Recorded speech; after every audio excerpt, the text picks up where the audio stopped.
Today we're going to create something so deadly that even other viruses are going to catch it. The first thing we need to do is penetrate whatever these are to let our friends out. Alright, that seems to have worked. We have a clone. Right now we're in someone's lungs. They're probably going to have a pretty bad day. Unfortunately, my little clones are completely stupid, so I need to release all of the wieners around them to let them escape.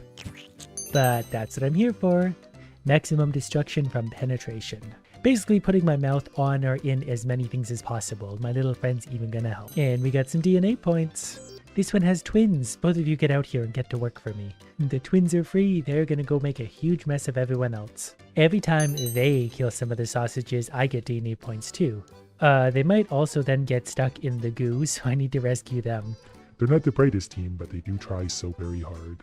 Ultimately, I'm the only one that can put my mouth on everything. Or whatever this is that I have up front. Alright, my lovable morons, come with me and let's destroy these lungs. Breathing is overrated anyway. You would think they'd learn. They go in, charge the sausage. Once that breaks down, they go straight into the goo that traps them. Well, then again, they are replicas of me, so you can't expect that much out of them. So far, I saved up 1,500 DNA points thanks to my idiots. We're going to convert those into one whole gene point, so we're just going to be able to move a little quicker now. That's much better. Nothing will ever catch us now. I think it also makes the penetration part a little bit quicker as well. So whatever that is down there, I'm supposed to avoid, so I'm going to go ahead and do just that by moving several millimeters this way and planting myself in whatever this is. Yeah, the sausage defender is going to be super annoying because it very slowly moves toward me, so I need to kite it around here so I can go back and get the sausages for myself. I guess what I really need to do is let my friends out so they can go to work while I kite this idiot around. Okay, I got those idiots almost free. I'm going to go greedy and go for this one. I think I already regret this decision entirely. It's going to be a close call. Am I going to get away? I really should have a little more patience, but I've had too much coffee for patience. Okay, we're good. Take that, idiot. No wonder disease is so rampant. Those things are too slow to catch anything. Ooh, what is this? Oh, the edge. I'm not allowed to go there. That stuff's too important. We're just stuck here in the lungs. Alright, as soon as I get these two out, things will be easier. They'll do all the work for me. Well, at least until I get stuck in the sausage goo. This one really just has a lot of innuendo to it, doesn't it? Oh good, it's chasing them now. So it can eat the useless morons while I free the other useless morons. Not entirely sure what the end goal is here. I guess we're just creating an army of useless morons. Speaking of which, where are you going? Oh, when I get too far away, it moves toward those. He'll eat whatever's closest. Just about got the next morons freed, right as that one was getting close to that sausage, so they'll probably be eaten trying to go for that one, but I'll try and lure idiot stick up here so they can just get to work. Yep, come get me up here. Or, you know, eat them. No, I think they freed them. So it looks like we're turning 1,000 DNA points into one gene point, which means I'm gonna get more speed. This is a monoctite. It moves slowly, but is deadly upon contact. Yeah, so is the other thing. Big whoop. Is that this thing? No, that's just floating DNA points. Alright. Whoa, they come in triplets now. Oh, I guess that would probably be the deadly thing that's a lot quicker than I thought it would be. No, that's just a regular red idiot, and they're just taking their sweet time today to move around. These are my sausages. I don't care who says otherwise. I'm probably not doing them any favors. They're so happy just having the dreamlike state, dancing together endlessly. Then I let them out and they go straight to work for me and they get eaten by that thing, so... Actually, now that I think about it, as soon as these guys are released from their little goo, they're probably gonna run straight into him because the other sausages are that way. But, I mean, whatever. They'll either figure it out or they won't. Oh, that one's... Yep, already got eaten. Good job, moron. I assume moron number 3 also got devoured, so... It's really a strategy game, which is bad news for me because I'm really dumb. Yes, presumably my other little idiot got eaten by the red thing. That's okay, I've got more I can let out. And we're going to strategize it better so they don't get eaten right away. I need them at least to do something for me before dying. This is also why I like the extra speed, because I can just kite him very slowly out here and then I can run down and free the other morons. Then I'm going to have 4 idiots helping me out, and they're going to go straight for this sausage. So that's going to earn me DNA points and also save me having to do it myself. No, come get me. Well, whatever. If you're going to eat them, I'm just going to... Oh, no! Oh, no! He's too smart. I was outsmarted by a brainless orb. Anyways, once I properly put the idiots to work, we get all those points to convert into more things. Now we're faster than ever, so we can do stupid things faster than ever. I have no idea where the red moron is right now. Should probably try and find it before I get too carried away freeing these idiots, but whatever. If I can get them free and pointed in the right direction away from the red idiot, we can actually get this done really quick. And apparently this guy is still breathing because he still has lungs. And I really want to fix that. Okay, there's the red idiot. Hopefully the cells go upwards. That's even better. Yep, go... Oh, there's 2 of them now. Alright, well that doesn't make it any easier for me. So he's going to be lured towards those things. Okay, they managed to get 2 of those. I need to get the red idiots somewhere way away from everything. There's groups of 4 of them now. Can I get away with this in time? Definitely had plenty of time there. It would be nice to free these guys, so I'm going to see if I can get away with this one. That's a little closer than maybe I'm comfortable with. I'm going to make it, but barely.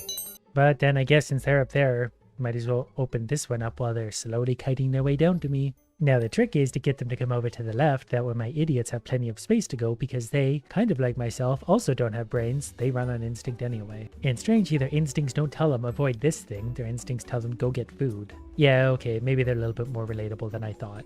Anyways, there's going to be 6 of them here, so those are hopefully all going to go get 6 different cells. There's only 7 left. I'm going to try and kite away the red idiot, that way they can all just work very efficiently. Well, they got to work up there pretty quick, so I'm going to grab this one. I'm hopefully going to pull the idiots down toward me. I think it depends on where I shoot the little Pac-Man balls. They have to go towards the red things to lure them in. Alright, those guys definitely did some good work for me. Between all 6 of them, they got I think 1 or 2 whole cells. Wow. And what's probably the most annoying part about this is these 2 are just going to bounce right back and forth between the 2 I need to eat. And they can't even make up their mind. They keep trying to go up there for some reason. There's nothing up there, stupid. It's just me here. What I'm trying to make happen is them get so far away that I can finally free all of the idiots and then go finish off the other one. But we all know how well my plans always work. Okay, I think I can go ahead and get this one and free them. And there's a lot of them here, so hopefully the red goo doesn't absorb too much of them, but they can just go and, here, idiots, come this way. Yeah, there we go. Look at them all go. They've got to get some cells now. Well, yeah, there's 1 cell left, so I get that's maybe a bit of overkill, but I think we're going to succeed. Sucks to be you, idiots. 2,000 DNA points, so that's 2 gene points. Ooh, we got into the lymph nodes now. So I'm going to use my clones to defeat the boss. Is the boss the lymph nodes? We'll destroy those, that's fine. Oh, the boss is a starfish. A starfish who seems to go in random directions. That's a little bit scary. But pretty soon my minions will be... Oh, that's really bad. Come on, go past me. Whoop, okay, we're fine. I don't know if they can, like, sense where I am or how this works, but that's just not fair. Okay, but I freed some of my morons for now, so we'll just... Hopefully they'll do the job. We'll free these 3, and then off we go. Yeah, this green thing can obviously sense me. Every time I go into a cell, it goes straight over to where I am. And it's just a matter of timing, really, and whether or not it gets me. Oh, that's what we need to get. I get it. And that's probably also where the green things are coming from. So we're still good. We need to free these, and they'll go straight into there. I'll probably evaporate into the sausage and go right over the green goo. So many varieties of goo in this. I don't know what to make of any of it. But hopefully these 2, they might go straight through the... whatever that is. Nope, they've got better ideas. But they're definitely getting in there to destroy those, so good for them. Oh, and the red idiot is also here. But I can hear my clones running around doing a whole bunch of work everywhere, so they're really managing to destroy some cells. And also getting a little bit stuck in places. But once I free these guys, I'm going to have an army on my side. Apparently I'm going to need help because look how little damage we've done to the lymph node. Okay, here comes Red Boy. He's going to get toward me. These guys are hopefully going to go north or somewhere away from me. Same with that green thing. That's really annoying, but we'll steer around that. Okay, they're good. They're just going to go get, yep, some of the new cell, whatever. Here's a good one. I can free all 3 of these with 1 cell. Perfect timing on the starfish. He's going to escape past me harmlessly. They went straight into the red cell, so good job. Idiots. Complete idiots. Alright, I've concocted a fun little plan. I've worn all of these down to just 1 little sausage left. That way when I free one, like, I don't know, this one, they're all going to spread out and free a bunch of others instantly without themselves getting stuck. They in turn should attack the boss and hopefully eradicate it in a big hurry. They're already plugged into other cells. I probably should move a different direction, that way the green things don't shoot through them. I never really realized that was going to be a problem. Okay, so I'm going to move upwards to hopefully... Yeah, they're going to free that one. Oh, they're freeing that one too. Look at them go. I'm going to move over here to draw the fire of the green things away because that's obviously hurting them. But I'm going to try and keep the red thing over here for now. The green stars stopped firing on me, so clearly they're caught up. Oh, nope, there they are. But the gooey sound is my little friends doing stuff, so that's a good sound to hear. And the red cell is pretty mad about that. He's trying to get over there. He's just very slow and stupid. Green starfish coming in. Look, the lymph node's taking damage. They're doing something. Yeah, he's looking a little exposed. So once the viruses do get out now, they can and will hurt that thing pretty badly. So I'm going to try and do this. I also notice when I stab this side of the cell, I'll disappear and respawn here. So the green stars are shooting here. I'm going to disappear and reappear out of fire. Kind of like this. I just casually saunter away.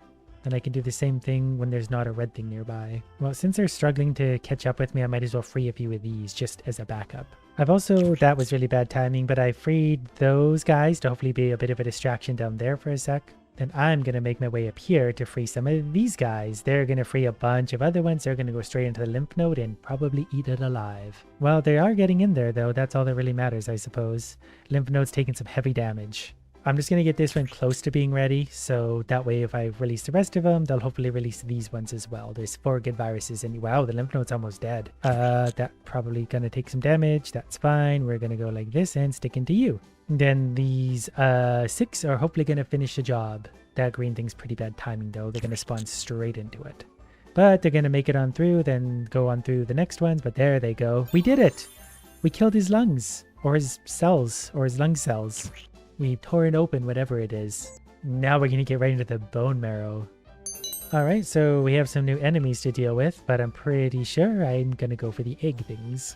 Oh, they drop landmines as they go, so we just can't touch the landmines. I think other than that, we're going to be pretty good. You know, so far I'm not really feeling the struggle here. These guys can only turn so sharply that all I have to do is just kill their cells and there's nothing they can do about it. I'm kind of sad I don't get my little helpers anymore though. This one was as close as they've gotten so far, and a few of them have been heading straight toward me and then they turn. So I guess they're like have a built-in turning thing that just makes them turn and miss everything. Alright, we're long overdue for some upgrades. I saved some points in before because I didn't think I needed to be tougher. I like both of these. We can reduce host infection time by 2 seconds, but we also get more clones. Haven't seen any clones in a while, so let's just make things faster. Good thing I didn't ask for more clones, because I'm not allowed to have them anymore. They make things too easy. I didn't realize the red cells were here either, so that's rough. But if it means turning this man's bone marrow into acid, it's well worth my time and trouble. This one is getting pretty annoying because the red ball is actually pretty fast, so like I have to kite it away and then slowly get a cell to move. I really want to start generating clones again so I don't have to deal with the red idiot all day long. Like I grab one cell and he's already right there and I'm quick at everything I do. I'm going to get greedy and go for this one. Finally got all the stupid cells on this level, time for some upgrades. Which is definitely going to be more clones from whatever it is we're putting in our mouths. So we'll get straight to work on this new level, hopefully getting some clones that do all the work for us. Didn't realize how close the red idiot was, but we got a clone who is, yup, being a good distraction for us. So that means, ow, I'm mostly just going to go berserk over here, making lots of clones actually all over the place, and that'll just throw off the red idiot a whole bunch. And given that these are a one-shot kill, all the clones are going to do a lot of work for me. This is so much easier already. I'm just going around minding my own business and all the DNA points come to me. This is why viruses are so great. They're actually like overwhelming themselves because they're getting it all done. I hardly had to do anything this level. This is great. Okay, we don't have enough for more upgrade points, but that's fine. I saw a or the red idiot down below, so I'm going to start with this giant cell to give me lots of DNA points. I didn't mean to grab this one. The red idiot is literally right there. Okay, it turns out there's several red idiots on this level. That's okay. As long as I know roughly where they are, they can't hurt me. Especially because my clones are going to do all the work and I'm too quick anyways. Plus, the red things love me so much, they really chase me and they mostly leave my clones alone. And my clones, I think, are still out there doing a bit of work. In fact, I can hear a few of them doing some work now. There's some DNA points from their hard work. So those two are there. Yeah, he's going to eat that one, but that's okay because we'll just go to the other side and start a mess over here now. Only 8 cells left to go. The red things might be getting quicker because I think they've been pretty good at eating my clones so far. But I mean, they're still being a really good distraction because right now I can eat all these worry-free because those things are going to go eat my one clone. Oh, that's going to hurt. Yeah, the red cells are definitely getting quicker, but I'm not sure what distracted them there. But we definitely got enough clones now that I think we've got this under control. In fact, there's only one cell left. I don't even know where it is, but the clone should probably zoom in on it pretty quick because there's a lot of them left alive. Alright, we got enough for almost 2 points. Basically, all I want are more clones. And we're going to continue to turn his bone marrow into acid of some kind. So this cell should give me 2 clones. And both of those clones are going to turn into 2 clones, and this one's going to turn into 2. So these 30 cells should go pretty quick. There's the red idiot who's probably going to do a number on the cells, but he's probably also going to get pretty overwhelmed because there's just going to be a lot of cells replicating around faster than they can deal with. Okay, there's another red idiot here. Luckily now I can just take on more of a manager position. Look at them all go. There's no way the red things are going to keep up. There's just too many of them. I can't even find a cell to eat. So we're down to 12 already. There's 11. There's 10, 9, 7. Whoop, and some DNA points. I'm getting a little greedy. So yeah, basically since we added more clones, this is too easy. The level's done thanks to my army of horribly deadly viruses. And we're going to have even more clones, and we're going to let us go even quicker to eat things. It just told me that I cannot kill the boss, so I've got to find my way to escape. So, yep, hopefully I can figure out this intense puzzle. So far, at least, I'm not really seeing the struggle. There might be something chasing me, but there also might not be. It's a swordfish. All right, there's definitely something chasing me. I feel like I'll probably be okay, even though I lost over half my health. Oh, and there's some back. Lucky me. This level is basically just don't touch anything sharp. It's a level designed for toddlers. And I don't know what kind of body part we're in right now, but it's got a lot of sharp stuff and swirling blades. I don't know how realistic this one is. Okay, I now have a red idiot chasing me, but I'm pretty sure I'm just supposed to go down here and start eating some cells. Or something. Am I not supposed to go down here? Okay, I'm supposed to go the other way somehow. You know what? I turned the guy's bone marrow into acid. That's good enough for me. Today's gonna get weird. Raft is a game that's all about surviving and thriving using all the garbage you pull out of the ocean. So I thought we were long overdue to give that ocean as much garbage as we possibly can, destroying both the game and my computer in the process. And to begin, this is how often garbage spawns. You're often left waiting for minutes at a time, contemplating your life choices. But eventually you catch up to a little garbage patch, and sometimes you can even pull the little stuff right out of the ocean. And then you think, hey, this isn't so bad. But then you remember your life and realize it's actually horrible. But eventually you find enough leaves to put into a rope, which combined with some wood somehow make a hammer. The hammer is then used to expand our raft just a little bit. But you see the problem? This is very slow. I throw my hook out, I pick up one piece of garbage at a time. Plus, I'm also just drifting that way. I've got no control over where I'm going. But what I can do is turn the garbage spawn rate up just a little, so we at least have more to work with. Because what we're after ultimately are these. We put these on the raft and garbage automatically gets stuck in them, and then I can collect it. No more slowly using this hook like some kind of idiot. So I guess I'll just sort of wait here for the garbage then. Screw that, I can't wait. I'm going to the garbage.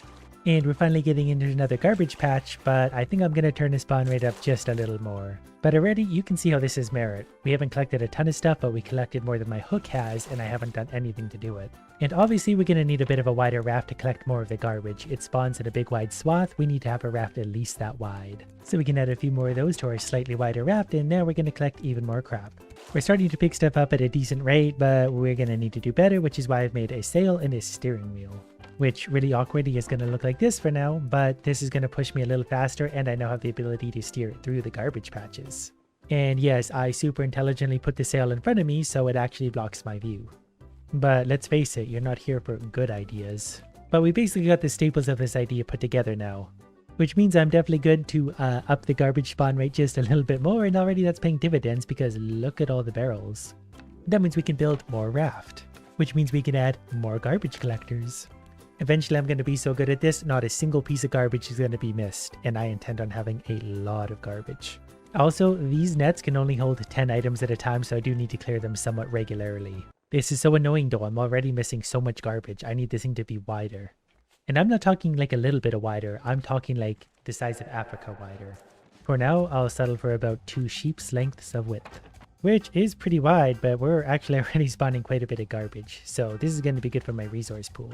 Plus, the wind is going that way, so if this stupid thing ever manages to turn, we will be pointing into the wind and flying like an eagle. There's still a pretty good gap in between the garbage patches, so I'm probably going to have to turn up the spawn rate just a little more. And I've just gone ahead and given myself an appropriate number of nets. And I have a feeling I'm going to need a paddle at some point because I'm already about to hit an island. I also never really realized how powerful this paddle is. Like, even faster than the sail, this thing's actually making us move. So we can use the power of the paddle and the garbage collectors. This is an OP strategy, that's for sure. But it actually takes effort, and I'm against actually doing that. But look at what these have collected already. I can just walk by and grab all this stuff and then expand my raft. Rinse and repeat until we have something absolutely ridiculous. Garbage still isn't coming in fast enough. That's a little more like it. And the raft is getting pretty much wide enough to catch not quite the whole thing, but just about. It won't be long now until the computer starts crying. That's the sound of progress. I'm just going to walk back and forth and then see what we have left to build with. Look at all the barrels and crates. That's actually going to be a ton of resources. So I need to be approximately this wide. And then approximately that wide. So I think I'm officially as wide as a garbage patch. That's always been a dream of mine to accomplish. So now we won't miss a single thing as we flow through these as long as we're somewhat in the center.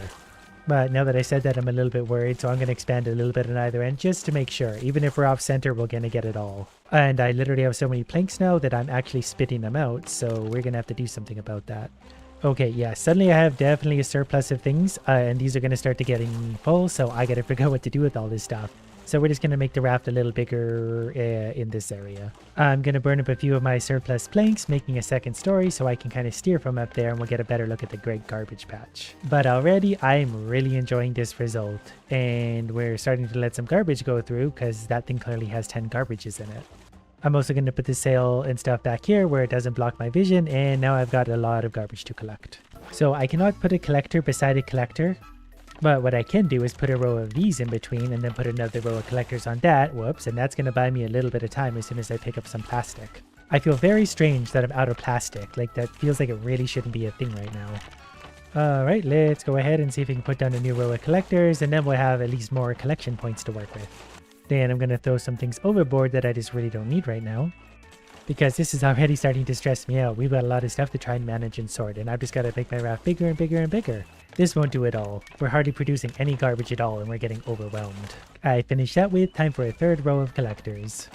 We're starting to get some weird sounds going on, but everything is working pretty much to plan. And at least I have a fighting chance of keeping up with all the garbage at this point. I just walk up and down the rows, grabbing whatever I can, then I'll either build it or throw it off the end. And I still can't keep up. I've already spawned too much garbage to overwhelm myself. But things are going to escalate. I can create what's called a garbage sucker. Sucks garbage out of the ocean. It just takes some fancy stuff that I don't yet have. Luckily, I'm a dirty cheater, so we now have 10,000 of everything we need. Normally, these things would be crazy expensive to try and make. So now I can make, I don't know how many of them I'm going to need. So that should cover us for now. The game doesn't love these, so I kind of had to force them to work, but they're working. Even with the mod forcing them to go, they really don't want to do this. So the way these are supposed to work is they take the garbage right out of the net and put them directly into a chest from Fortnite. But they don't seem to be working. I think the mod is a little bit outdated, so we're going to have to get a little bit creative. I think this is probably just the game's way of trying to resist what I'm about to do to it, but there's no hiding from me. So we currently have 4 rows of trash collectors, but no garbage to collect. That's because if you ask me, we need more garbage collectors. And with the help of an auto clicker, it will be done. Well, this wouldn't be a raft video if I didn't absolutely bore myself building something I didn't need to build. So anyways, there's 10 rows of trash collectors.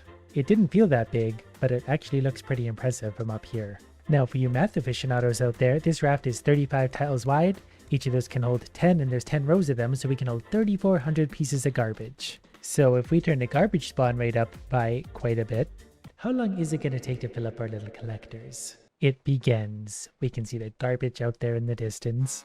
And if we need some help with speed, I've installed an engine that we can crank up to absolutely ridiculous speed. But anyways, let's see about how long it takes to fill up 3,400 garbage spots. So far they're filling up quick. There's a lot of garbage, but there's going to be a lot more. That looks better. And our engine has been pushed up just a little bit for extra speed. So we're going to dive right into this garbage patch without mercy. Either the game's going to give up, or the raft is. There we go, we're filtering that out nicely. Listen to that sound, it doesn't know what to do. Already we're on row 4, and that's actually quicker than I thought it would be. That's filling up quickly. That's not quite 3,400, but that's 3,000 pieces by now, and we're already going through the garbage patch. It feels really weird to sit here, but you can actually tell that we're holding still and the water is moving through us. I bet you we wouldn't have to go very fast for the game to break. I think it's actually the sail pushing us along right now, but if we turn on the engine too, we're going to go even quicker. We're in light speed garbage. Oh, there's an island. That's not going to go over well. Luckily, there's always a quick way out when you have an engine with 80,000 horsepower. But so far, the game is actually handling this really well, considering how much garbage is spawning in and how quick we're going. We need to escalate. This time with 10 times the garbage again than what we just had. Already, it's looking pretty dense. Full speed ahead. I said full speed ahead. There it is, and into the garbage pile we go, and 3,400. Wow, that spawns a lot of garbage. The game is still completely fine, so we could do with a little more speed and a little more garbage. When you get a close-up look at the garbage too, it's not actually that dense. So we're going to go ahead and add 50% more speed. As far as the garbage goes, we're going to add 2 zeros to that number. So if there's one thing I'm pretty sure of, the game is not going to like this one little bit. So we'll let the garbage come on in. We see it spawning in the distance and we'll charge toward it. Engine off, and we're going to put the engine on. 3,400 things. Actually not as quick as I thought. It might actually spread the garbage out a little bit if we're moving that quickly. Maybe we should try it at regular speed. So we hit it at regular speed, but I'm going to add, I don't know, that many zeros. I'm not sure which one of these numbers is the valid one, but that should be plenty of garbage. I've got one single engine going right now. The game is definitely a little laggy when I look that way for some reason. It's like a monster in the distance. Yeah, I feel a frame rate drop. Not a huge one yet, but I feel a frame rate drop. Oh, there's already a few pieces of garbage lingering in the front. We must have picked those up somewhere. That's a lot of garbage. Yeah, that's nice and dense. The raft is definitely loving this. First row is already filled. Second row is filling up. Keep in mind we're moving at basically regular speed. There's an engine pushing us, but the raft is so big it probably doesn't actually matter. That's a lot of garbage. That's beautiful. Let's just sit here and let the garbage flow through us. Well, the game is not happy with this. I can't even take a screenshot right now because there's just a lot of sort of garbage going on. Can we make it denser? Like, this isn't actually that bad for the game. I've often found with these, like, it's okay until suddenly it's really, really not. So that? Okay, I just checked the log thing and it said maximum garbage has been reached. This is the maximum garbage I can spawn in, which is no small amount of garbage. It filled up the 3,400 slots in my raft in no time at all, and there's still like 1,000 times more of it out there. The Great Garbage Patch of Raft. This was kind of fun, and this kept us busy for a few minutes. And because there's something wrong with me, I found way too much amusement in this one. But I've realized there's still so much more we can do with this one. And that involves starting a brand new file, because the other ones for some reason don't like to load in very well. I've never considered the true potential of these beautiful bent instruments of destruction. Mostly because you can just sort of put them anywhere and they give you maximum water. And that's not even water, that's wood. Now, combine that with the fact that we can build anywhere we want, and I think we have a good old-fashioned recipe for stupid. So in theory, I could set up a little mine somewhere here, and then we start adding some pipes. And before you know it, you've got the kind of thing that keeps me up at night. And I've just learned there's a roof over this table. But that's okay, because when you start with an idea that doesn't make a lot of sense, it doesn't have to end with a lot of sense. Now we've just sort of got to add some conveyors. There we go, that was quick. I thought it was going to feel a lot better once I got this done. I hate this so much already. But that's going to save me time in having to drive my gold 100 yards. And let's see if this actually works. This is my life now. Ready? Here comes the exciting part. Whee! And there it goes again.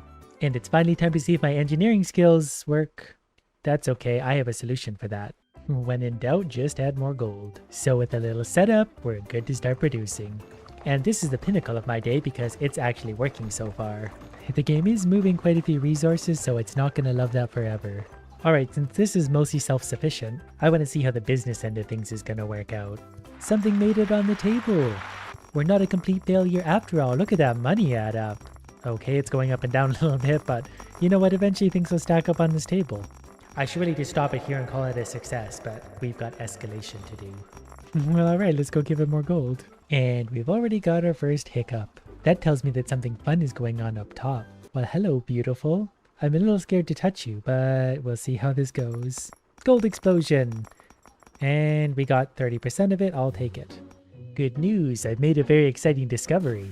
If you take a magnet and put it near the fish pods, you can actually pull them right out. If only we had somewhere to send all these fish. The shop's going to be a little bit confused about the order coming in. So naturally there's only one thing to do now. Sell just a little bit of this for 205,000. Murder the FPS with a gold explosion. And before you know it, things are starting to escalate way out of hand. But you know, somehow this conveyor mess has given me an idea. I also never considered how I blocked my road. Luckily, I can make a teleporter. The wheelie boys are what I was looking for. Yeah, now that I'm here, that gives me another idea. So we have a choice between a wooden cart, a fast wooden cart, or an agile wooden cart. You know me, I'm all about the speed. Let's go, cart.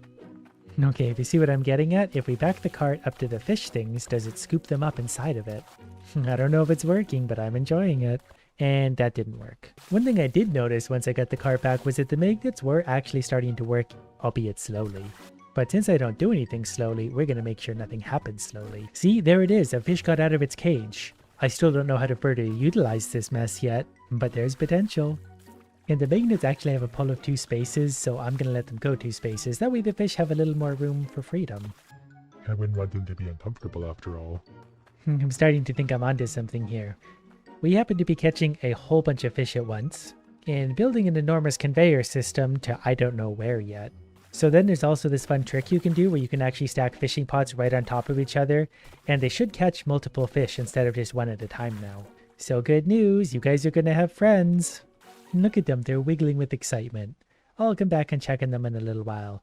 In the meantime, well, would you look at that? We're just about perfectly lined up with the store in this place. We've just got to cross the entire span of the river. That should about do it.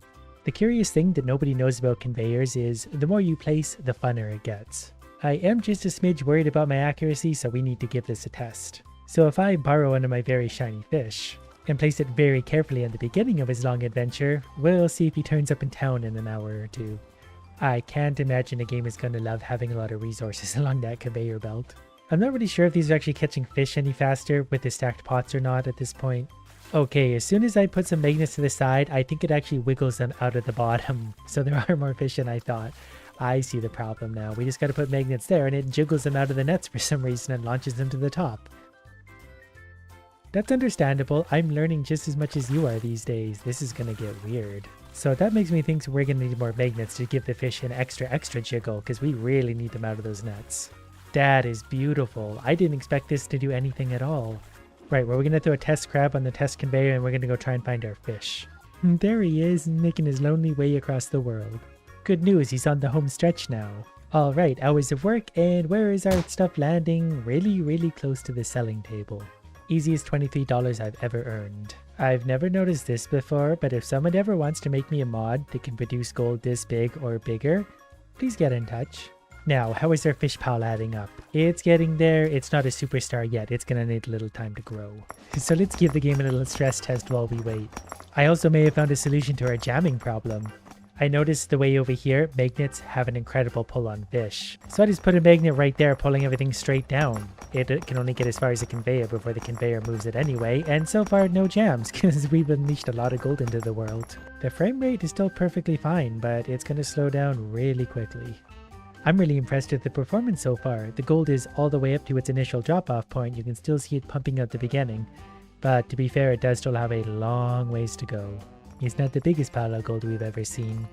But it does have a crab in it, and that makes it special. Because crabs are worth an indeterminate amount of money. It's a little hard to say right now because there's resources bouncing everywhere. But this is a nice little side project where my fish farm is filling up. I feel like I haven't been giving these enough love and attention. The Mega Nuke in particular is just a lot of fun. It makes a real big explosion. And I mean, we have unlimited of those. One is that tall, but that's not even as tall as my conveyor thing, so that gives me an idea. It's been a little while since we found the building limit. Now this mighty creation is a shovel that has infinite dirt, which means if you want to build a little dirt tower, you certainly can and nothing can stop you. Except maybe a horrible frame rate. I might have to go clean things up over there. Yeah, that's not a particularly good sign. Well, we definitely had a jam up there, but on the bright side, we did make another $157,000 that we absolutely don't need. The fun ideas just keep escalating in my head today. I'm having trouble keeping track of them all. Oh, that's better. All I had to do was hit the clear raw resources button. But don't you worry, my fish are still there. Now, back to my next triumph of stupidity. It's kind of like a tree, but made of dirt and soon to be covered in nukes. But you're right, this isn't as tall as we could possibly go because we can still go downwards. Downwards is the direction I'm used to going. And I want to make sure to have a little free room, so that's probably about the appropriate powered pickaxe. So we'll take this straight to the bottom, which actually adds a lot more height than I remembered. Then it's just a matter of putting our magic shovel back to work and making our way back to the heavens. There we go, straight as an arrow. Now to just delicately place a few nukes amongst that. I don't want to talk about it, I might have accidentally thrown one. What I find really funny about this is I blew up the flight helmet on top of my head, so you can't see it anymore, but I'm still flying. Which kind of gives me more fun ideas for more stupid things. We're learning so much today that we're going to get so many videos out of this. And we missed. There we go, like nothing ever went wrong. I don't mean to alarm anyone, but for some reason I can still place nukes outside the build height. So I don't know what this means yet. Today is just really full of fun discoveries. Didn't there at least used to be a build height? Wait, never mind, I found it. I guess I just never really realized how high it was. Because you can build to there, but you can actually build about twice as high with nukes for some reason. All right, well, there goes a throwable nuke, and let's watch the explosion unfold. There we go. That might be a record. You can definitely see it from a ways back, but that's what happens when you stack 20 nukes on top of each other to the build height. And I'm starting to realize that when it's not blowing up dirt and other things, it really has an easy time with the nukes. Well, just because we can. This will be a good trial run. I mean, without something to blow up, it's probably going to be perfectly fine. It's going to probably be fairly wide. Well, the game didn't love it, but the game allowed it. That's actually a remarkably good sign. We can go so much bigger with that. Okay, see you in a few hours. Alright, this is certifiably a small mountain. There's, I don't know how many nukes, but they're all about to go off all at once. The game's probably not going to love this either. So far, there's a pretty big leg spike, and there it is. Yep, if that was dirt, the game would have absolutely died. Alright, and how's our fish farm doing? It's getting closer. It's still not quite where I'd like it to be. Might be a few hours before this one's ready. But that's okay, because I've got something else I want to try now. First things first, we got to remove a little bit of dirt. Then we have the room we need to start placing some nukes. And so it begins. It looks so neat and orderly. It's probably the nicest thing I've ever built. In case you've ever wondered what 400 nukes looks like. But I think it actually works much better as a pyramid. And the best part is it's just going to make another explosion. But I sure enjoyed that process. Just in case you're having trouble visualizing the scale of this. It's considerably larger than the Hydroneer truck. Well, enough staring at it, let's set it off. Is that going to reach? I think it sure will. Don't know how many nukes that is, but it's gotta be a lot. The game doesn't love it. Well, this is very sad. They don't seem to want to set off for some reason. So I'm hoping if maybe I turn the game down into marshmallow mode, that's going to help it go off. I just really want this to work because that did take a little while to do, but I think the game's locked up once again. I don't know if we're going to save it. Oh, it did go off. I was actually on my phone. I didn't expect that to actually work, so it did set off. It didn't make a particularly large explosion despite the fact there was like 500 nukes in there. So next from our barrel of funness, I've jumped up a way to probably overload the conveyors to the point where they explode, despite the fact it can be a very small conveyor. So I'm pretty sure I can use just this to absolutely obliterate the conveyor. Just had to make a little room for my magic magnet, and then we're going to turn on our conveyor to nowhere. And there we go, the start of a huge disaster. And I'm pretty sure there's a lot of fun ideas that stem just from this little setup. This little setup is really doing me proud, like I'm starting to feel the leg a little bit, but look at all the material on there. I decided to set up a logic counter for fun to see how many materials are passing through this. Obviously they go in a loop, but there's already been 1,500. And that number's escalating because we're continually adding resources to this conveyor belt. The rocks are coming out slower and slower, but we're up to 5,000 through the counter. Things are laggy enough now that I'm going to go ahead and pull the plug on a few things just so I can breathe. That's amazing. As soon as the conveyor stops, the game is perfectly fine. I'm a little bit worried about what is about to happen exactly, but, well, that's not as bad as I thought it was going to be. We'll just make a little opening for our wagon. Then just gently sort of maneuver it in there. Soon as it wants to let it go. I had to make the hole a little deeper, but I got the wagon more or less into place. Hey, look at that. We got some gold in the wagon. Alright, things are looking up. Alright, I'm going to turn the conveyor back on then. But I'm getting one frame every 7 seconds. I wasn't wrong though, this conveyor did destroy the game. I'm going to try and clear out those resources. Okay, I just restarted the game. I'm not sure what happened to the wagon, but it made its way into the conveyor belt. So I think for the time being, it's best if I just recuse myself from this situation. Because I need to check on my fish farm, which is starting to get pretty full. I would wager there's a lot of fish tucked up in that area.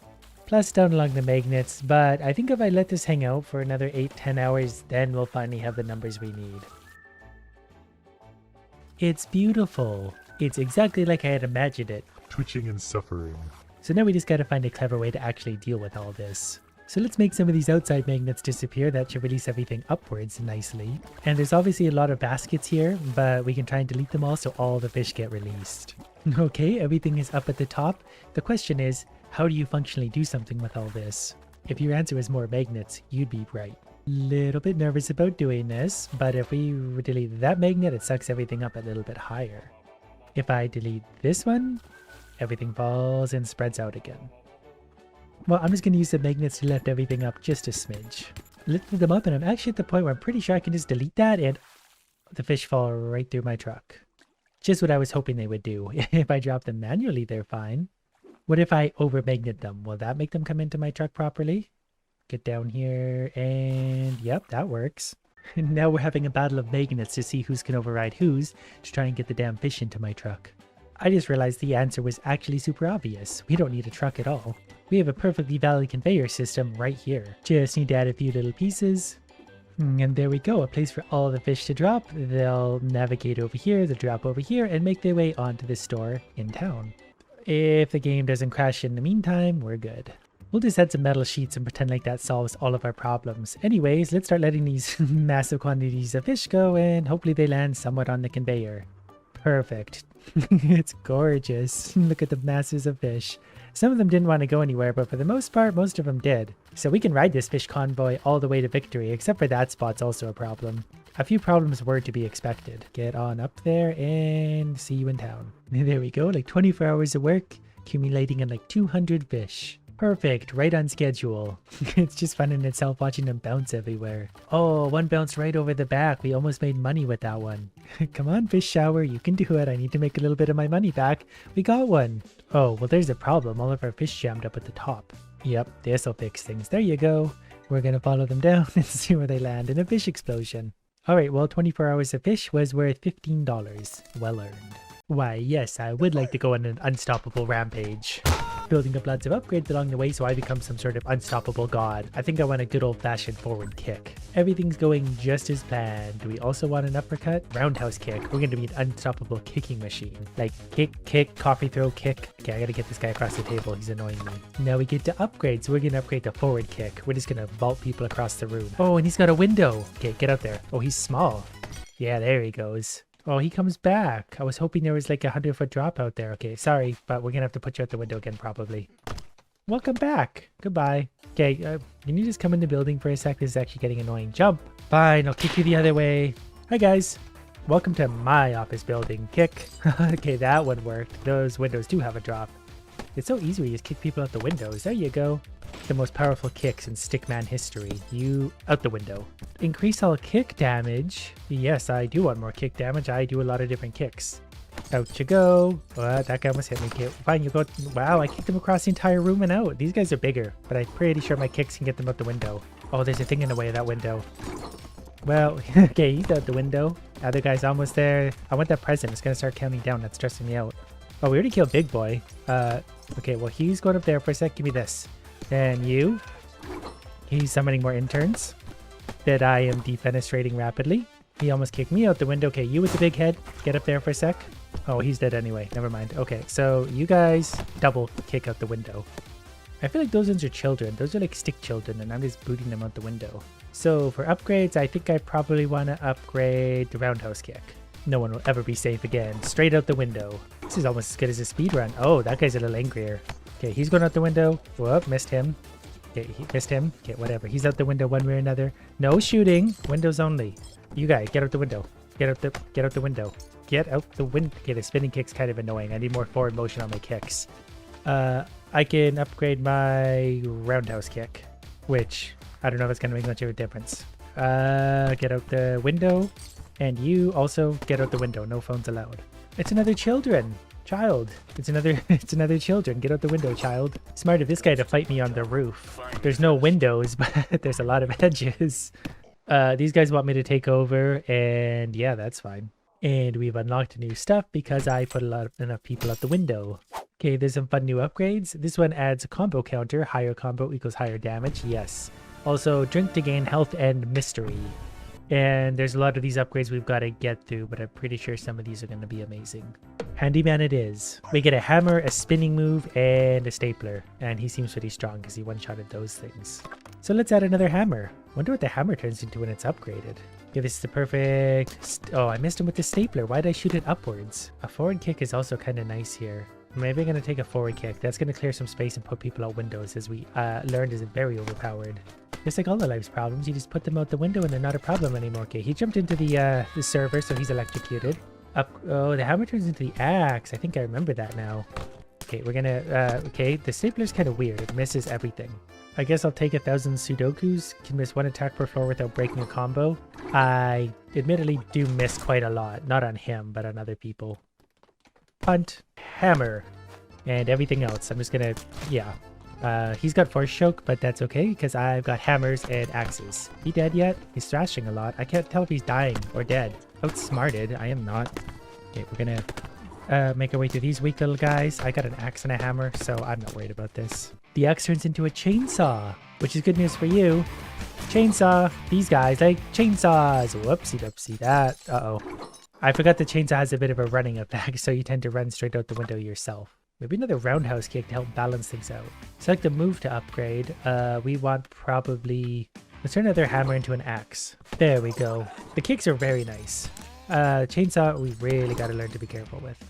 So far so good. I'm at a 20 combo right now, so we're doing extra damage for sure. So it's bad news for him and his children. This guy's coming back alive. We're going to hit him with the axe. He goes out the window. We're going to kick him.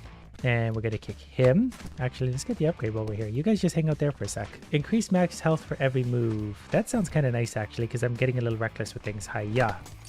Okay, and you guys... Oh, I should have chainsawed the whole group. That would have been fun. Oh, we still can. There you go. And they're kind of jammed on the ladder because they're stupid, so I'm just going to chainsaw his head for a little bit. Oh, okay. So we're going to upgrade to 2 chainsaws. That's better. Now this guy's the limit for us.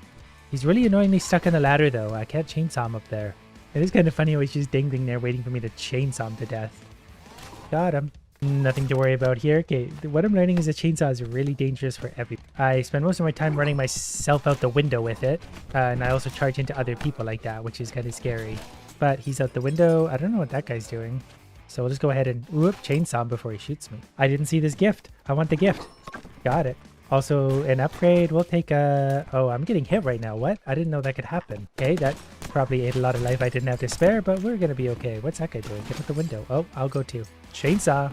Oh, well, how did you... I don't even know what I just bought because I don't want to get shot in the background. I had to put myself out a window so I wouldn't get shot by that, and I took a lot of damage.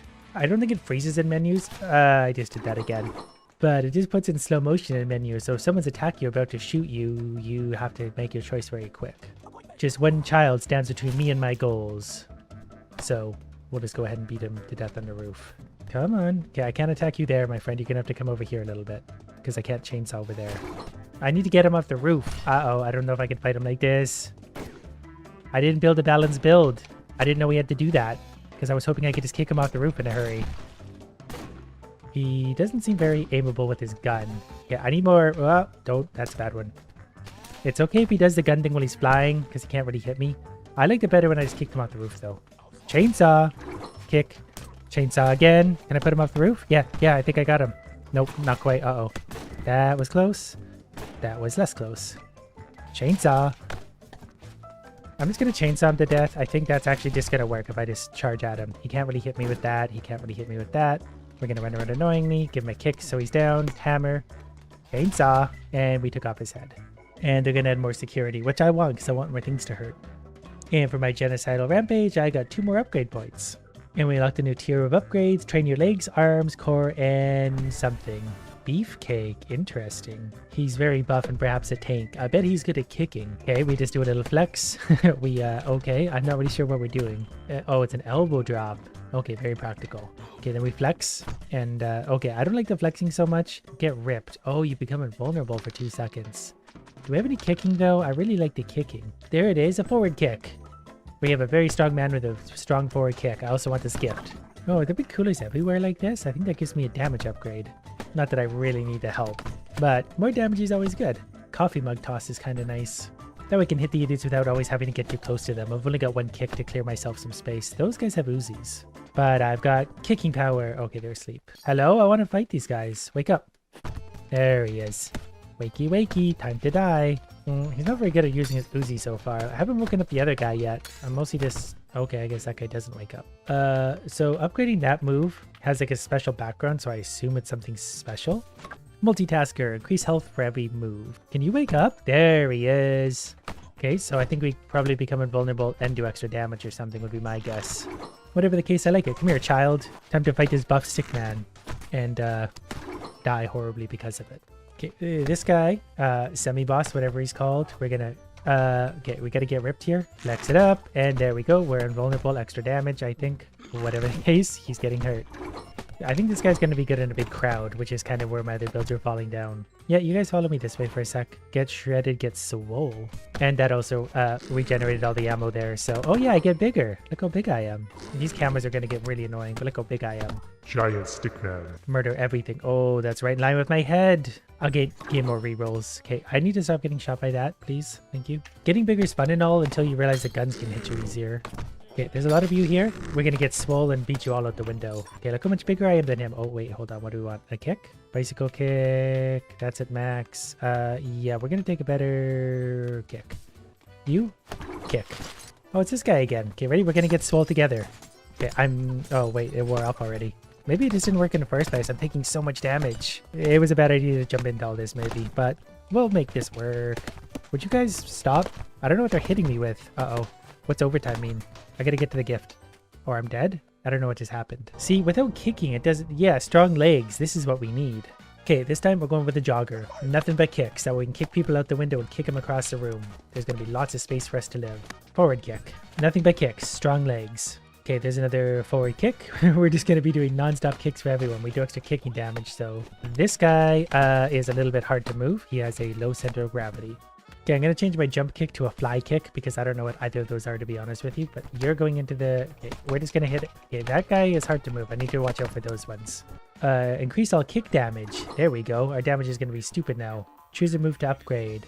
Yeah, we're going to go from fly kick to stampede kick. Our kicks are going to be unreasonably strong now, especially because we're not going to miss a lot, so our combos are going to add up quick. So let's see how this young gentleman likes our kicks.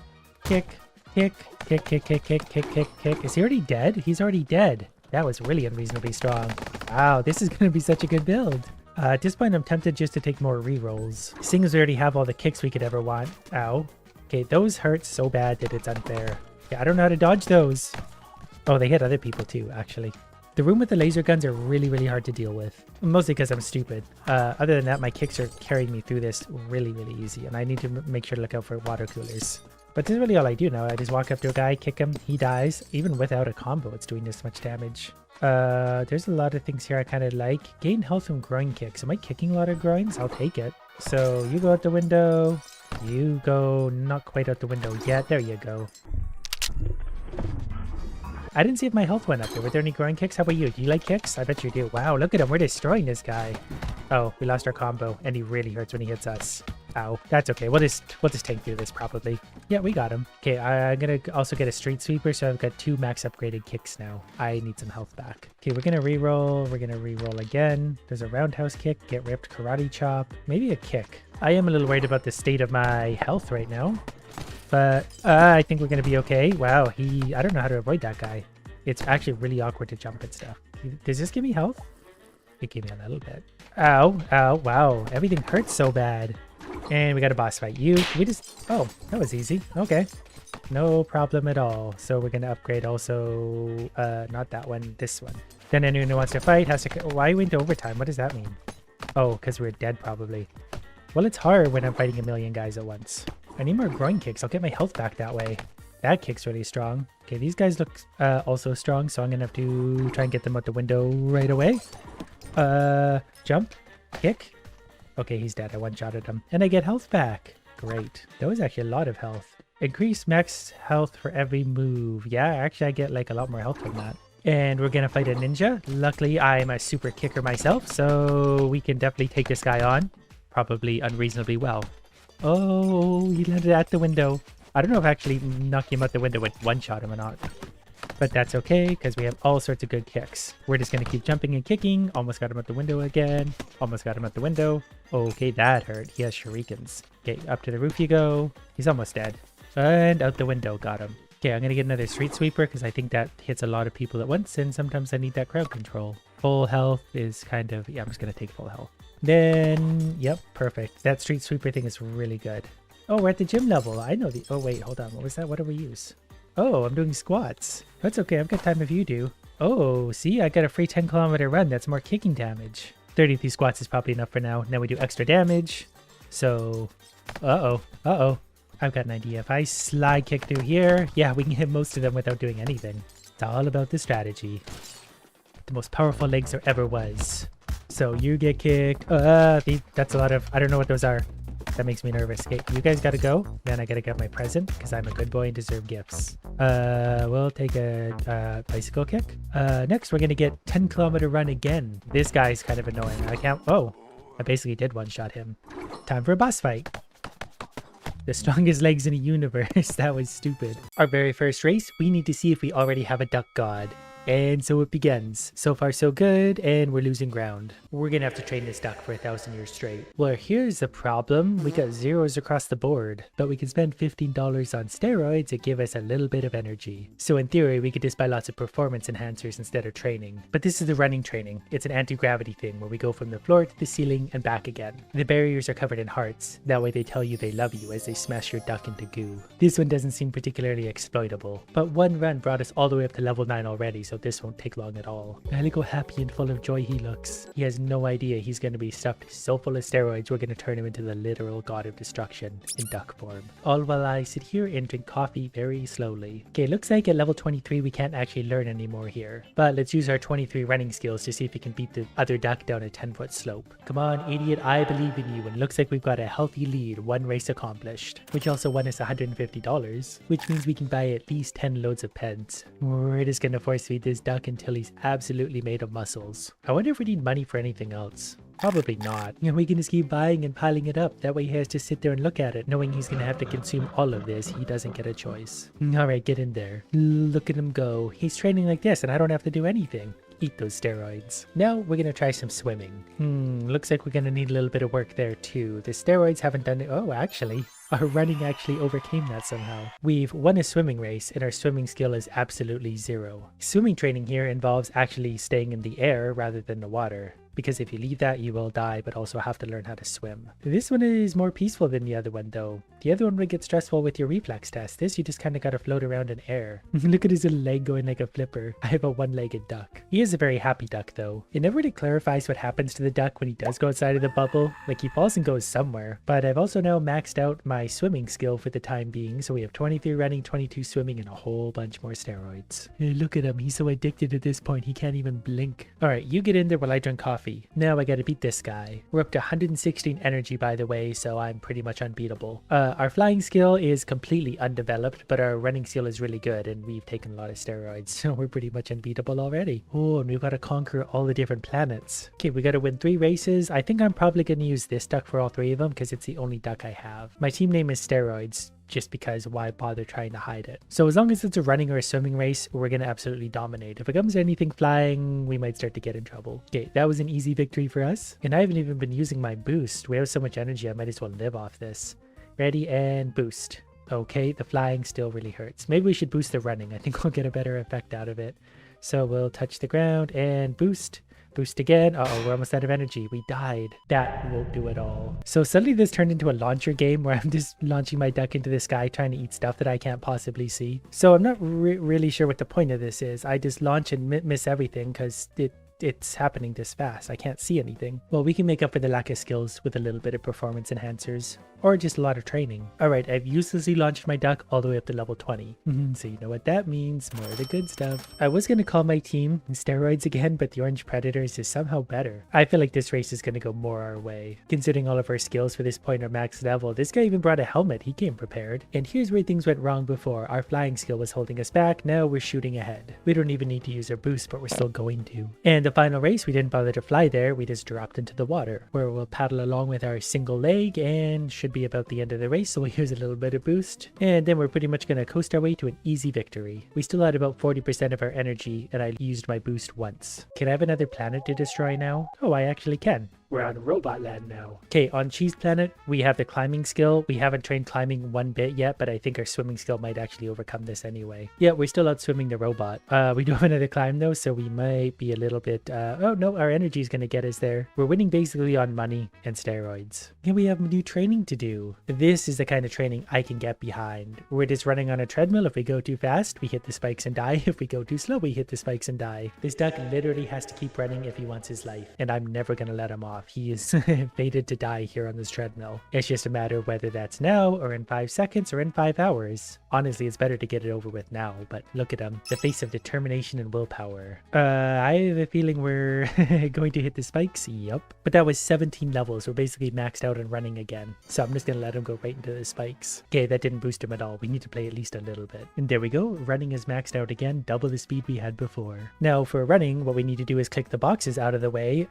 Luckily for me, I have an auto clicker, so I can just go like this, and I think my duck is going to be unstoppable. The level seems to end abruptly, but yeah, I can just cheat my way through this, so this gives me more time for even more coffee. Oh, I saw the problem from before. We start moving so fast the boxes spawn in closer and closer to the duck. Anyway, since we maxed out those things, there we go. Get in there, you little rascal. Right up. So let's see our newfound running and swimming skills compared to this race. I mean, running is most of what we do, so as long as our running is maxed, I think we're going to be okay. Flying skill could use some upgrades, but we're actually going to fly our way to victory, ironically. So you know what that means. We're conditioning this duck in all the right ways. He wins a race, he gets more steroids. Okay, let's work on climbing, which involves climbing this tower and not getting hit by fireballs in the sky. So far, it seems like I can mostly just climb and nothing's going to hit me. Okay, he might have taken a fireball to the face. Not really my fault, but wow, we actually did pretty good. So basically, if I fly him up to about here, that should be the last 4 levels I need. Some of these are stupidly easy and some of them are stupidly hard, but I'm kind of a stupid person, so this game is perfect for me.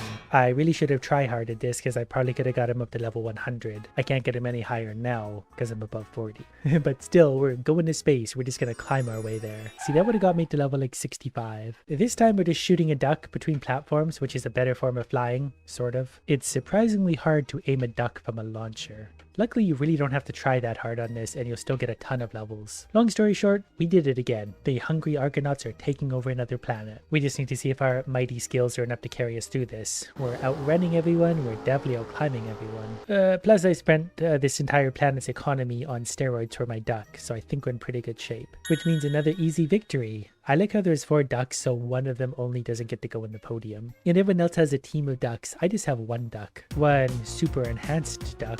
And the final race, it's an uphill battle. We'll see if we have the horsepower and torque to climb up there. He just looks so happy and enthused all the time. He's just going for it. So we absolutely dominated that planet, which brings us to this weird alien planet. So we're going to start by racing this guy. Are our skills up to the task? We don't know yet, but I would assume they're doing pretty good. Okay, we're jumping chasms now. And we still won. We haven't done any training on this planet. Look at all that money. So you know what that means. Get in there. You earned it. Now we've got some new training again and we get jumping skills. So this one's a little different. We actually have to like do an anti-jump. So when it comes to things like that, we press space to come back down. What are we supposed to do there? Oh, we're supposed to time it better. Basically, I think we're mostly supposed to go like this and stick to the ground until we gotta jump over something, which we're still pretty bad at. But what I lack in skills, we make up for in steroids and money. Welcome to the world of professional sports. This one can be pretty hard to time, but you get like 1,000 levels for doing nothing, so I'm okay with this. Plus, we're gonna have a duck that's like able to jump from planet to planet by the time we're done this. And there's level 60, which is the current max. So let's try a race against this space duck pirate. This isn't considered a jump, but we do need to swim, and our swimming skills are about matched. Climbing skills are about matched.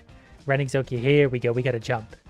And jump. Okay, we're just quicker jumping. We spent 1,000 years training our legs to jump a small chasm. But we did win. And once he gets into a pile of steroids, you can't even move him anymore. He's so addicted, you can't distract him. So he's up to 153 energy. He's got basically 40s across the board, but jumping is his 60. He's also wildly unintelligent. So I can already tell that I'm going to hate this one. But this is how we fix our running skills again. We basically just need to stay on the platform. So as long as we're staying on ones that are coming upwards, actually this isn't as bad. I've done far worse than this. You just kind of got to not do that, but we're basically already there. That gives me kind of an idea. So if we just do that, that gives me a few levels. I'm going to see if I get myself to 59, then I'm going to try hard it. Because that should actually push me through the barrier that's at, yeah, okay, we're going to go for it now. We're at 58 and 60%. And I screwed it up, so there's an even level 60. But that's fine. Now we're avoiding sea mines for some reason. We have very cruel ways of training this duck. We force feed him performance enhancers, then try and kill him constantly. It does shape up a very powerful duck though. Okay, we definitely hit a sea mine there, but we did get about about 8 levels. This one escalates quickly, but it's actually still pretty reasonably easy, at least in the early stages. And something about the movement of the background to the foreground starts to give me motion sickness, so that's an added bonus. Like, I really hate staring at that. I'm gonna throw up. I did this land perfectly on level 59, so if we can do really good here, we can push well past the level 60 cap for the time being, which is easier said than done when I get nauseous and things start moving 1,000 miles an hour, but we'll make do. We always do. Well, whatever, we got 63. So on this one, we gotta put the duck up there and land him on the next platform. If he misses, he falls to his death, never to be seen again. I kinda like this one though, so I don't know, there.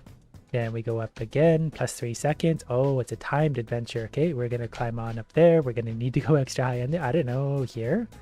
It's a little hard to estimate that, but we're doing all right. I don't know if we even can overshoot it. Like, I've landed pretty far on some of these and didn't fall off the far side. Okay, we can't go through them. This duck just lives in a perpetual world of stress and steroids. What a life to live. I like this training because it's actually fairly easy once you sort of just get a good estimate of how far things are. It gets very easy because you just let them go and keep them on climbing. This one's going to be a huge gap, so up there. Even that almost wasn't far enough. Same with this one. Can we put him off the screen? Whoops. So if you click, it also undoes his thing. 63 again. What do we have left to do? Okay, so this one, we're just flying through the gaps in the monuments, apparently. So we just don't want our duck to crash. It gets so fast so quick. It starts off stupidly easy, then gets almost impossible. Like, look at this. I wonder if we're going to make it through that gap.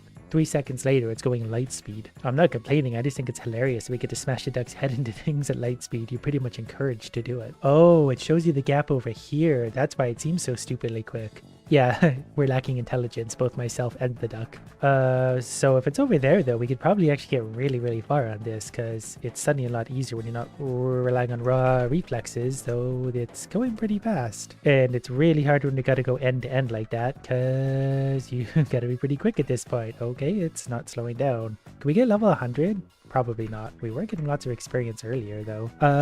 This might be a short... Okay, we got hit there. Oh, I didn't realize we were so low. How's our little duck doing? Okay, we got 60s across the board. Just gonna give him a quick feeding and we'll be on our way again. The Orange Destroyers. That's a pretty good name.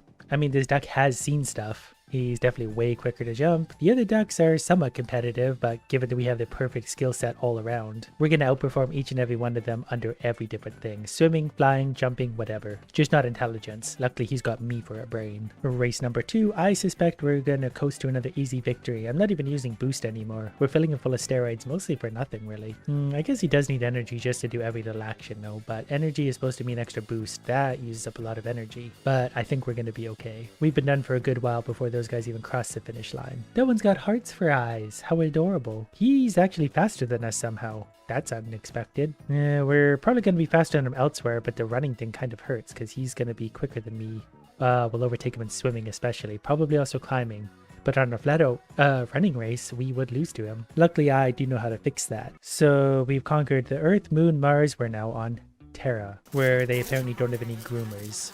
He thinks he's an evolved duck. This is what perfection looks like. Not sure what this is supposed to do. Okay, we just teleport to somewhere else. That's fun, I guess. So we just kind of showed up here and we're defeating their ducks. I've done no training on this planet, nor do I know how anything works. We're still winning. $300? That's fantastic. Okay, since running is our most valuable skill right now, we're gonna train it first, which involves me mostly just running along the ground, which to be fair is how you train running, but not in duck world. You gotta not crash into plants. So you basically gotta pay attention to the edge of their leaves to understand if you gotta go under or over them. Never mind, my theory failed, but we're level 68. Can I just crash into this? Does that give me experience? That actually does. We're now level 69. But it's quicker not to do that. I didn't realize I could jump through the leaves. It's mostly the spiky thing we got to avoid. So that actually makes it a lot easier. I was really worried about that. Well, I'm not super good at this, but we're level 76 now, so let me just slow walk into the spikes a few times. Except on this one where I need to jump into the spikes. But now that I'm level 79, I'm primed to go way past level 80, which should give me an advantage because running is everything. And he's got awfully small legs for someone who basically runs his entire life. Okay, we're making pretty good progress. This should put me comfortably past 80 already. The longer we can survive, the better. But now that I'm putting pressure on myself, it's gonna fail horribly. And there it goes, but we did get 85. We haven't yet trained intelligence. We can go all the way up to level 80. Press the right color to open the door. Oh, I see. We just need to press the arrow that we see in front of us. I was really overthinking this for a second, but that got me 12 levels. What happens if we don't open any door? Can I just sit here and stare at the rock? What happens then? Nothing. All right, so it's just kind of, oh, we can even do it ahead of time. I was waiting before. So, whoops. Okay, there's a bit of a balance here. But yeah, this will go easier as long as I can actually focus. Okay, that was a single level. I managed to do pretty well there, so the levels are just gonna fly on by. We're a very intelligent duck. You'd think the intelligence test would be harder, but to be fair, it has fooled me many times. But this already should put us well past level 80.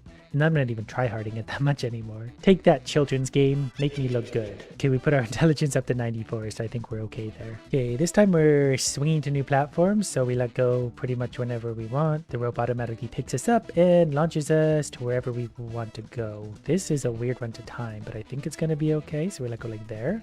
Nope, maybe just like at the pinnacle of our swing or thereabouts. It's a little hard to know exactly. This one, you just kind of got to feel it out because that didn't work. Okay, there. Yeah, okay, I see now. If you wait too long, you go too high. If you wait too before, you launch too far. It's a fine balance, but that's a duck's problem. Whoopsie doopsie, that was close. The wind is going to help. Not. But luckily, it's very generous with the experience here, which gives it a very satisfying overall gameplay. I'm just being impatient here, so I'm launching kind of low. That way we get to the platform quickly. I don't have time to wait. Okay, the wind is going to really bonus here, so let's go like here. Even that was almost too far, so we're going to do a very vertical right there.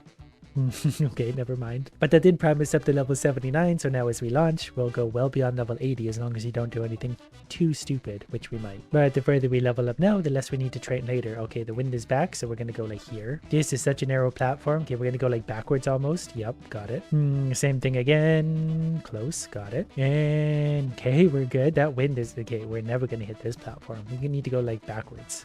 Got it, just barely. This is actually really enjoyable. The wind basically just really wants to push you forward. And we stopped this on like level 79, so we're actually going to get huge experience out of this. But the strategy is basically the same right now, just swing almost backwards and the wind will carry you.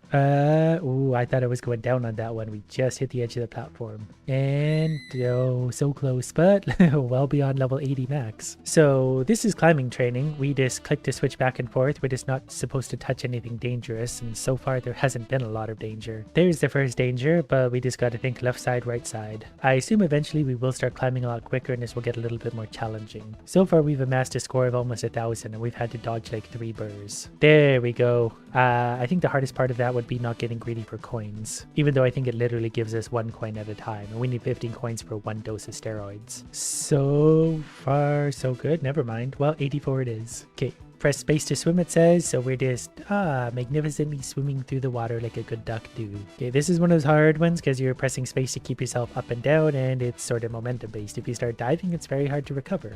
Whoops, sort of like that. This is actually kind of stressful. And I eat stress for breakfast. He's a motivated duck though. He knows if he does good, he gets more steroids and he's really addicted by this point. It'd be cool if I only have to do this one once because I don't love this. But our score is already 1300, so I might actually only have to do it once or twice. I'm actually getting lucky with a lot of this. I just happen to be kind of doing it right that got me through those narrow... Well, there we go. We're almost there. And since we did hit 78, we should go well beyond the maximum of 80 this round, provided we don't do anything too drastically horrible. This duck does spend 99% of his life training. The other 1% is steroids, and like the 0.1% left over from all that is actual competition. I touched the ground when I probably shouldn't have. Long story short, level 88, which is 10% farther than the maximum. So on this one, we're rotating the obstacles. This is more intelligence based, but it's working. We got to remember which way they rotate. Okay, which way do these rotate? Okay, counterclockwise. Got it. So we only need to click this one once. We only need to click that one once. This one's going to rotate that way. So, okay, that's hard to do just because it gets in the way. This might be a bit of a slow process just depending on what it gives us because I got to rotate this one twice, like right here. Okay, I get it now. Didn't mean to click on that one again. Whoops. Okay, we're good. We're good. I should have actually done that one an extra time ahead of time, but we're learning as we go. Okay, now I got it. And this has been an easy spawn for me, so there is some luck aspect to this. Okay, I rotated one into myself and we hit the even 80, which I'll take, because now we pretty much have a god duck. Anything beyond this is going to be well beyond, and look at all the steroids we get for him. And this guy still wants to race. The jungle is my home. The entire universe is mine. Let's do this. So far we're after a pretty commanding lead. Considering we're above max level skills, I think we got this one under control, even with the teleporters. I think our intelligence makes it quicker there, because yeah, we're way ahead of him. We're going to take a little flight. The jumping animation is really slow, and that really annoys me. Other than that, good job, duck. You've earned yourself lots and lots of performance enhancers.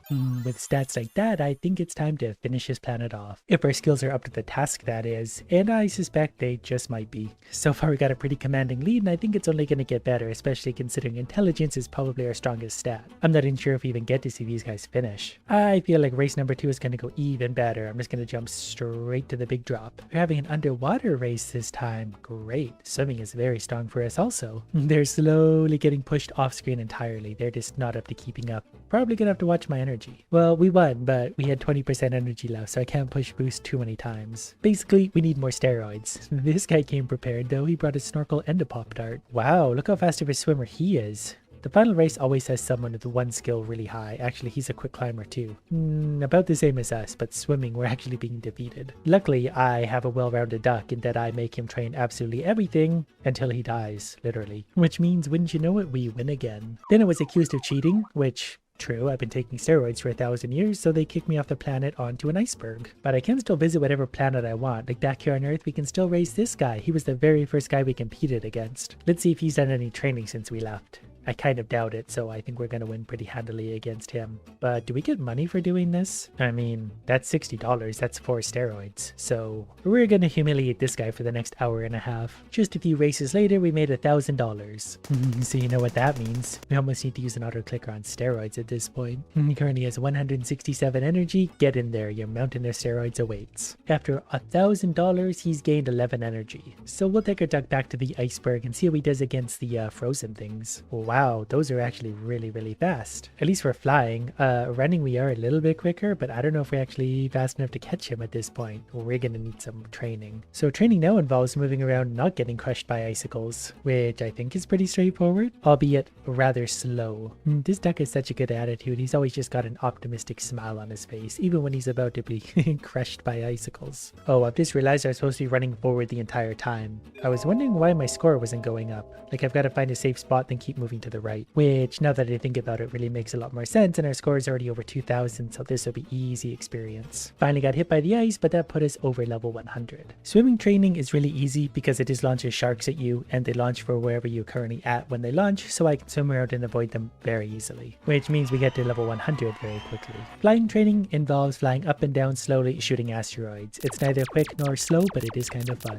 And that's an easy another level 100. I don't remember what we're training. There's just a duck on a rope trying to avoid being killed by balls. Pretty sure this is another one too where they just spawn in wherever you're currently at. The coins we do want, so we'll take those. Everything else we'll try and avoid. Our duck did get pelted by a snowball eventually, but level 100 won't be hard to get at all. So on this one, I apparently need to jump and climb up when ice blocks fall. So this is probably going to be pretty annoying because it's going to take a while. Plus the ice blocks are slippery and I tend to forget where they're falling because it takes a second from the warning to the point they actually fall. Plus I've gotten myself stuck in a cave, so I'm not really sure what to do now. Apparently our climbing was high enough that's level 100 just like that, which is strange because jumping was what we were training. Okay, this time I gotta click on whatever side has more ducks on it, so it's a math game. Well, it's kind of more of a counting game really, but I think we're gonna be okay because intelligence was already almost level 100. Okay, there's 103, that's gonna get us for now. So we've got hundreds across the board. Let's try this idiot again. Not only do we have level 100 skills, we've also had a lot more steroids. He's still a quicker flyer than us, but if we boost a little bit, we'll land at about the same time and we can outrun him. The system works. This guy wants an intelligence battle, so we'll give him one. Intelligence so far has been our easiest thing to upgrade, so we're way ahead of him there. We gotta jump the gap.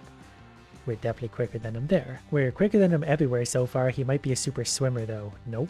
Climber? I don't know what he's good at. We're certainly better than him everywhere so far. Next we fight this guy in what he calls an extreme race, which involves us jumping off this, which is fine. That's just gravity. We're a faster swimmer than him anyway. I think we're faster than him anywhere. That first duck was just strangely good at some things. This one, more well-rounded but easy to win. But I also noticed we get $350 per race, and I think we can continually race them. Okay, if you try and do the race multiple times, you get less money for it. So we'll just spend $1,500 more on steroids again. Now that he's consumed his planet's worth of steroids, let's put him in the race. So far so good. Some of those other ducks are pretty quick. Some of them might be better than me in individual skills, but overall, we're just too well-rounded for them. Plus, our energy levels are probably absolutely insane right now. We've put all of our money into energy. So that made it an easy win. I'm not even sure that guy's going to appear back on screen. There he is before the race ends. The next race seems more the same. That one's actually faster than running, but I bet we're smarter than him. We'll probably come out of the teleporter first. And we're back to running. Jumping, we probably have him beat. I think he can only defeat us in running. I don't know if boosting there does anything. And another happy victory. Which brings us to the final race. Normally the one wearing something cool has been the one that's a little bit hard to defeat because they have some serious duck skills. Surprisingly, it's the one with sparkly eyes. It's a much faster swimmer than us. And hopefully we can overtake him here. Yes, we should catch up to him here. But swimming, he's got us beat. Everywhere else, we're better. There's an easy victory once again. And then we were called out immediately after that by some kind of super alien. He was so impressed with our victory that he wanted some of this. And so far we're better than him. We're definitely a faster runner.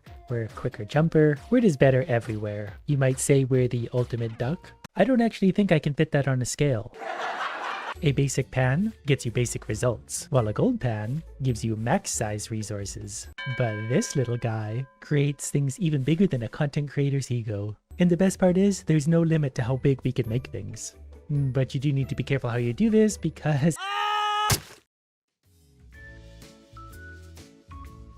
That one scaled a little bit quicker than I thought it would. We're gonna have some fun with this today. So we're just gonna need a little bit of ground to play with, and a teleporter to and from the shop. Now the way this bad boy works is you put inside what you want to make bigger, and then you just add value to that. The more value you add, the bigger the thing comes out. So we're gonna need a lot of value today. And we're going to be using a pickaxe system to gauge measurement. A basic pickaxe hole isn't very big. A regular piece of gold actually fills a large portion of that up. So we need a bigger hole for bigger gold. To upgrade this one, we need 300 iron. I know how to do that. We use this game-breaking monstrosity, combined with a quaint little setup. That's going to make it a little bit easier to find all the iron we need. That's probably good enough. Each one of these regular-sized iron weighs 100 pounds, so it only takes 3 of them to create the iron bar of our dreams, which then gets us a bigger pickaxe. That definitely makes a bigger hole that we need a bigger piece of gold for. Or we can do iron for the iron pickaxe. That goes in there. Then we'll take a little bit more from it. I assume these are all about the same size, so we can work with that. So we stuff that in there, and feed it one more iron. That puts the scaling at 103%. Add a little dirt, give it a little scrub, and we've made a baby. I love this mod so much. And this looks to be about the right size piece of iron. Get in your hole. Perfect. Ooh, we need bigger holes. And I'm going to need more tool racks. Okay, the next pickaxe requires 600 gold. Thanks to my god drill, we're only going to need 6 of these. And the value of things is going to start to get pretty wildly out of control. That was easy enough thanks to my mini pile of gold. Give me the good stuff, 1 gold pickaxe. Anyways, the gold pickaxe makes a hole that big. That's going to be a big piece of gold. And luckily I still have tons of value sitting there. And then we're going to use iron to make it bigger because I don't understand any other scale. And my bucket seems to have run out of water. Luckily I'm a filthy cheater and have a very easy solution for that. Abracadabra! Big piece of gold. We're going to need a bigger pan pretty soon, but does it fill the hole? Pretty perfectly. We're getting good at this. And this seems like such an unreasonably big piece of gold considering this is the usual maximum, but they get as big as you can imagine. So we're going to put 1 gold pickaxe on the shelf to keep track, and then we're going to see what it takes to make the next one. 1,000 worth of shards. Each one of these weighs 100, we need 10. Currently we have 3, so I'm feeling pretty optimistic this won't actually take very long. But that mostly depends on how badly my stuff piles up. Alright, count out 7 more shards if you see them. We literally only... There, we're done. I love god drills so much. And shard pickaxe, which definitely looks very good. It makes a hole that big, so we're gonna need a pretty reasonably big something. So in goes the shard. Then we're gonna top it up with iron, 108%. And this makes the biggest shard that's ever been seen in Hydroneer as far as I know. It's not big enough. It doesn't scale the same as gold. 110%? Well, the shards don't get as big as quickly because they're naturally smaller. And I don't dare to pretend to understand how any of this works. Is 118 the magic number? That's better. Where did that come from? Well, let's call that close enough. That's a pretty good fit. Another one for the collection. And what disaster do we need next? Emeralds. 1,000 pounds of emeralds. Gonna need lots of emeralds, and each one of them, once polished, weighs 100 pounds. So I guess everything that outputs is simply 100 pounds. I can live with that. I let this run for 20-30 seconds and we got all of this, so that's a really good start. I wish all of my stupid ideas just kind of worked this well. The hardest part is probably going to be transporting them, but I hope I can just kind of go like this. Are we happy now? 1 glowing green emerald pickaxe. So we'll make a big hole and, well, should we fill it with an emerald? Alright, let's see what happens when we make the emeralds bigger. 110 may just be the magic number. Get in there, you little rascal. That about fills it. Emeralds aren't a really round shape, so that works. To look at it, it just feels like it gets progressively stupider. So another one to our collection. What do we need now? 1,300 sapphire. And I think these pretty blue morons are rarer than emeralds. My existing disaster pile got me 9. So we need a bigger disaster pile. More sapphires, please. These are the ones we're looking for. Now to carefully place them on the table. And just like that, a pretty sapphire pickaxe. And that makes a hole that big. But I'm over the gems, we're going back to making big gold nuggets. And I'm feeling pretty good about 116%. Which actually, definitely not. 132% makes gold that big. Which actually, yeah, is about right. It's not the most perfect fit in the world, but it roughly fills the hole, and that's what we're here to do. So sapphire pickaxe is complete. Next on the to-do list, ruby. We need 16 rubies. If we're really lucky, they might actually already be existing. There were 4. This is gonna get annoying because we're gonna run out of room down here. Have rubies always been this rare? I feel like normally I find them everywhere. I've just realized one of the problems with this idea is if I make the game lag, I lose all the progress and I can't clear raw materials because those big things are raw materials. So we're gonna have to go about this a bit of a different way. I cannot make the game lag too hard right now. And that gives us a beautiful red pickaxe, which makes a very, very big hole, which we're gonna fill with very, very big gold. So the last one required 132%. After feeding it some more iron, 137%, which looks something like that. That might actually be perfect. They're getting pretty big. You just kind of got to throw it the right way so it lays in the hole properly, but I think we got a pretty perfect fit. Yeah, I'd say that's about right. They grow up so fast. Red pickaxe complete. Next, we're going to need some cloudium, which is something I've actually already found a lot of thanks to my god drills. I only need 10 of these, that's 2. So after producing all of this, we had 9 of the 10 cloudiums we need. So it's not as rare as rubies, but still pretty rare. And it didn't take me long to produce the last one I need. This by itself is worth $200,000, so the pickaxe better appreciate what's gone into it. I can't wait to see how big of a piece of gold we need for this one though. That's gonna be perfect. We're all ironed up 143%. That's so beautiful. Well, I'd say that's about big enough to fill the hole with one simple nugget. So another pickaxe to my beautiful collection. For the next one, we're gonna need onyx, 400 onyx, which is extraordinarily rare in itself, but I have found a few along the way. Okay, well after mining that many resources, we only have 1 onyx to show for it. So I'm just gonna do a little bit of off-cam grinding, and there we go, I found the 4 onyxes we need. Just shut up and give me the black pickaxe. 1 colossal sized hole coming up. Think about the amount of gold we're gonna need to fill that.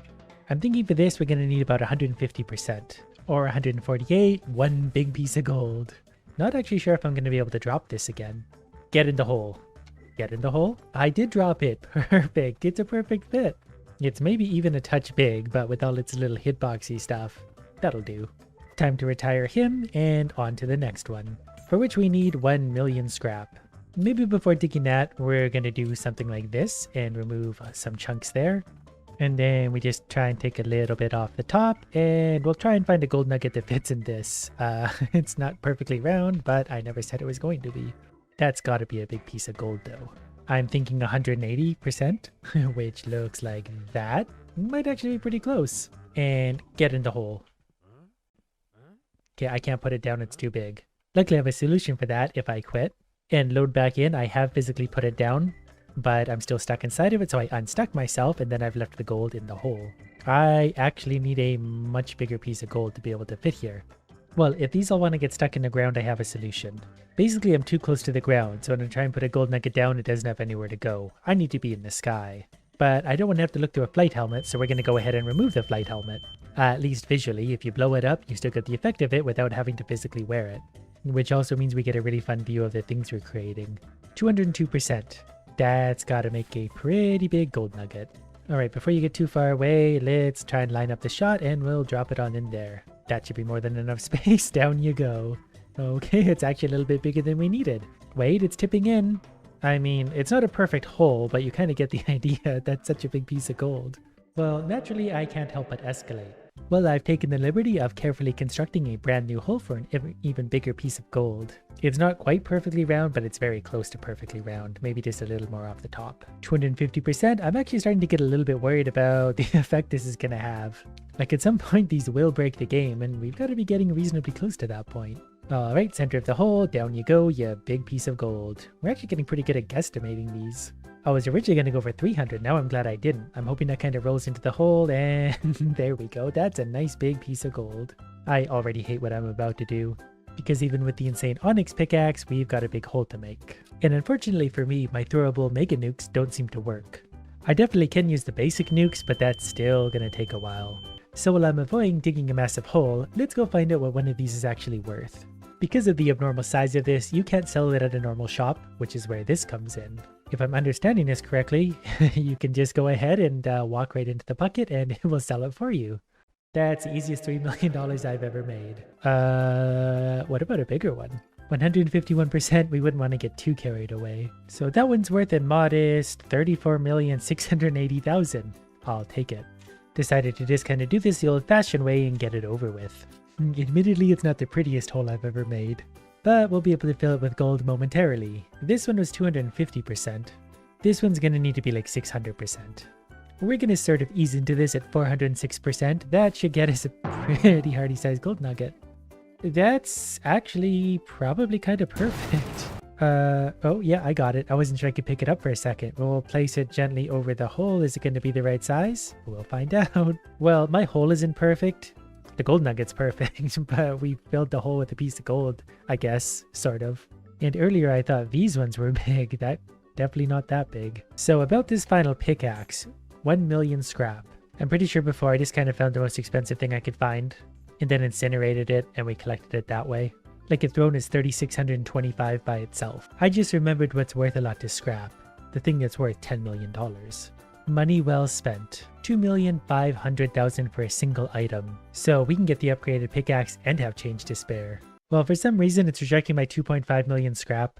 Oh, but look at that. It must have worked somehow when no one was looking. There's a new pickaxe. The problem with this one is we can't really use it on his ground because I don't want to lose all my carefully placed holes.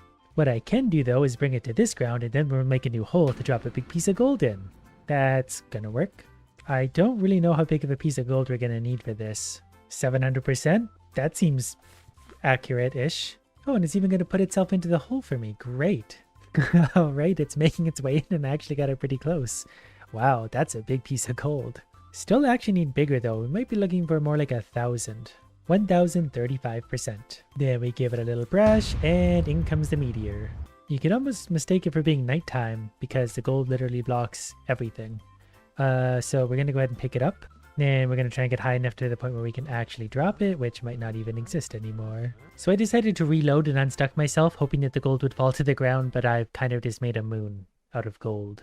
Okay, I've relocated the moon to over there. We're going for 1,120%, starting in the edge of the hole this time. That way it hopefully just rolls straight into it. Or I guess it can just sort of hang out there for a while. Okay, it's that big. I'm literally carrying it right now. I figure since I have the opportunity to carry it, we can find out how much it's worth. And we broke the integer thing. Minus 10 billion whatevers. Lots of money. There you go. No more gold nugget. But the best part is I can actually see the other gold nugget from here. I'm on the other side of the map and it's very clearly right there. Which makes me wonder, how big can we do this? What about 5,200%? Okay, that's pretty good. It's moving. Oh, the game doesn't like that. I don't know where it's going, but it's making me uncomfortable and it's really hurting the frame rate. So now we just have a new planet in our solar system and it's made entirely of gold. So I guess next time we'll just have to go even bigger and even better. Last time we did this, someone asked me, is it possible to mine out the entire mine below? And I thought that was just such a fun idea that I'm gonna give it a try myself. We're on the large map. I'm gonna try and mine out every inch of dirt below, so we're gonna need some drill upgrades. We're actually gonna need a lot of drill upgrades, but the first thing is the hostile proximity meter. We need to know how far away the idiots are. And I do have them set to showing up a little bit later, but they'll show up with twice the power. I found some easy digging over here, but basically it's gonna be all about drill upgrades today and whatever other powers we can hopefully find out here. I did already find some more iron, so that's not a bad find to start. And it's already annoying me so much that I want to upgrade my drill already. If I get my drill upgraded 4, 5, 6, 17 times, that'll be great. Probably also my carrying capacity. So the drill only costs 4, so that's done, so we can go a little faster for a little more iron. There is also a triangle there. I'm not interested in triangles yet. And I'm still going to mine out kind of broadly right now. I just need some drill upgrades because it's too slow to mine out every little piece so far, I think. But I already did find some more iron, so that's actually a really good start. So I'm also just going to increase my carrying capacity because since I have the stronger drill, I'm going to just go straight down, hopefully finding stuff like water, but also hopefully some easier dirt to drill, but more iron. And this is really bad luck because this stuff is really exceptionally hard for what it has to be. Okay, not a lot of iron straight down. That's okay for now. I also have a different dome. This one has like repellent on it, mostly so that monsters take longer to show up. I don't have a shield, keeping it safe though. But I can delay their wave by presumably 30%. I can slow them down in battle and I can do whatever that is. But let's face it, we're here for iron, which I just happened to find a rather nice deposit of. And since this dirt's easy to mine, I will bump it a little bit on the way up. Probably grabbed a little bit more than I should have. But that's just kind of the story of my life. Okay, we'll take these up since they're right here. And I already have enough for a stronger drill, so we're going to do just that. That did cost $8, whatever they're called. Probably money well spent. We're going to go through some of this easier stuff for a sec, hoping to get a smaller deposit of iron. That stuff is still stupidly hard for how early on we are. I really shouldn't even be mining through this, but we did find some more iron and we're tearing through it fairly quickly. I am going to split this one into a few different loads just so I can get it to the surface quicker, and since we're here, we're just going to kind of bump our way down just to clear it all out. If I keep my drill upgraded, I should be able to actually just kind of bulldoze my way through everything. Like when I want to go somewhere, I just go in a straight line to get there, and that should help clear things out. Maybe also bombs. I do enjoy bombs. So far, this seems to be working pretty good, but it's definitely going to get harder as time goes on. Idiots are on their way, but they're so slow now, I really don't care. Because we'll just oh, we don't have the launching ability yet. That's okay, we can just hit him with the sword. I'll buy the launching ability next because this dome isn't going to take a lot of abuse. So we'll display the dome's health meter. It's still got 90% of its health, so I don't care for now. And we're going to get more speed. My repellent is apparently ready, so...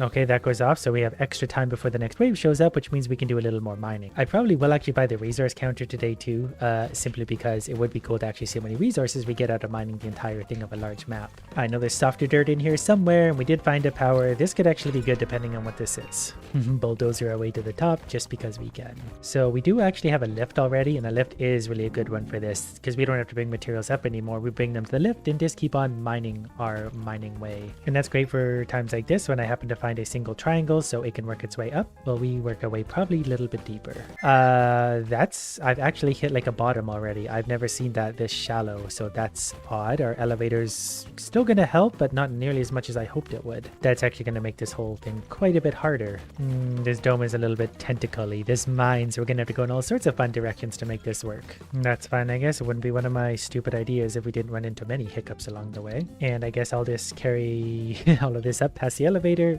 Hostiles are on the way. They're stupid. Whoops, I accidentally dropped one. Okay, I'm gonna buy the fast stab for now. That should help with these idiots. I don't know which ones to focus on here. I kind of screwed that up so bad that, well, whatever. Those guys can hit my dome. I don't care. Then again, maybe we can get them both. If I go up here... Oh, this thing does not have much aim yet. But I just realized how little damage you actually do to the dome, so I'm not that worried about it. And then the other resources are still making their way up. That's fine by me. I'll just keep overloading that elevator. I just don't really know where to mine now because it's such an awkward dig. So for a sec, I'm basically just going to take whatever little bit of easier digging I can find, which apparently isn't much because the game hates me today. Then again, we did just find another iron deposit already, and this one's pretty big, so the game loves me. Plus these dots are good digging. I'm so happy to see this. I almost don't care about the iron. Drop the kids off at the elevator. Well, they'll hopefully make their way to the surface. For now, I'm just going to wander around through this, looking for some bigger deposits, and I'll clear all this out a little bit later with my super drill. Oh, but here's more iron already, so maybe this random wandering actually is a strategy I should normally utilize because this is working way too good. And as I raise up the elevator, I pulled a few pieces closer. We should have some money to spend. I'm gonna buy slice improvement, and then we can still buy a stronger drill. That way we can murder things and do good mining. We'll give him a thwack too. That should finish him off. Let's get rid of the bird. They don't do a lot of damage, but they do annoy the life out of me. So he's dead in one shot. Whoops, definitely double clicked there, but we'll thwack this guy. This upgraded drill is probably going to work really well because I'm really chewing through this stuff in a hurry. I'm just going to keep bulldozing my way around sort of randomly because if we're one-shotting dirt, then iron's never far away because we can also drag stuff up pretty easily. And yeah, there's also a nice iron deposit right there basically beside the elevator, so that works out well for us. We're getting really rich really quickly. Like, there's a lot of iron sitting on the lift already. We've just deposited all this. And there's also water here. I guess we'll take that over. I don't like water as much, but it is good for upgrades. And there's more iron right here, so the mine is a strange shape, which is annoying, but I'm starting to find the outer edges, and actually if I go like this, I could probably drag some of this with me. That iron's going to be a floater there for a while. Then I'll carry these two back to the surface somewhat manually, but I'm going to clear out some of the mine on the way up because I'm not doing a lot of that yet, but we're going to get rich enough to get the upgrades pretty quick. So I think I'm going to finally get the resource counter. That's just important. We're going to repair the dome a little bit because it took some abuse. Pretty sure I can survive one more wave with this weapon easy enough, so I'm going to get extra carry strength and speed. Plus, you've got more resources on the way up, so by the time I'm done this battle, we can probably buy more upgrades anyway. I'm not thinking this is going to be a super hard battle because, well, obviously. Alright, and then it's back to work. The elevator is still slowly chugging along. There's still lots of resources there. I did also find one of these guys. I'm not really sure what to do with this thing at this point, so we're just going to set it maybe right here. That way, if it does find anything, it will bring them to me. I'm going to carry this with me like a good luck charm. And then we're going to explore a little bit the outer edge of the mine so far, and if we can find an iron deposit here on the pink stuff, it would be massive. So I just realized something really exploitable because the game crashed. So it turns out that the game crashes after you've played for a while, you tend to start right at this last wave of enemies ends. So obviously that means I can go digging around as much as I want, and if I don't find something good, I can just restart and dig in a different direction. I can basically replay the day as many times as I need to until I find the iron I want. That's not a strategy I'm likely to use right now, but if I have a bad day in this, I might just restart and do just that. I'm used to games crashing and all, but it's rare that it actually works to my advantage somehow. This new carry strength is fantastic too. Look at all the stuff I can carry with no slowdown. Also found a new something or other here, so we'll go ahead and bulldoze our way up to the surface. We do have blast mining that might actually come in handy, more so than the other thing will, because, well, this is just straight up a bomb. And I think we can all be honest with ourselves here. Bombs are good. We're just going to bring it down a little more so it clears out a nice area that I don't have to mine, because this stuff is super hard, and this is also a weird mine. So instead, I'm going to set it somewhere right here, because I need to get back to the surface. There's also some iron there, though. I see you, iron. Okay, I'll take a little bit of you with me because I'm greedy. This is kind of nice, though, because, like, it's clear, and when I get to the elevator, it gives me a speed boost anyway. Definitely had some friends waiting for me at the top, which is perfectly fine, because the dome can take some damage this early on. I can repair it with all my many triangles. Whoops. Definitely missed that. Okay, this wave is a little more intense than I thought it might be. Luckily, we're getting rich, so I'm not that worried about this. We'll just keep thwacking these guys, and then we'll shoot the airborne idiots. Okay, let's do a little bit of repair. So if we buy this one, it will repair 50% of total HP and give my dome more health.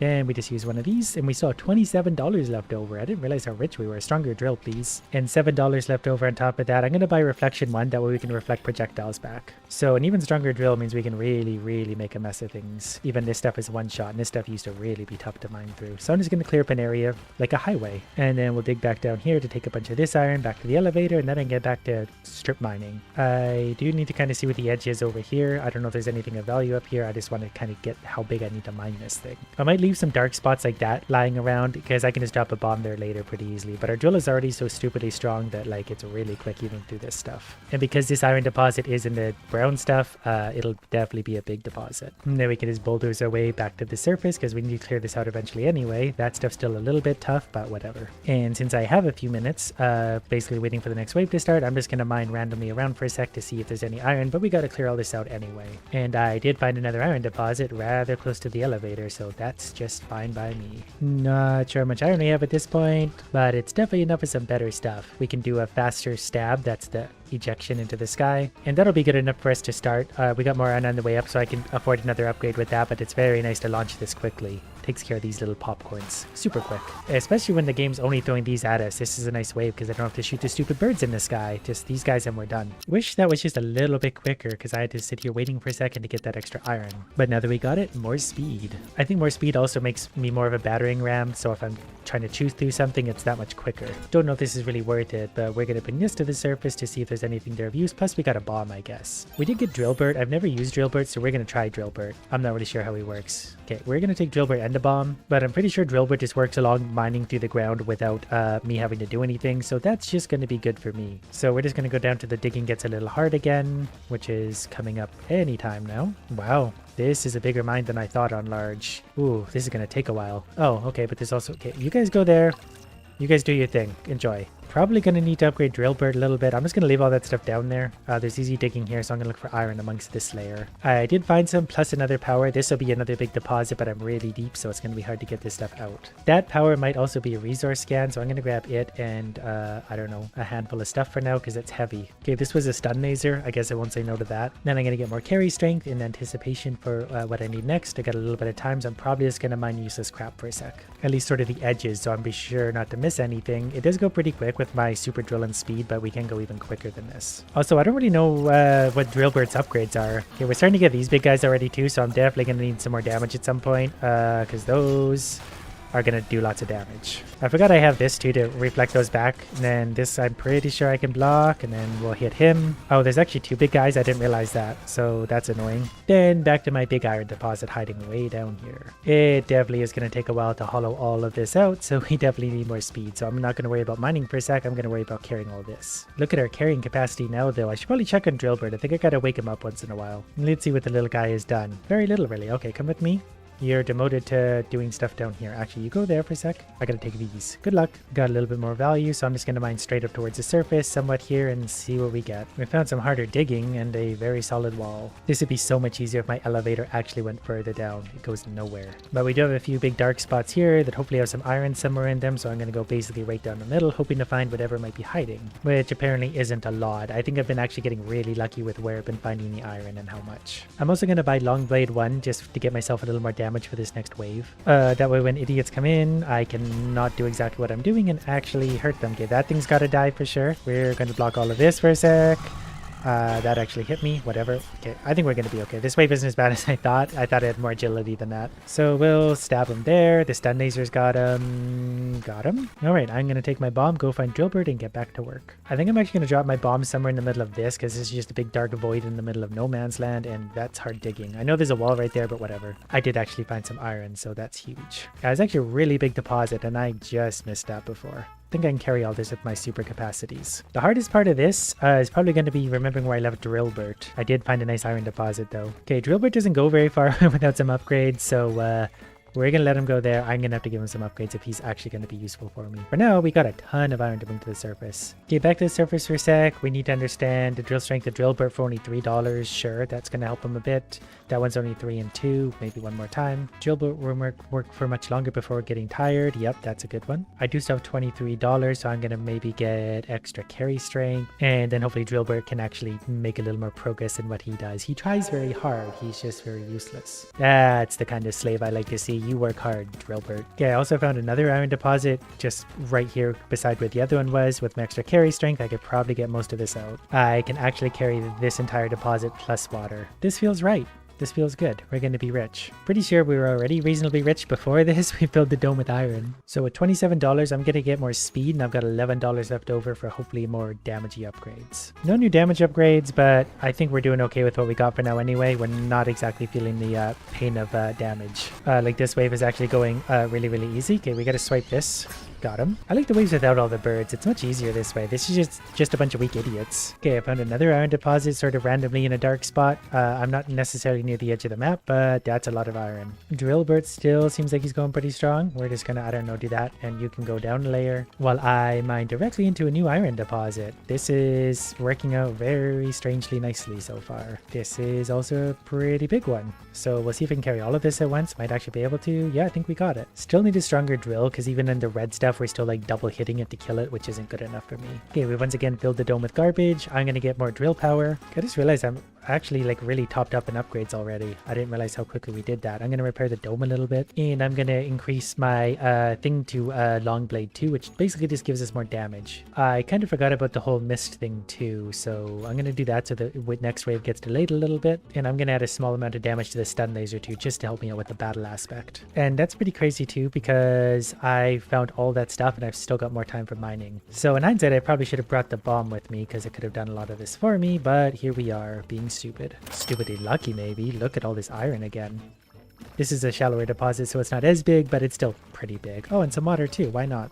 With all this money, since it's not really going to be enough for a ton of stuff, I'm maybe just going to make my bomb a little bigger. That way when I bring it down, well, who doesn't like bigger bombs? Especially when I get into that hard digging. There we go. Now I have a super stabber as well. So this thing should launch pretty often and recharge pretty quickly, so it's going to be lots of good damage for us. It's going to hurt that. We're going to reflect back at you, and you missed that one. That's fine. Whoops. Still don't have a lot of agility, but I do think it hits hard. Yeah, so far, like, now that I know how the reflector thing works, it really makes a big difference. We need to get rid of that guy when you get a chance. But even so, like this, we're fine. We're not really taking any damage. We're just getting annoyed by everything. Okay, I'm going to hit the repellent, so we're going to wait longer for that. We're going to take our bigger bomb down. And I'm going to try and leave it somewhere where it's going to do big damage to things, which is hard to find these days because I don't know where the edges are. We're clearly getting pretty deep. Okay, Drillbert's into some hard stuff. Good job, Drillbert. You enjoy a bomb for a sec. I don't know what's going to happen now.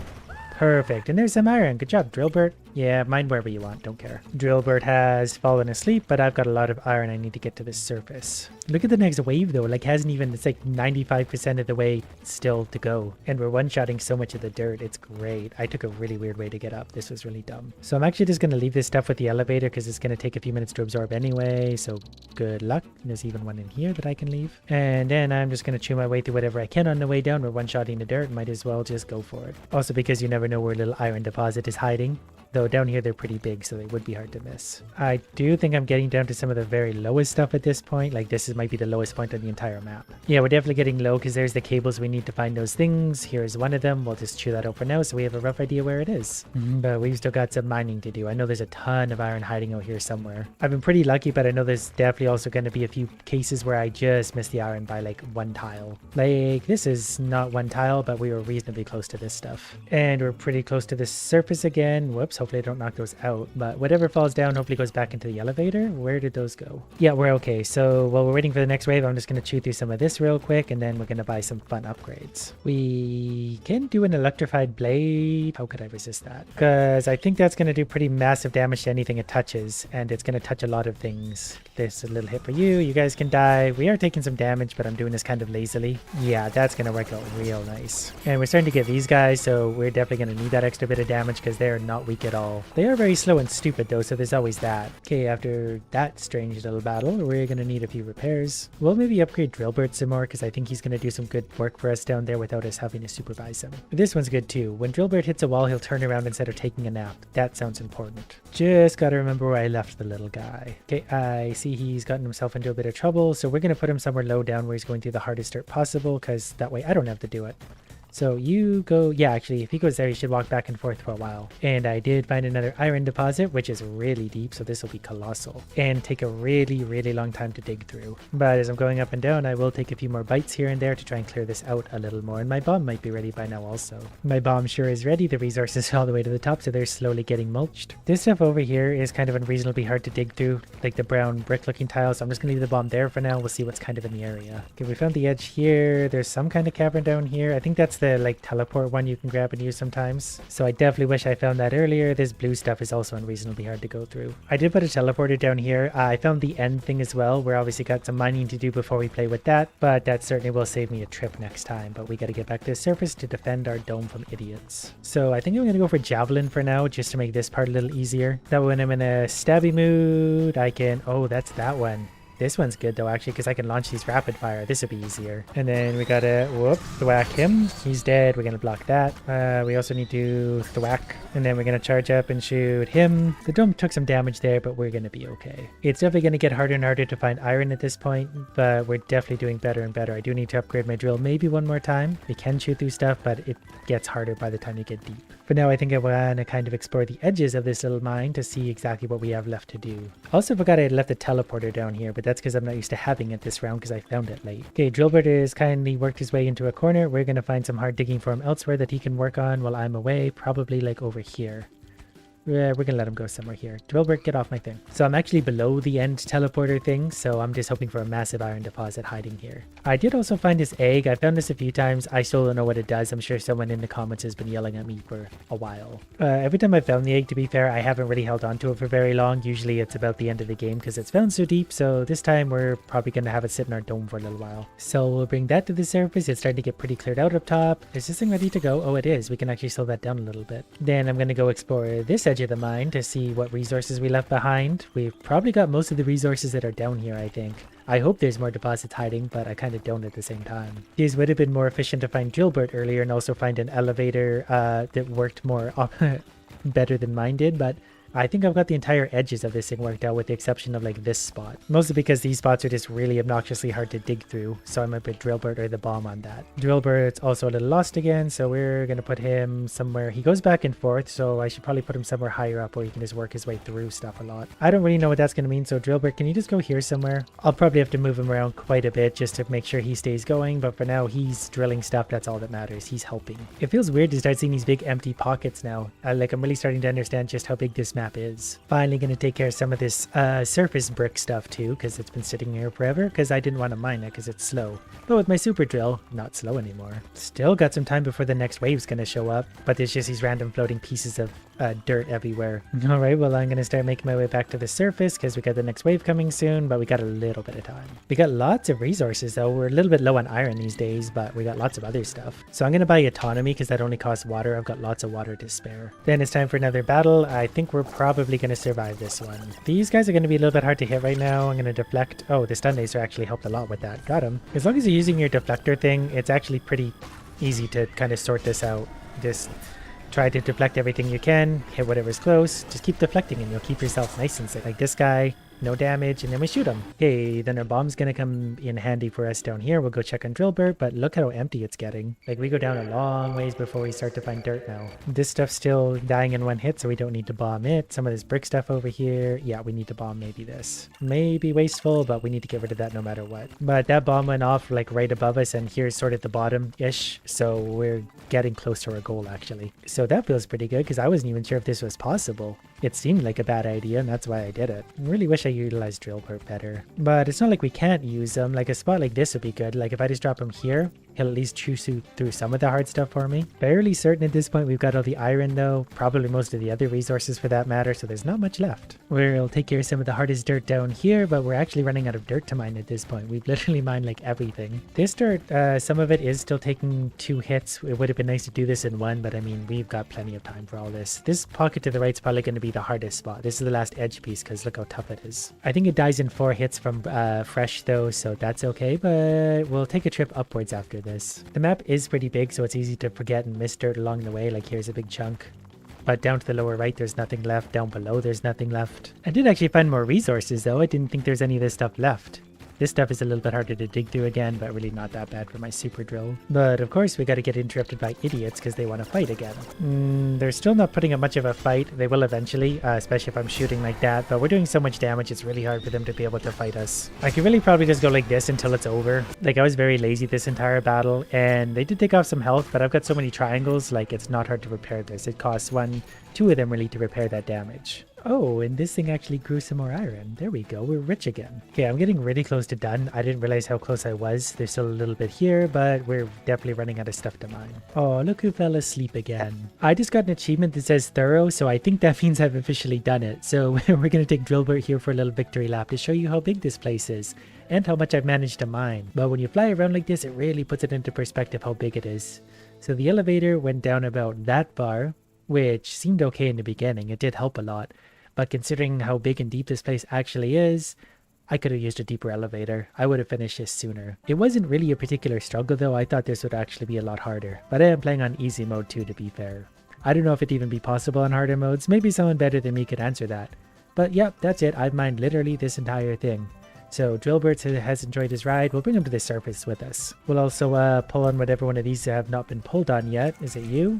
I think they're all ready to go now, so we'll give this a pull, or bring it to the surface, I should say. Normally we're tunneling, like through all sorts of little mine shafts to get all the way up, and it's a bit of a maze. Here, we don't have to do that. We just carry it basically straight up. I also don't remember what happened with that egg. I think I brought it to the surface and then forgot about it like I always do. Do these things work here? Drillbert, can you... Well, Drillbert might go for a spin. Okay, Drillbert's back down to the bottom where he belongs. That's where I found him anyway. We'll release to his natural habitat. Okay, I brought that to the surface. I'm going to send the bomb down anyway just for fun. Drillbert should enjoy that. And then we'll pretend like we're actually going to struggle with this. Gonna thwack that out of the air. Gonna thwack that out of the air. It is a pretty intense wave at this point considering how far in we are. I could have kept going for quite a while, but what's the point? We're going to windshield wiper our way to victory. Yeah, about time you showed up. The end. We mined the whole thing. Oh, so in case you're wondering, we mined 400 resources, so that's as much as is in the map. We unlocked a new pet for some reason, and we destroyed 3,000 blocks. Today we're going to start upgrading, and we're going to keep upgrading until we have some unstoppable monster. But for now, we're going to settle for piercing kitty cats in the wilderness. But every time we kill them, they drop a little bit of silver. We use the silver to get new skills and acquire new skills. The first one is free. We're going to go with Holy Pillar. Erect a pillar of light in a random direction that deals continuous damage. Here it is here, so we can pull idiots through that if we want, and they're pretty stupid, so we'll get away with that a lot. And we've leveled up again, so we get to pick between all of these things. We're going to upgrade our Yang Force because the related skill is our Erection Pillar. They're getting a little quicker. Next, we're going to probably increase our silver drop rate because silver is the key to all of our upgrades. We have 18 silver so far, which probably means we could buy more skills, which probably means we should. Our third skill is going to cost 10 silver, but we get to pick from all of these. I think I want to try Vertical Bumper. Oh, that actually synergizes with my original skill. I didn't know that, but it makes sense because my original one is left and right. This one's up and down. So now we fire them in all directions. We've already leveled up again. I'm just going to increase silver drop rate. That's a good investment in the future.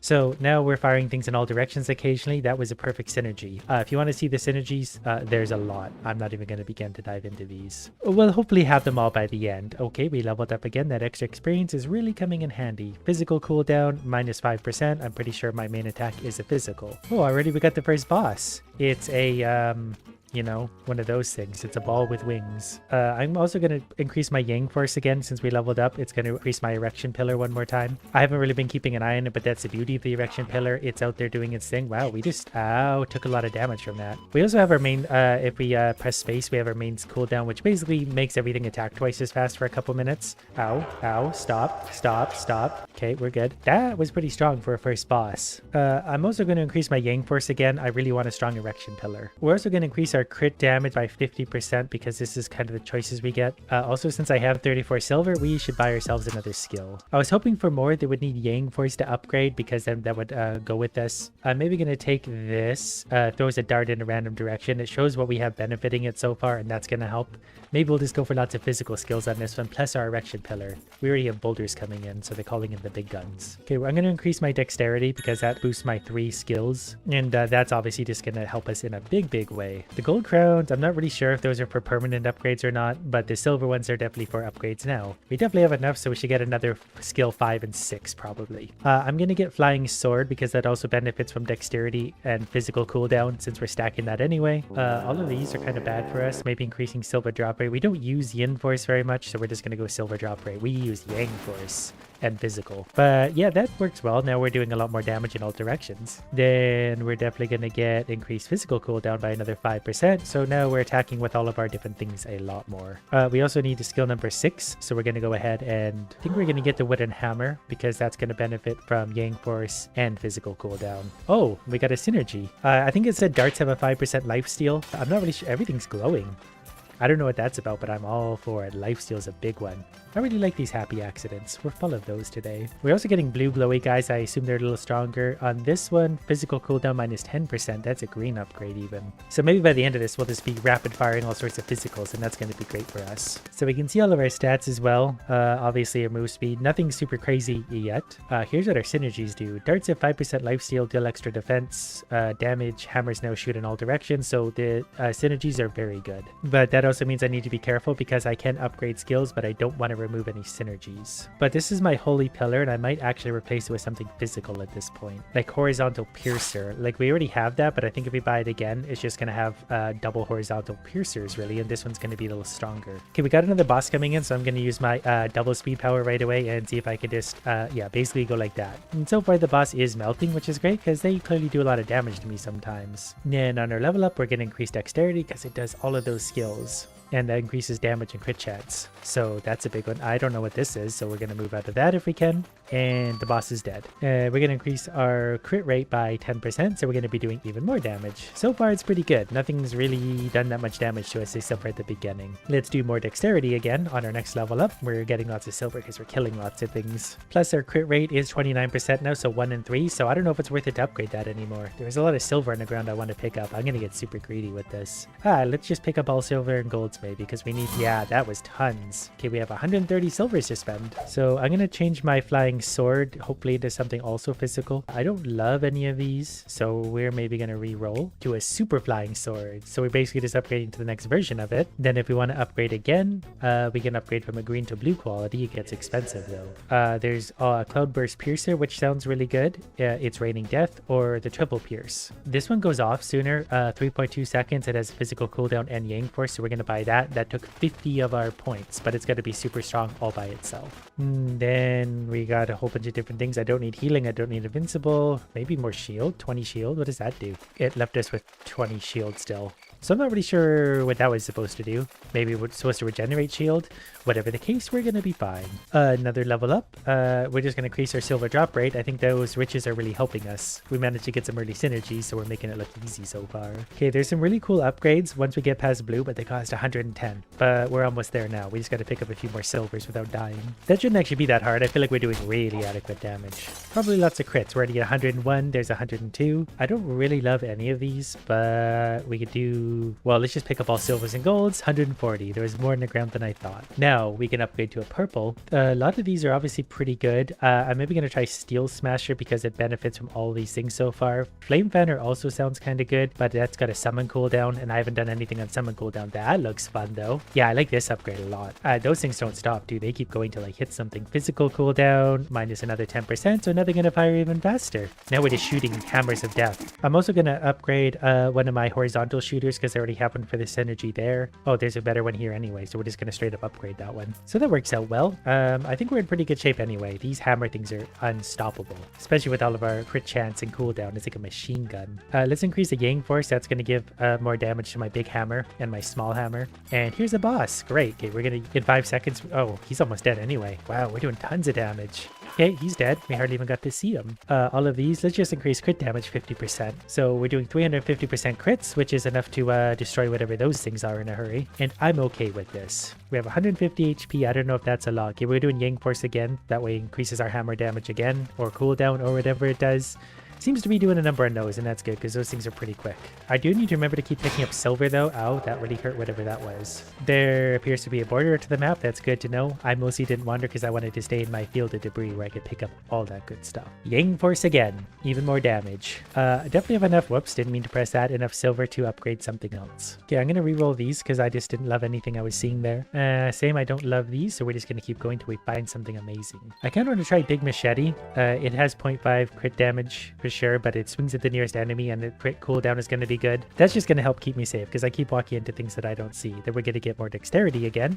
At some point we probably do want more HP, but if we do so much damage things can't touch us. It's pretty much the same thing. I wish I knew more of the synergies, but you can't see them until you get them. So you just got to keep experimenting. We're going to do increase silver drop rate, I guess. The richer you are, the stronger you are. I am going to upgrade my basic hammer, but I kind of need a better hammer because it is one of my synergies. I mean, I got so many gold points, I don't really know what else to do with them anyway. Okay, I did find a better up and down shooter. That should still give me a synergy, and it's just a better version of it. None of these are super great. I will just take increased this one, because that's going to give me slightly better shield and shield recovery. 2 minutes left, and it's probably going to start to get intense, but that's okay, because I've got my super hammers on the job. I'm also going to upgrade my hammer, I think, to a rock hammer, so that's just a better version. Yeah, wooden hammer level 2. So that still gives me the synergy. We got purple upgrades. We're just going to pick up all silver and gold. That made me super rich. What I really want is dart level 2, because that's a synergy, but we need the better version of a dart. So we need to look down here for the right upgrade. Or we can just upgrade our big machete straight up, because we have the money. We can get another purple skill. I'm going to try Gale Thunder. Conjure 3 tornadoes that surround you, cast gust every 4 seconds whenever you are hit. The spell cooldown isn't great, but the other things are. Yeah, we're going to try it. We now have big tornadoes that are hanging out way out there killing things on our behalf. So we got another boss who's hitting us already quite a lot. That's not great. Let's upgrade our Yang Force because it upgrades all of those super skills we have. And we're going to try not to stand in the red zones. And we're failing pretty badly at that so far. But the boss is also dying fairly quick. We're going to upgrade Yang Force again. And we're going to try and avoid everything. Wow, this is getting intense suddenly. It went from like coasting to super hard. Out of all these, let's just take Yin Force, because that's going to help my shield and evasion. And we do need just a little bit of that. It's also time to use my super ability, so my cooldowns are cut in half, so we're doing double damage for a sec. Which means the boss is dead. Which means we can upgrade to Yang Force again and keep on trucking through these guys. These red guys are really fast and really strong. If they touch me, it hurts. Luckily, the same goes the other way though. If I touch them, it also hurts a lot. So we're going to keep moving away, and we need to upgrade some skills pretty badly. Okay, I finally managed to get level 2 dart, which those darts in 2 different directions. That's not super expensive, so we're going to try and get another one. I'm also going to get more perception. I did find this sideways bumper up here, the blue version of this, but unfortunately it's not replacing that one. Otherwise I'd buy it. We need that synergy, I think. Oh, we got it here. Okay, perfect. Now we're going to get a better upgraded version of that. I have used almost all my gold crowns and rerolls though, so I definitely need more of those, but it's hard to get to them because I'm being swarmed by red things. It's hard to say when they die too, like they fall over very slowly. I could be walking through them more. I'm just very scared to touch them. These are all kind of, that's a permanent upgrade, so I'm going to go for that one. Yeah, it's a mini version of that thing. The flying ball that we fought a while ago. I don't know if it's still the same strength as the boss or not. I'm not going to find out. I'm going to try not to touch it. I accidentally disactivated my ultimate ability. Not really sure why, but it's going off. We're also very rich. Unfortunately, it is a little bit hard to find the proper skills we need to properly synergize, but ooh, we're almost done. 10 seconds left. What do we got? Wish I had my ultimate ability right now. But at the same time, I kind of don't. We're up to 1500 combos, so that's pretty good. That's not skill-based at all, though. That's just because we're firing in all directions always. Oh, is that it? No boss. We did it. We got a whole bunch of stuff. We only had 2 skills at purple, but we had 2 synergies that carried us. And because of our success, we have 76 talent points to spend on things like unlocks tier 5 skills. I don't know what those are, but I want. Crit damage plus 20%. Yes, that's an easy one. Pickup range is nice. Silver drop is a great one. Yang force plus 5. Sure, we could use more yang in our lives. Crit damage plus another. So yeah, great. Crit rate plus 5% at the base. Absolutely. Now we're at the talent points, but we're so much stronger. So we just unlocked yellow skills. Before we could go all the way up to purple. Now we can go up to yellow. Ultra rare collector's edition flying sword. And that applies to everything, including chakrams and hammers. So I'm pretty excited to see the new stuff. We're going to get up to yellow skills and all sorts of synergies that are going to make us an unstoppable god. This is a harder level again though, so enemies are going to be a little more resilient to damage. And so far they're actually scaring me a little bit. Okay, we're going to throw a dart in a random direction to start.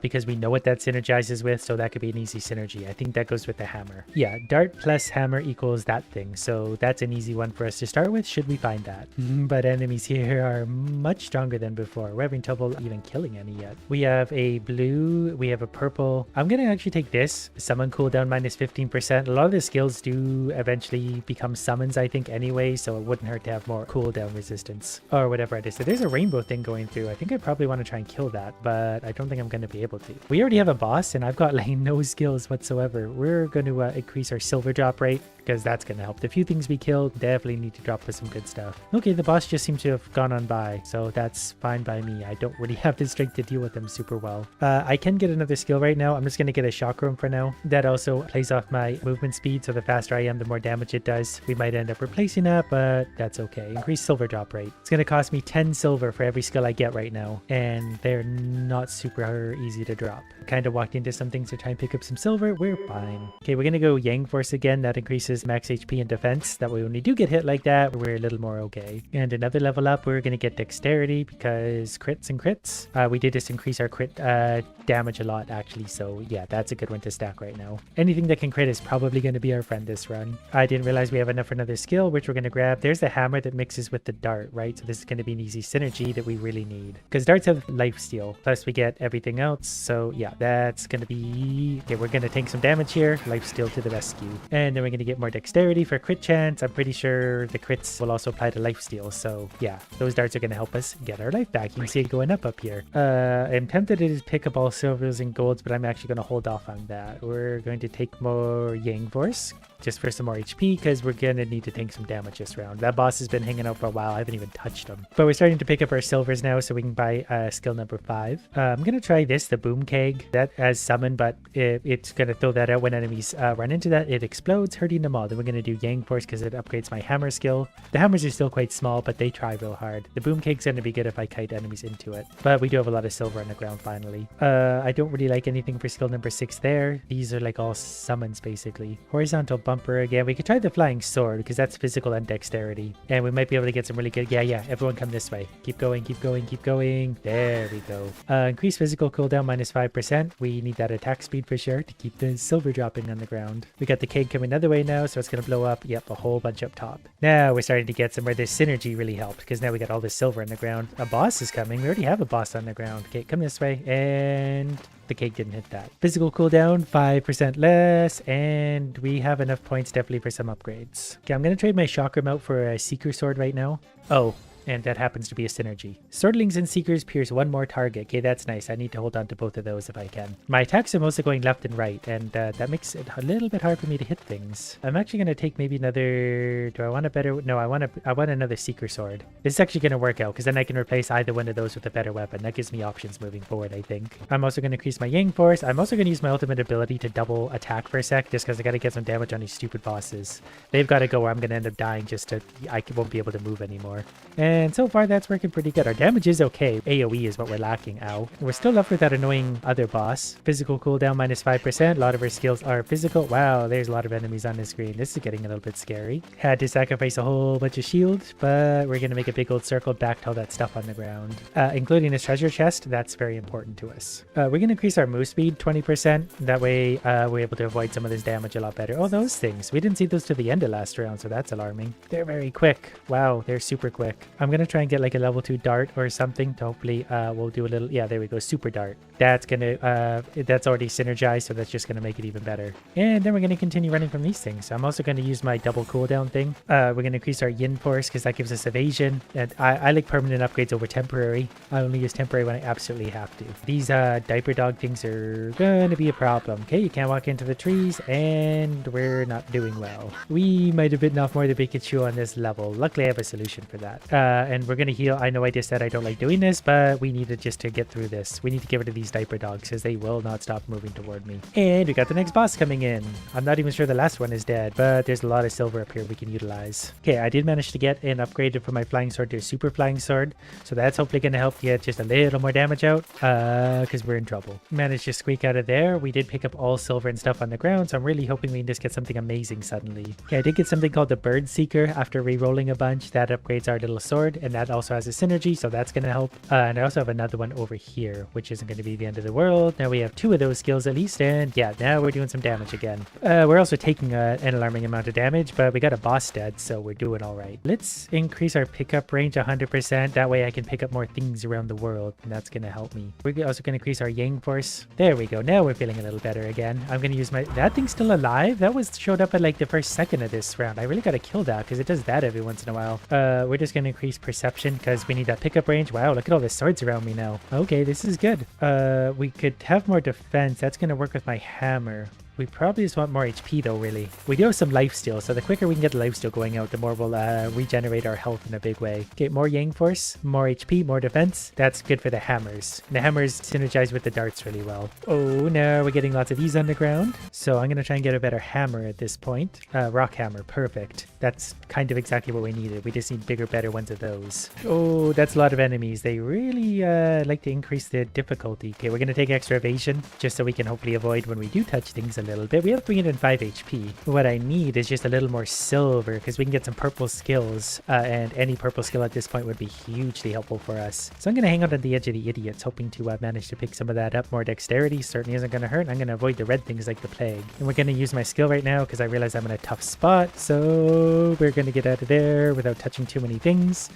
Good. So far, so good. That movement speed is very important right now. Don't know why I went this way. That hurts. Boss is coming also, so that's pretty wonderful. We're kind of in trouble. Okay, I'm going to take more Yang Force, though. And we're going to pick up some silver. There's lots on the ground. Okay, this is okay. Because I can replace one of my Bird Seekers with something better, which is actually going to be Hexa Bumper, because that's going to synergize with my original one. I didn't realize we hadn't done that yet. So that's going to give us a synergy plus a level 4 weapon. So now we look like this, and that's going to help thin things out around us. Okay. There's a lot of projectiles I didn't realize, and we got a diaper dog. I'm gonna increase Yang Force again, probably just for all that good stuff. Then we're gonna keep on walking and keep walking and going this way now. Okay, he doesn't corner well. We gotta remember that. Okay, I'm also gonna use my ultimate, so we're attacking twice as quick. Physical cooldown is gonna go down 5% because it's already well, it's actually getting pretty low already. Maybe I want perception and move speed. No, let's just do pure damage. If it ain't broke, don't fix it. We get by on damage no matter what game we're playing. Okay, he's almost dead.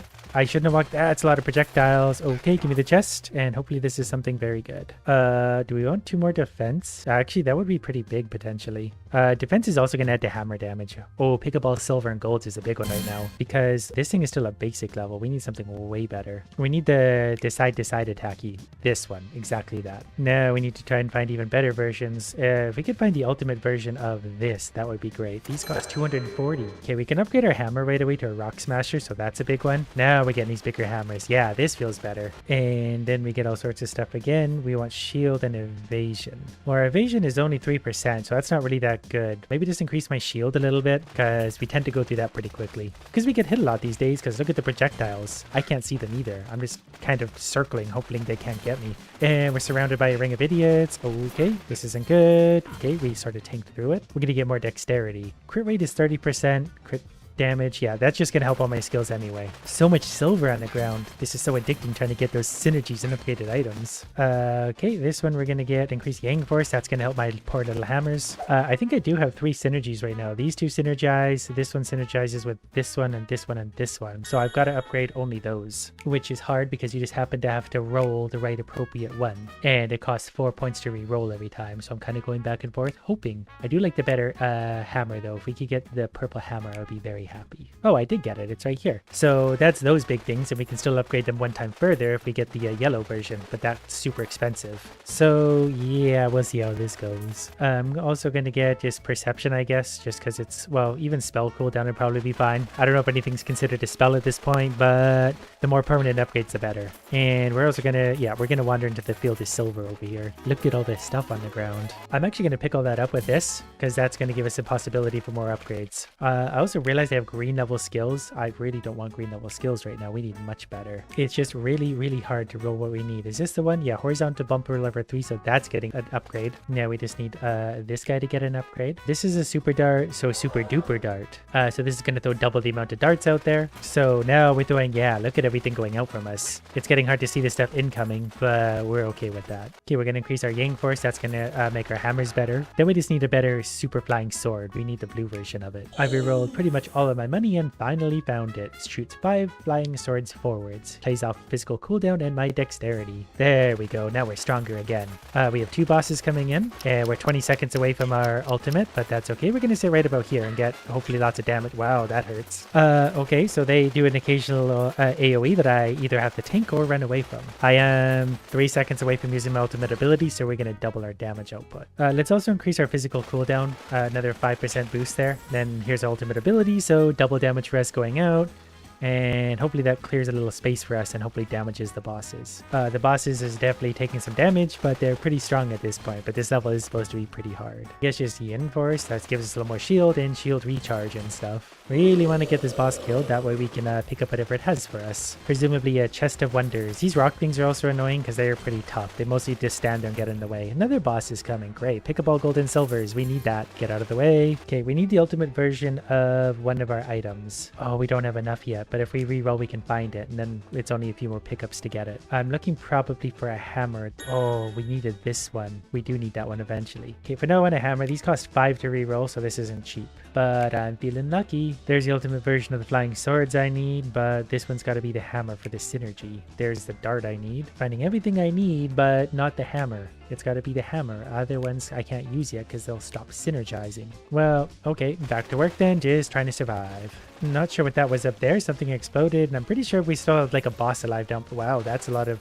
things. Okay, we're going to increase perception. I'm going to use my ultimate ability to try and clear a little bit of space around me. I don't think anything's firing projectiles, which is nice, but there's just a lot of idiots around. More dexterity. More damage. Okay, we got to move. Okay, I saw the boss for a second. I've relocated. Okay, 3 bosses. Oh, great. 4 bosses even. Wow. It just gets better and better for me. I just killed one of the bosses I saw die. I think there's probably a chest on the ground there somewhere too. Okay, we're gonna keep going, trying to get the super...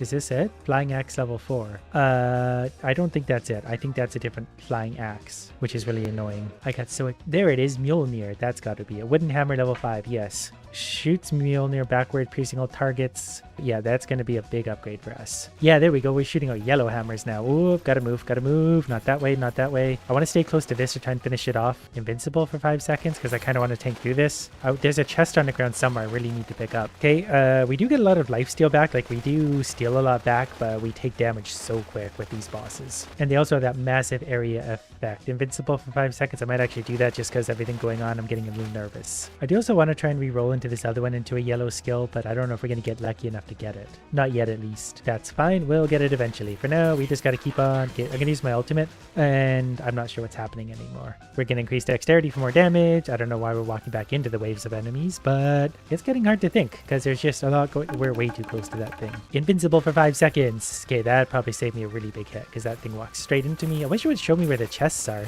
It actually might be, to be fair, and I just can't see it because there's a lot going on. Okay, that boss is going to die. I'm just going to tank that because I want that chest. Dexterity, give me that chest. See, now you get all sorts of good stuff. Crit rate 10%, that boosts my sword, so I'm going to go ahead and take that. That probably just equates to a lot of damage going out. Oh, there's another chest up here. I see it. We got 20 seconds left. We're going to increase my max HP 100.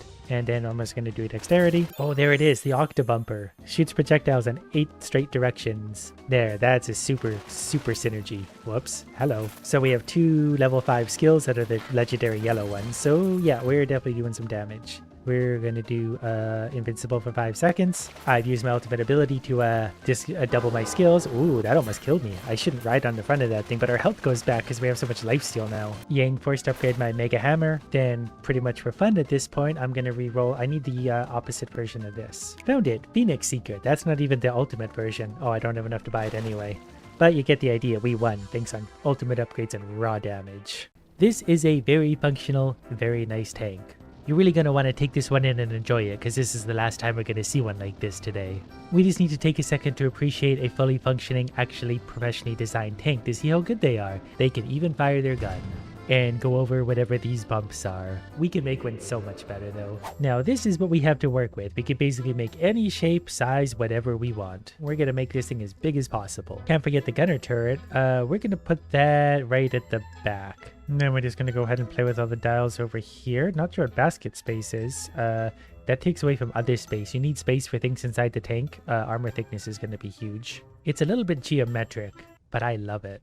And then we've got to add what's called a magnet, which I think is the gun or the base of the cannon. This one seems to be about the biggest, so we're going to stick it right there. The barrel feels so small in comparison now. How do we, can we make that bigger? Okay, we couldn't really make it like wider for now, but I can make it longer just by adding segments, which I'm sure will have no negative impact whatsoever. This naturally has the added benefit of us not actually having to aim because we'll just put the barrel directly into whatever we're shooting from a mile away. Yeah, this is already shaping up to be one amazing vehicle.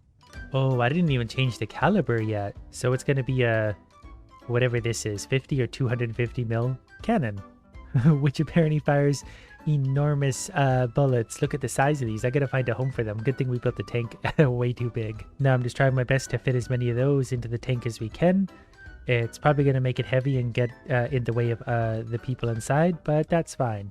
I hope it's not too tippy, but now we need to do things like the powertrain. And the tracks, we're going to need some wider tracks because this is a very big, heavy, weird tank. Thickness, ooh, we're getting a lift. Yeah, we'll make those good and thick. And we can literally change like everything. We can change the size of the sprocket on the rear end. I'm actually a little nervous to play with much of the track stuff, simply because I don't really know if that, like, it's already going through the tank and I don't know if that's a big deal or not.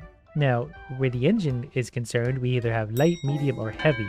But then we have this advanced option where we can actually change things ourselves. So we're going to take the displacement from 3.05 liters up to 4 liters per cylinder, and we're going to add an extra 2 cylinders. The idle is going up to 2000 RPM, because I have a feeling there's kind of a lot of mass here to get moving. As for the transmission, we're just going to add 18 gears. That way it's sure to be able to move.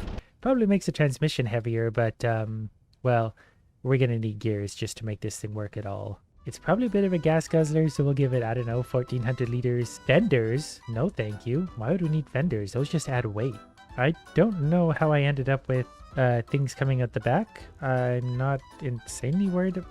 Okay. Well, whatever. Those are wheelie bars, okay? That's an added feature. Now, for the crew to get in, they're going to have to climb on top of this tank somehow and avoid getting destroyed by the gun. That really puts the size of this into perspective. Now, I think these are where the people see to shoot out of. So we're going to put that dead center because we basically just drive the tank into whatever we're shooting. This is for the driver. He's going to sit under the gunner. The gunner's like going to ride on his back as they go down the road in the tank. I'm ready for this. Wow, it's actually a lot quicker than I thought it would be for such a ridiculously big unbalanced tank, but I guess that's all of those cylinders. All right, I'm actually pretty proud of this so far. We might have to tweak it a little bit just to make it functional. Like, can it cross a trench? It actually can. All right, it takes a little slow to get on target, but once it does, that target is doomed. Wow, did you see that? It went through the tree and just kept going. Is there like something we can shoot that shows the force of that? Like, I feel like that went through like the tree by a large margin. I want to shoot through a few trees. I think we're reloading. Oh, it takes us 183 more seconds to reload, probably because the shells are 80,000 pounds. So I might have to add more gunners or actually just design an efficient tank, which isn't really going to happen. We're just going to add more gunners or something. Oh, Commander's Cupola is one of these. He can have one if he wants. There you go. Okay, there's the other tank. We're going to fire a shot. Oh, I think we one-shotted him real hard. That was a massive cannon that went straight through that tank. Okay, so we have enough power to one-shot like a very functional solid tank. Okay, I found the suspension settings, so we're going to give it a little more suspension so we can have a bit of a bouncier ride. And the rest angle is, yeah, there, I guess. And since it doesn't really seem to matter what I do with the tracks, I'm actually going to put them like up and back a little bit. That way they can hopefully like climb on stuff in case we run into an obstacle. Oh yeah, this just gets better and better. It's still very quick. The gun turns actually really sharp considering how big it is. Now we should be able to climb up and over obstacles a little bit better. We should be able to climb right on up this because we have a very powerful tank. Yep, no problem at all. Plus our suspension adjustments made the tank ride that much smoother for our crew. We just go right through and over that trench without any concerns whatsoever. Alright, let's fight a Centurion, whatever that is. Let's get the cannon on him quickly, and got him.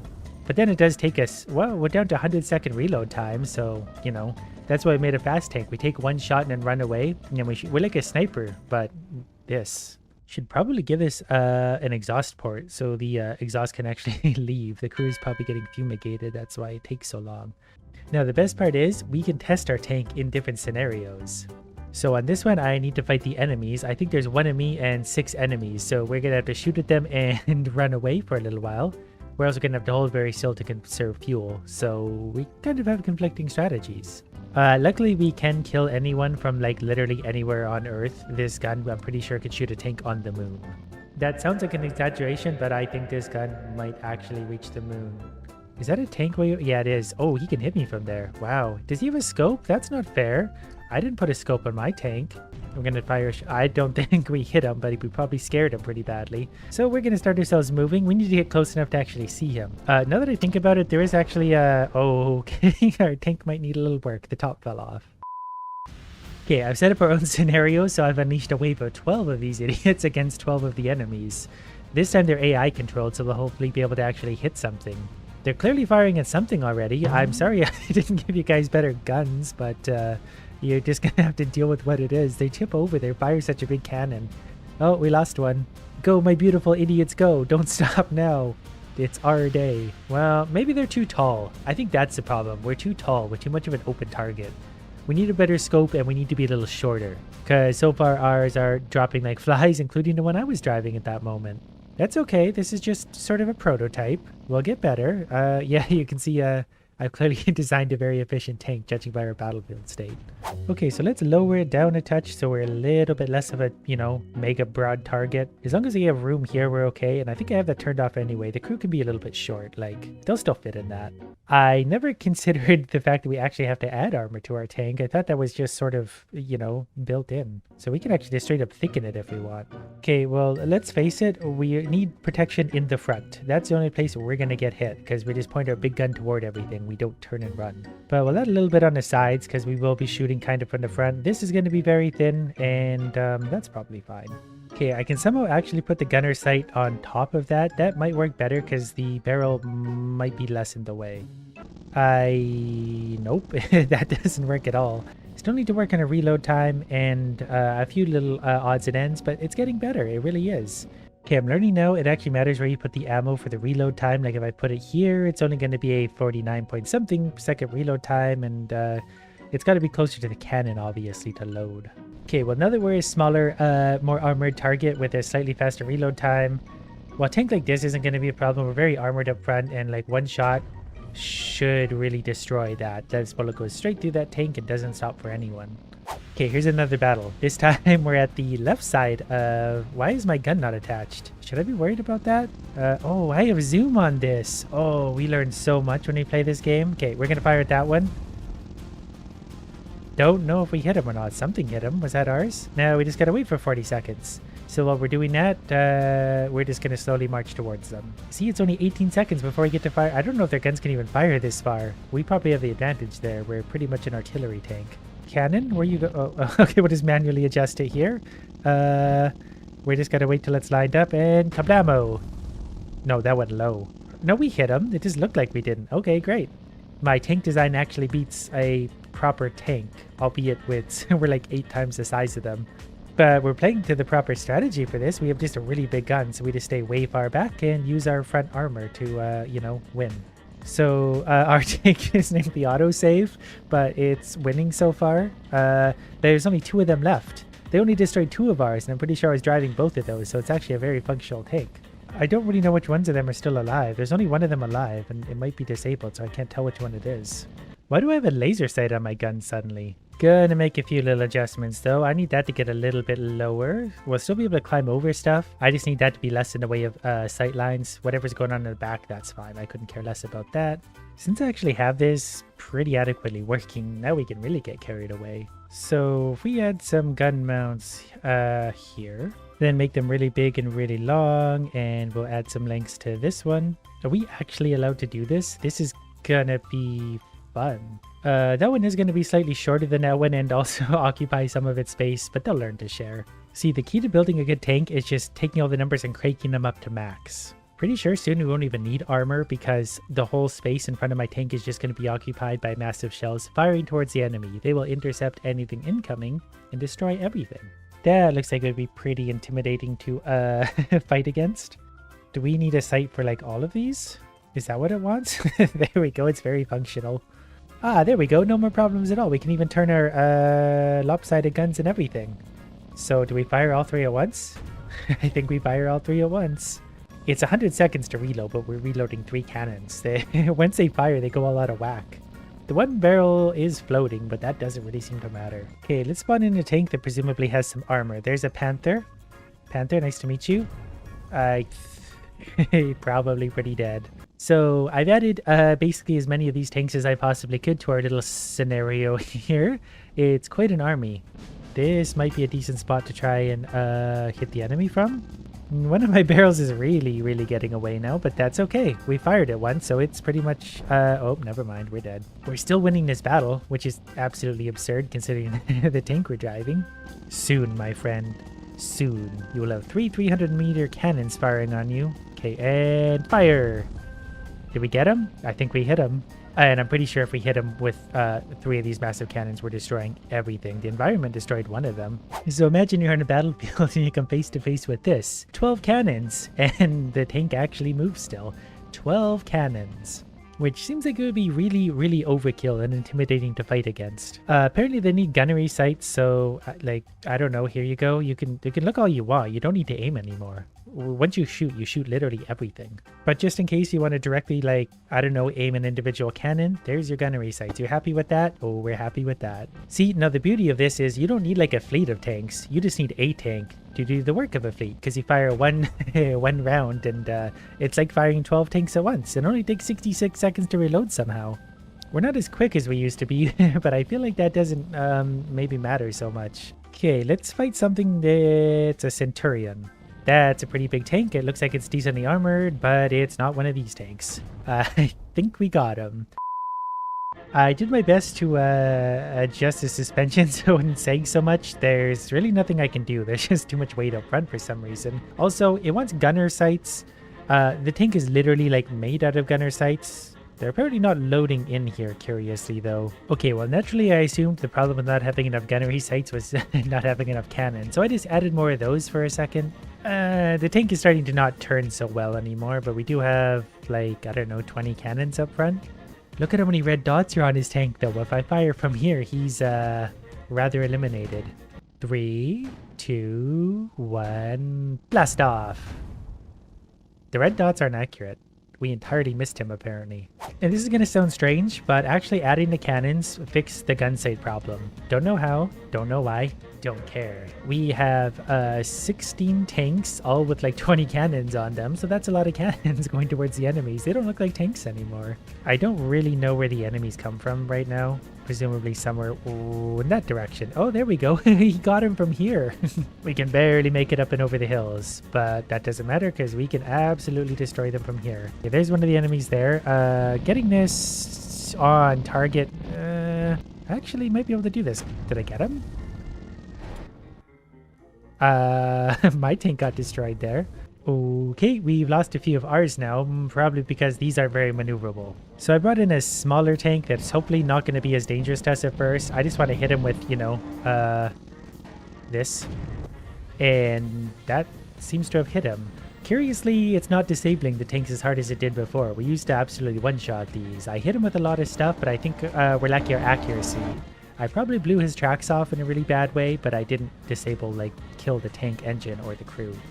Okay, now every one of these tanks has clearly more than 16 cannons, but it also has 16 gunners on board, so they should be able to fire 16 cannons pretty efficiently. Just gotta wait to get sights on the enemy, which are somewhere over there, I believe.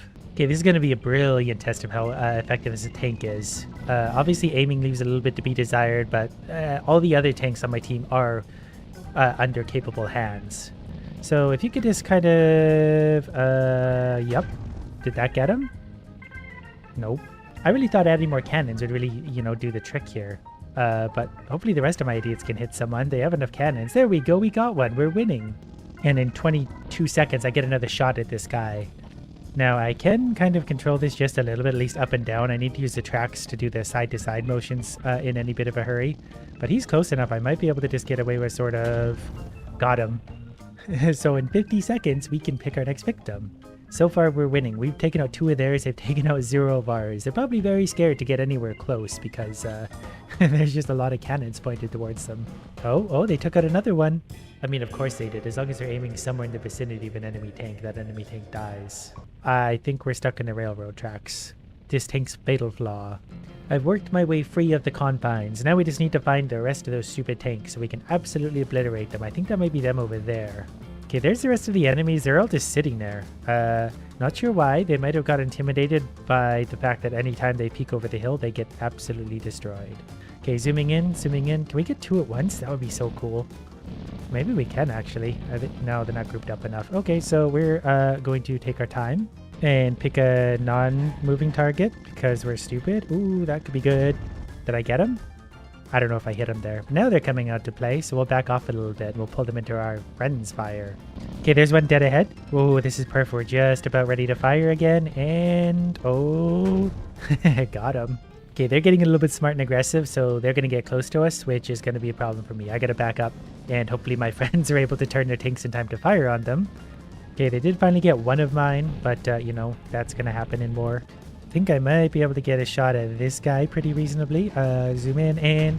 Okay, we definitely obliterated him. There's also a tank under the one beside me who's like... He's got it figured out. He got right under the guns of that tank. Oh, he may turn and fire on him. Yeah, he's getting out of there in a hurry. We lost that one there, probably because he had another tank inside of him. That's not really good for tanks. This guy right here just got blown up very badly. He walked right in front of 20 of those gigantic cannons. Ooh, here's one in front of us that might be lined up for a pretty good shot in 16 seconds. This is basically a nuclear tank. We can only fire like once, but when we do, whatever we're shooting dies. We're also getting pretty disabled at this point, so we gotta get this off. Got him. That was like not even a direct hit, but look at him. He's absolutely destroyed. So I think it's safe to say we've designed the most perfect tank in the universe, and next time we're going to try and escalate even further. Today we have unlimited upgrades. That means we can keep going and going and going until my computer lights on fire. Since I'm not very good at the strategy of balloons and people kindly let me know in the comments before, we're going to use a sniper monkey. Mostly because the strategy and placement doesn't matter. Wherever they are, they can shoot the balloons coming down the course. And that excitingly looks something like this. But this is a monkey with absolutely zero upgrades. So we'll see how far he can get before he starts to struggle by himself, which might not take long. Basic monkeys are kind of like me, not very useful without a little bit of help, so we'll give him fast firing just to make sure he can take care of those. But you see the difference one little upgrade makes so far, and the blues are starting to come in. If I really felt so inclined, I could just put down a second monkey for only $300. Now we basically have double the output of damage. So round 4 goes by without any issue at all. And even a small upgrade for $300 means he shoots through 4 layers of balloons. That means he's going to one-shot absolutely anything that's going to come at us in these early rounds. So we're on round 6, but we're absolutely obliterating these waves. And I'm hoping we're far enough ahead that we can save up for a banana farm at this point. It only costs $1,000. And so far, so good. It looks like we're going to cruise along there. We're getting green balloons, but I'm pretty sure we can 1 or 2 shot them depending on which one of my idiots is hitting them. Wave 10, it looks like this is going to be the one where we're allowed to buy our banana farm. And from here on out, we're going to make more and more money. And we have unlimited upgrades, so the banana farms get unlimited upgrades. I plopped that one down. We can start in the upgrades very soon. Already, we made our first $20 from it. We do need to cursor over them for now. Eventually, that will go away too. But given that I also have sniper monkeys, I don't really need to pay that much attention to what's going on yet. We're going to increase the banana production, and then pretty soon we're going to do it again. Because the more money we have, the more investments we make, and the more this snowballs bigger and bigger. To the point where this is going to get really ridiculous. I also haven't upgraded my snipers in quite a while at this point. The balloons are making a little bit further down the track right now, but all it would take is like this, and then suddenly we're laughably easy again. And keep in mind, these are still like level 1 and 2. We're going to go to level 1 billion on these things. As far as we possibly can before something breaks. For now, we're going to settle for more banana production because I'm greedy like that. And then we're going to give at least one of these guys camo vision. That way, if we get camo balloons, one of them can kill them. Otherwise, they'll slip right past our defenses. Round 15 was easy. I'm just going to keep a small eye on the balloons. Once they start to get close to the end, I'll upgrade. But for now, we need more investment. Like, those yellows are making me a little nervous. We'll give him fast firing. A few balloons got through there, so we know we're due for upgrades. So he's going to get even faster firing, and those 2 little upgrades should about put us over the top, because those were regen balloons. They stood no chance at all. Here comes another wave. We should be able to tear through these also. And I'm going to give him shrapnel shot, just so he can explode other balloons in his vicinity. Yes, I know, there's probably much more efficient ways to be doing this so far, but I don't care. We've got an unlimited upgrade, so we'll get there one way or another. And I mean, we only have snipers so far. That's all we're working with, but that's all we really need. We only have 2 of them. Wave 22 out of 40, we absolutely dismantled those. We'll keep going because his next upgrade, one of these guys' next upgrade, is going to come very soon. 2,550 attacks 3 times as fast. So he's already turning into a machine gun. You can hear that firing. And we can't even see the balloons on the map yet. So this is where we might hopefully start to pull ahead a little bit. And this is probably a good time to buy another banana farm. So we're going to place that right next to its friend. That way we don't have to cursor quite as far to get anything. And these upgrades are fairly cheap to start, and they'll start paying for themselves super quick. I already heard some ceramics or something that the sniper bullets aren't super good at shooting through. Luckily, I can go large caliber. Then you can shoot through 7 layers of balloons at once. For now, I guess I'll buy the monkey hut. I didn't really consider any other upgrades because snipers. So now this one can shoot through 7 layers at once, and he's just going to get faster and faster at firing. It really is basically already to the point where we're hardly seeing the balloons. This round, we're seeing a few, but before then, we really weren't. So it's time for another banana farm. And to be honest, I don't really remember what the monkey village does, but I'm pretty sure we want one because it will make our snipers even better. And the banana farms are both upgraded to the same level each now. They'll make me tons of money each and every round, and we're just going to keep upgrading them. The snipers seem to be far enough ahead, like we barely see the balloons as it is. So there's a few finally making it. Good to see you guys. I was wondering if you're still out there somewhere. Banana plantation, the next one's $16,000 for the upgrade, but they'll pay for themselves very quickly. Might need a sniper upgrade by then, but so far we're going on 2 monkeys and it's around 35. And well, they're making it a little bit further down, so it might be due for an upgrade. We'll see soon enough. They made it as far as here. So I'm proud of these little morons. The next upgrade is only 3,600. I think if we can get to that for now especially, we'll be in good shape. We might need camo detection. I think that might actually come from this, because that was a little bit scarier than I hoped it would be. And the best part about balloons is I can just straight up buy like the experience I need to get the bigger things. So I need bigger radius, no, I need grow blocker, and then scanner. Now they can all attack camo balloons. So I can get more of these guys, and they don't need the camo option. Jungle drums would also be good because it can increase their attack speed, and they already attack rather rather quick. So now I just got to be careful on what upgrades I am buying, because at some point the balloons will just straight up overrun me in a hurry. They're already kind of playing with that. So he's going to get full auto rifle at this point. Now listen to him go. That's better. Once the lineup of balloons comes in, it's an absolute monstrosity of a gun. There it is. That's the sound of firepower. And we can make him even faster just using this. And here comes our first Moab, whatever it's called. And we beat it. That was only round 40. We've got more to go. And not just like a little bit, like a lot more to go. And from here, it really is just a matter of money management. Making sure we're making lots, but also making sure we're upgrading enough to keep up. Because we're going to go from absolutely destroying them to them absolutely destroying us in an instant. And we'll keep an eye on that. We'll be just fine. Okay, we're going to upgrade this one. Now we got 3 banana plantations at level 3, which seems like lots of money. We'll just get one, like up to level 1,000, then we'll make $1 billion every round. This is all it takes for me to be good at balloons. Not even good, but just sort of successful. I just need mods and unlimited everything. I'm going to save up right now the $12,300 we need to get him to his super form, and that's only going to take a round or 2 at this rate. Fortified ceramic balloons coming up next. I'm not that worried somehow. I should have been a little more worried than I was, but that's fine. We got through them, no problem at all. Here comes some more, but he gets his upgrade. He's now the elite defender, and the balloons just completely wiped straight off the map. They are no longer alive, not a single one of them. So that's pretty ridiculous. And now we have ascended force upgrades. So we can have increased pierce and range, increased attack speed and projectile speed, and increased damage and boss damage. All of which are things I approve of. I am going to buy a 3rd sniper monkey and put it in range so he has extra camo. I need him to go upgrade it here so we can actually hurt some of the bigger balloons. He's going to be one of the ones to take out the boss. They all have camo detection now, and so it's kind of just sitting back and waiting to upgrade him a little bit. We're going to give him faster firing and even faster firing, but then he's going to go for deadly precision.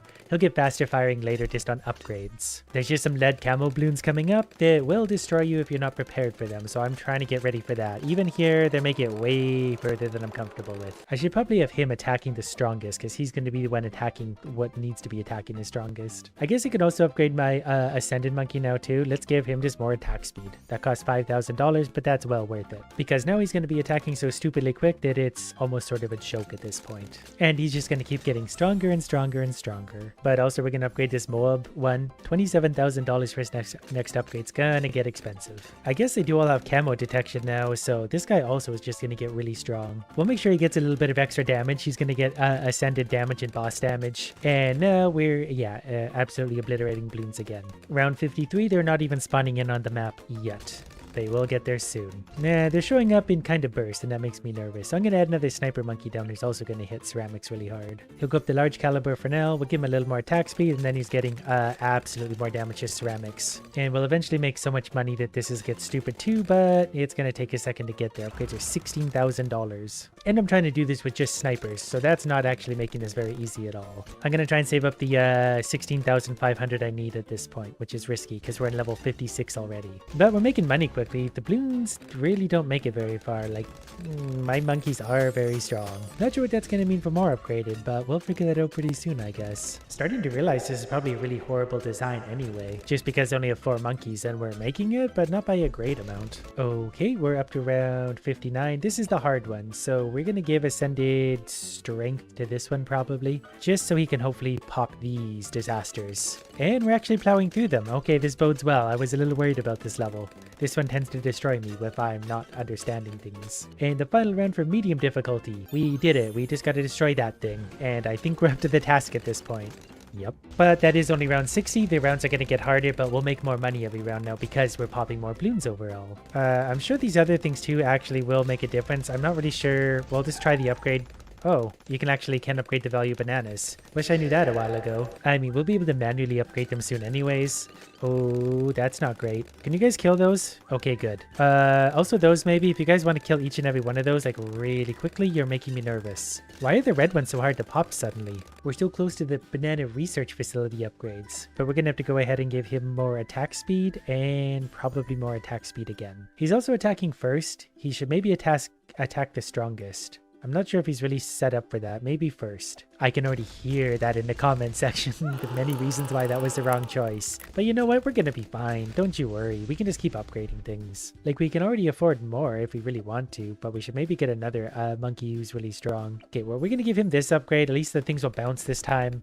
We already have this sniper monkey is stronger than any other thing that, like, He's way stronger than he's supposed to be able to, and he's an elite defender. I'm going to buy another banana farm while we're sitting here waiting, just because I can really, because it's cheap to upgrade. Not sure how much money we're making per round off of these, but it's going to add up quite a bit. And yeah, we're definitely making good money, so I won't complain. The snipers are keeping up. I might actually buy this. I'm not sure if it matters, but grants balloons special popping knowledge. Are they already doing that though? I feel like they are because everything's being popped. Round 67 is going off without a hitch though. We're absolutely destroying these. So we'll just keep on cruising along and it's no problem at all. The Moabs are going down in a hurry. All the basic balloons are going down in a hurry. All thanks to my super snipers. I do want one of these to be at least this though. I want to see these go beyond. I hear lots of ceramics breaking. That makes me feel good inside. Maybe we'll just put another banana farm over here. And yeah, I'm sure there's better upgrade paths to follow these along, but for now they're going to make me money. We're just brute forcing this. Around 70 seems strange because I hear a lot of things popping, but I don't see them. There we go. There's my old friends. More ceramic glass sounding pops, so that's good for us. They made a little bit further than I would like them to. Will we get the 16,000 we need? We will not. The upgrades get so expensive. There we go. 85,000? Okay, that's fine. We'll eventually save up 85,000. Until then, though, we might have to focus on more monkey upgrades to be able to get there. That is a lot of money, though, I will say. I'm enjoying that. Okay, we're going to make faster firing as soon as we can, which will be now.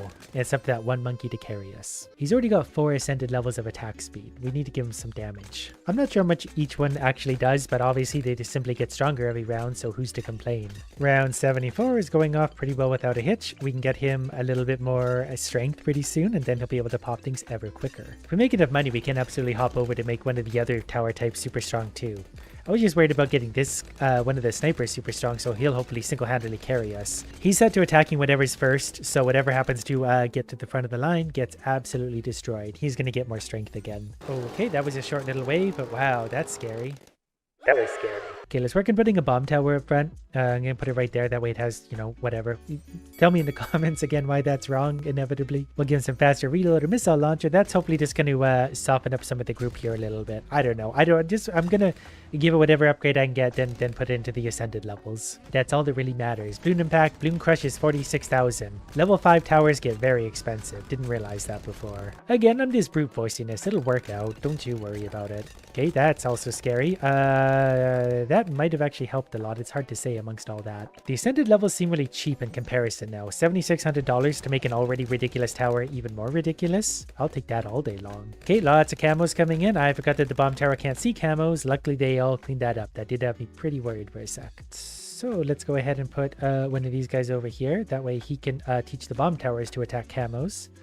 And maybe jungle drums so we can attack quicker. Yeah, I don't know either. Whatever. That's going to work because it's going to upgrade some kind of tower. Because I'm not really sure, I'm going to put another one of these here just to upgrade them to hopefully the Moab Eater one, which is this one, Moab Assassin, Moab Eliminator, because it's cheaper overall. I can get him to a Moab Eliminator and then get his ascended levels for only 21,000. And let's face it, at this point, that's a steal. Final round for hard difficulty. Okay, well, I'm doing this with 4 towers and oh my god, ZOMGs are coming up. Which is this guy. So I got this thing at the right time, I guess. That thing definitely got eaten alive, probably because of extra boss damage. This is only 21,000, so we'll actually get there, though we're in harder difficulty now at round 80. But I also only have for 6 towers. Most of the damage is definitely, he's killed 235,000. The other snipers have killed a small fraction of that. The bomb towers are doing some work though too, and they're gonna need more damage. Hoping we can survive another round or two, so that way we can get the 21,000 we need to get him the Moab Eliminator, and then we can start upgrading him. Only 4,200 for either a speed or boss damage. Okay, we're gonna give them more damage to start. The upgrades are going to get really cheap. They're also stalling right here too. So the ascended levels, it's maybe more so about getting the cheapest upgrades in place, because then it's only 4,000 to upgrade them from there, and they'll get stupidly strong. So there we go. We're absolutely destroying those. Pretty much every round we can afford a new upgrade for him now. More attack speed. He's already killed 50,000. He's killing thousands every round. He's killed more than my snipers that have been here for pretty much the entire game. So more attack speed for you. I don't know if increasing our damage matters or not, but they're definitely cheaper than the sniper monkey at this point. I mean, the sniper monkey's still doing a lot. But 6,800, 5,900 really seems like a steal. So we'll keep upgrading that. I guess at this point, it'd probably be smart to experiment with the banana farm, because if I can get into it, I max level cheaper. Like maybe easy collect is a cheaper route to go. We can kind of gauge it here. Yeah, so we'll just do this upgrade because it's probably cheaper overall. This round is alarming because it's throwing all the bananas out. So it's a short round because it's going to throw us all sorts of weird things. We're never going to buy, yeah, it's only 12,750 for that upgrade, which does seem cheap in comparison. Can you guys finish those off, please? You're making me nervous. Do we want strength? We want attack speed for you. I need those snipers rapid fire attacking. I also need to remember to pick up my bananas. We're learning so much as we go. Round 89 so far really feels pretty good, considering we're using more or less 2 towers to do this all with. This one's killed 180,000. My super snipers killed 360,000. So the bomb tower is definitely kind of taking over as the star of the show. So let's give more attack speed to my super bomb tower, who could be placed better in hindsight. But we'll hopefully give him even more attack speed. ×5 attack speed. So he's attacking at light speed now. You can't even see the bombs anymore. They've just disappeared entirely. So we're going to need more attack speed. The game's still handling this really fine though. Those that make it a long ways down the track, but I think we're going to be okay. That was probably a coincidence anyway. 8,500 more attack speed.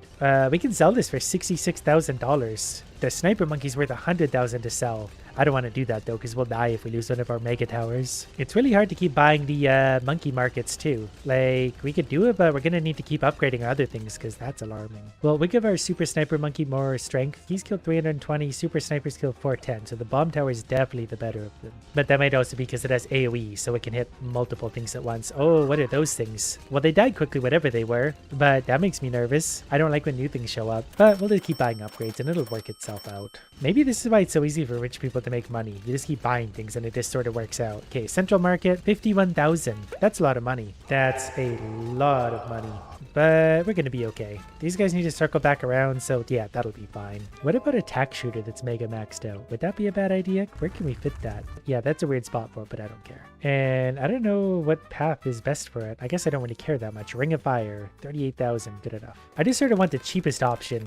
That way, if I get a chance, I will be able to put it into its ascended zone, but it's so expensive to get there. Round 95 is kind of straight. There's everyone. I was wondering where they went. Okay, those are making it slowly further, and that's making me nervous. Our tack shooter naturally is going to carry us through this. He's up to 513,000 kill. Okay, I'm just going to keep rewarding him with more attack speed. He's going to be the one to carry us. Look at him go. We have such good attack speed, he's straight up invisible. We'll give him more strength too. That way, as he's going, might as well sink more damage into everyone. I wonder if Pierce and range give him like... Well, there's his range. Piercing might not matter. Unless it's just more AoE. I'm not really sure how that... Uh-oh, those are getting a long ways along there. Yeah, I guess I kind of forgot their range does make a difference. Because for sniper monkeys, it doesn't. They can hit anything anywhere, I'm pretty sure. Okay, we're going to give him...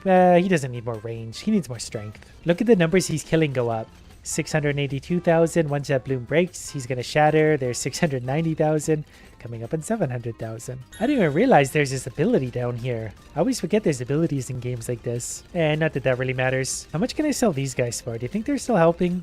Oh, see, that's what happens. You don't pay attention for 1 second and everything breaks. Luckily, I can continue on. I want to sell some of these basic snipers for sure, because I think I'm better served just to put this money into like better upgrades, like more attack speed, and more strength. So I basically took away 3 towers to upgrade 1, and will that be enough to continue us on? It might be, but it also might not be. I might have also removed some Moab cripplers too, which would really work against what we're going for right now, because look at the lineup of things. Round 98 kind of, wow, is abusive. Well, that round kind of destroyed me, so I'm just going to go ahead and try and freeze things here in front of the bombs. And then that way I can also hit Moabs, and I just need to kind of stop things here. If I can get him going super fast, he'll hopefully endlessly freeze things right here, and then the bomb will get them. That's only 23,000, so I can conceivably get there. Just depends on if I can survive or not. Hopefully the freezing makes enough of a difference. I don't know if he's actually freezing those. Those might not be counted as Moabs. But you know what? We'll be fine. I feel pretty good about this. Oh, we can also do that, I guess. Okay, super brittle it is, and as we start getting money, we're going to start increasing his attack speed and hopefully sort of get away with this. Again, I don't know if I could properly freeze these or not, but we're going to try. Don't think we're actually able to freeze anything. Not any of those guys, so they walked right through us again. Okay, here's my winning strategy for now. I'm just going to go ahead and try this round a few more times. I can keep continuing for a few dollars. It's just basically pay to win at this point. I'll save up money each and every time, and we'll try some different towers out. We'll see what carries us through this in the end. Actually, we somehow just won. I don't know why we suddenly won that round or not, but we did. Maybe we need more speed here. Well, we should save up that money for maybe something that we can maybe do this guy to a ridiculous degree. Okay, round 99. Can we get through this? Those are armored double things, and we absolutely destroyed that. I'm not sure this guy is actually doing anything at this point. And we're fighting the bad. Big airship of doom. Big, slow, and incredibly hard to take down. Well, we're going to fire an awful lot of damage at it in a hurry. So we'll see how it holds up. It made it as far as here, which is actually really sad. I thought we'd kill it long before now. And it's still alive. Its inside parts blow up really quickly though. So that's fun. And I think we're going to be able to win this one. Round 100 done. Actually, the mortar monkey's fun because same thing. I don't really have to care where it goes. So if we set its target right here, and then go bigger blast, faster reload. And then we just need to figure out which one of these, maybe the heavy shells and then artillery battery. I don't want to skill, but that's fine. This is only 25,000. It is an ability though, which is kind of annoying. So do we have anything that maybe isn't going to make us have to think? Big boom and 30,000. Yeah, well, whatever. We'll get that soon. $30,000 isn't that much. And yeah, suddenly we're doing all right again, it seems. 3-4 levels ago, we were getting absolutely destroyed, and now we're back ahead of the curve. Not entirely sure how, not entirely sure I care. We'll just keep saving up. $25,000 is coming up soon. We need only 30,000 for this guy's ultimate upgrade, and then we can ascend. The mortars I could change, but I'd rather just leave them right where they were. They've already killed 10,000. That one's killed 12,000. Big bombs killed 1.7 million. 103, more of the same. Okay, we can get this guy's biggest, and now we can start ascending him. They almost made it. I did see that. Maybe if we have a rapid fire mortar, nothing will be able to make it through. Is that a thing? That might be a thing. These would make it a little bit further than I'm comfortable with. And we didn't make it. That's okay. Because we can just do his attack speed twice. And now we're landing more mortars there. And for only $5,600, we could do it again. We can even make them stronger. And this is a moneymaker round anyway, so I'm okay to redo this one a couple times. I did move this mortar's target to over here. I feel like he would just do a little bit better. We're going to increase his strength. And that's probably enough to actually carry us through this level now. Because instead of getting overrun, we defeated the level.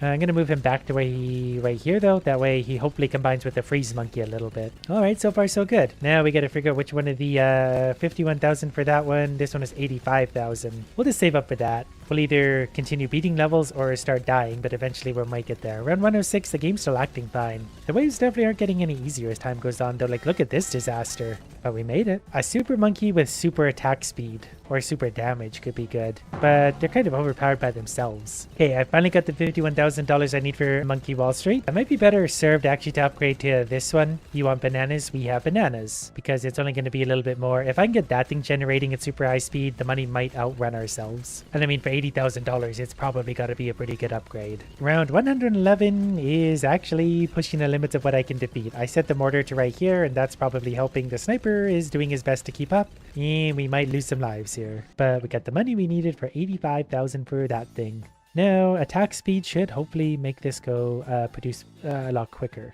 Not entirely sure of that, but it's my working theory, so we're going to give it a try. There's 3 ascended levels. 3 ascended levels now, that is. And yeah, I'm not really sure how much it drops. I don't know if the upgrades even affect this or not. Maybe it needs to send strength. I can't really see how much is coming out of each one of its crates, unfortunately. If I increase its strength, it might give me more bananas per. At least I'm hoping that's the case. Maybe eventually this would be worth more than it's giving me, or like more than it costs for the upgrade, so then it just fuels itself. I'm not really sure at this point, but I've certainly given it a lot of upgrades. We're on round 114 somehow also. I'm gonna try and sneak a super monkey in here. I think if he's here, he's still in range of that, and then his upgrades are not going to be cheap, and we haven't even unlocked them. That's better. Laser blaster, plasma blaster, sun avatar will get that bigger for sure. I think him in his current form will actually kill quite a few things just because of his attack speed. But our super snipers killed 1.2 million. Our super bombers killed 5 million balloons by himself. Oh, he just made 20 grand. That was quick. So now he's a sun avatar. Sun temple's 85,000. Then there's an upgrade after that. So the super monkey might be the one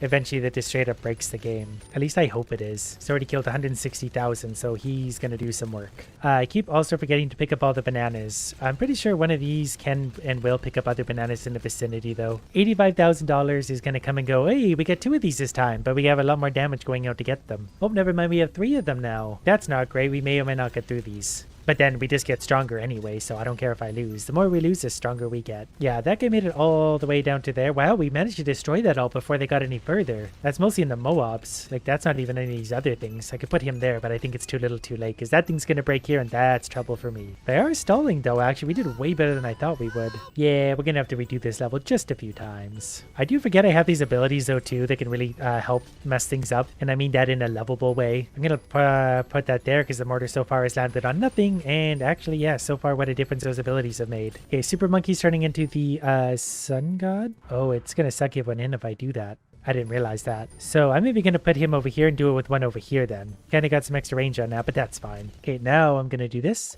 He's gonna soak up a few little things, but not that bad. $425,000? That's a lot of money. And we can make that even better again from there once we get 425,000. The upgrades seem cheap from that point. So far this Sun God thing by itself seems to be doing a lot of damage. So we just need, what was it, 425,000? Sure. We'll be there in no time. I really don't know if these upgrades did affect my speed at which this thing produces or the amount of bananas. It's very hard to say because it's all so cluttered. But I'm just going to optimistically say that it did. For now, we're just going to save money and slowly go through these levels. Level 126 is ridiculous looking. It's got tons of those armored things, but we destroyed them all. I'm a little concerned at this point because this Sun God Super Monkey thing, it seems stronger than the other towers, even though they're like beyond, way beyond what they're supposed to be able to do. I also never realized that there's upgrades to the monkey village so you get extra money per balloon pop. So it'd probably be a good time to add some of those in around this area where we're getting so many pops. Oh, this also absorbs all nearby banana farms. So this is just now a superstar producing thing. That did all cost a lot of money, but I'm pretty sure that was all worth it because it's going to make a lot back in return. Okay, the rate of money is slowing down big time, so I'm going to sell a few other towers, and this is going to be an interesting comparison. I don't know if the freeze tower does anything anymore, 327,000. So let's sell a super bomb tower that killed almost 10 million things by itself, and then we can afford the super true Sun God. Do you wish to summon the true sun? Yes, I'm going to do that, and then I'm going to upgrade him even more. I don't know what that does. And we have $47,000 left over to get a few ascended upgrades. So let's see if this by itself is stronger than all the other towers. I'm also going to sell some of these other ones. They're not worth a lot, but they'll get us a few more little upgrades. So we can buy 1, 2, 3, almost 4 more. So he's level 5 and 6. But he's by himself, so we'll see if this is enough by itself to outpower the other towers, and so far it doesn't really look like it. The Ascended Bomb Towers might have been a lot better, but it was interesting to see, but considering how expensive this is, I would way rather put the $425,000 into Ascended Bomb Towers or Sniper Towers or anything else at all. I mean, like, it's pretty good, I guess, but... well, considering it's single-handedly taking us out, that's pretty amazing, I guess. But you're better off putting the hundreds of thousands of dollars into other things. We'll give them more strength, though. The faster we can kill things, the better. And we're just sending gold fighter jets to fight everything. Oh, those slipped right through. We can't hit camo. But now we can. We'll also give it, more attack speed based on that. Not sure if that matters at all. There's more attack speed again. More attack speed, more power. This is a single tower taking on around 130 something. It's definitely a very strong tower, but $425,000 strong when you have ascended upgrades? I don't know.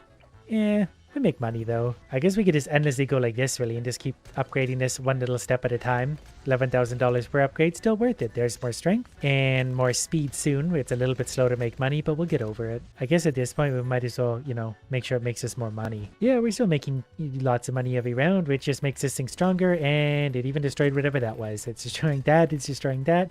Kind of fun. We can't give it more pierce and range. I really don't know if that matters. Seems like it has lots of pierce and range. It is single-handedly taking on round 136 though. This is pretty stupid really. I guess we can give it more pierce. Like, it's so cheap to do, it seems stupid not to. The game's suddenly not loving this so much. Don't even know what's happening anymore. We're melting those things though. I think these shots might just pierce endlessly anyway. I don't know enough about these towers to do this intelligently, which is why I just keep clicking on things and it seems to work. Okay, against the big purple idiot, we're melting him slowly. Before they would make it about this far before we destroyed it anyway. So yeah, this is definitely stronger. Hey look, we have $50,000. Okay, more power, more power, more power again.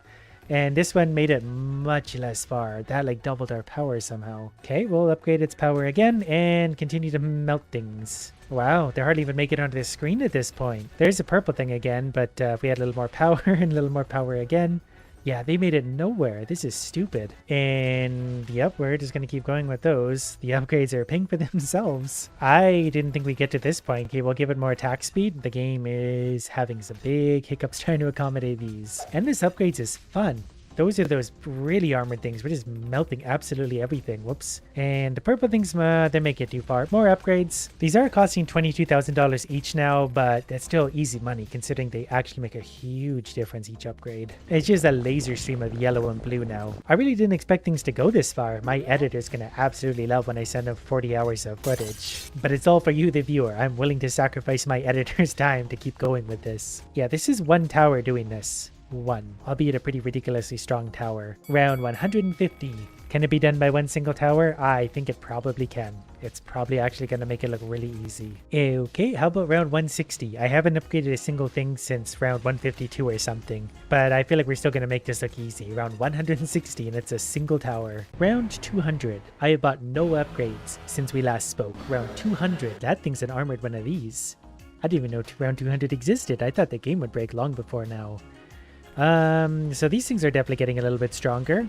Again, I bought no upgrades in like 50 levels though, which shows the absurdity of how strong this single tower is.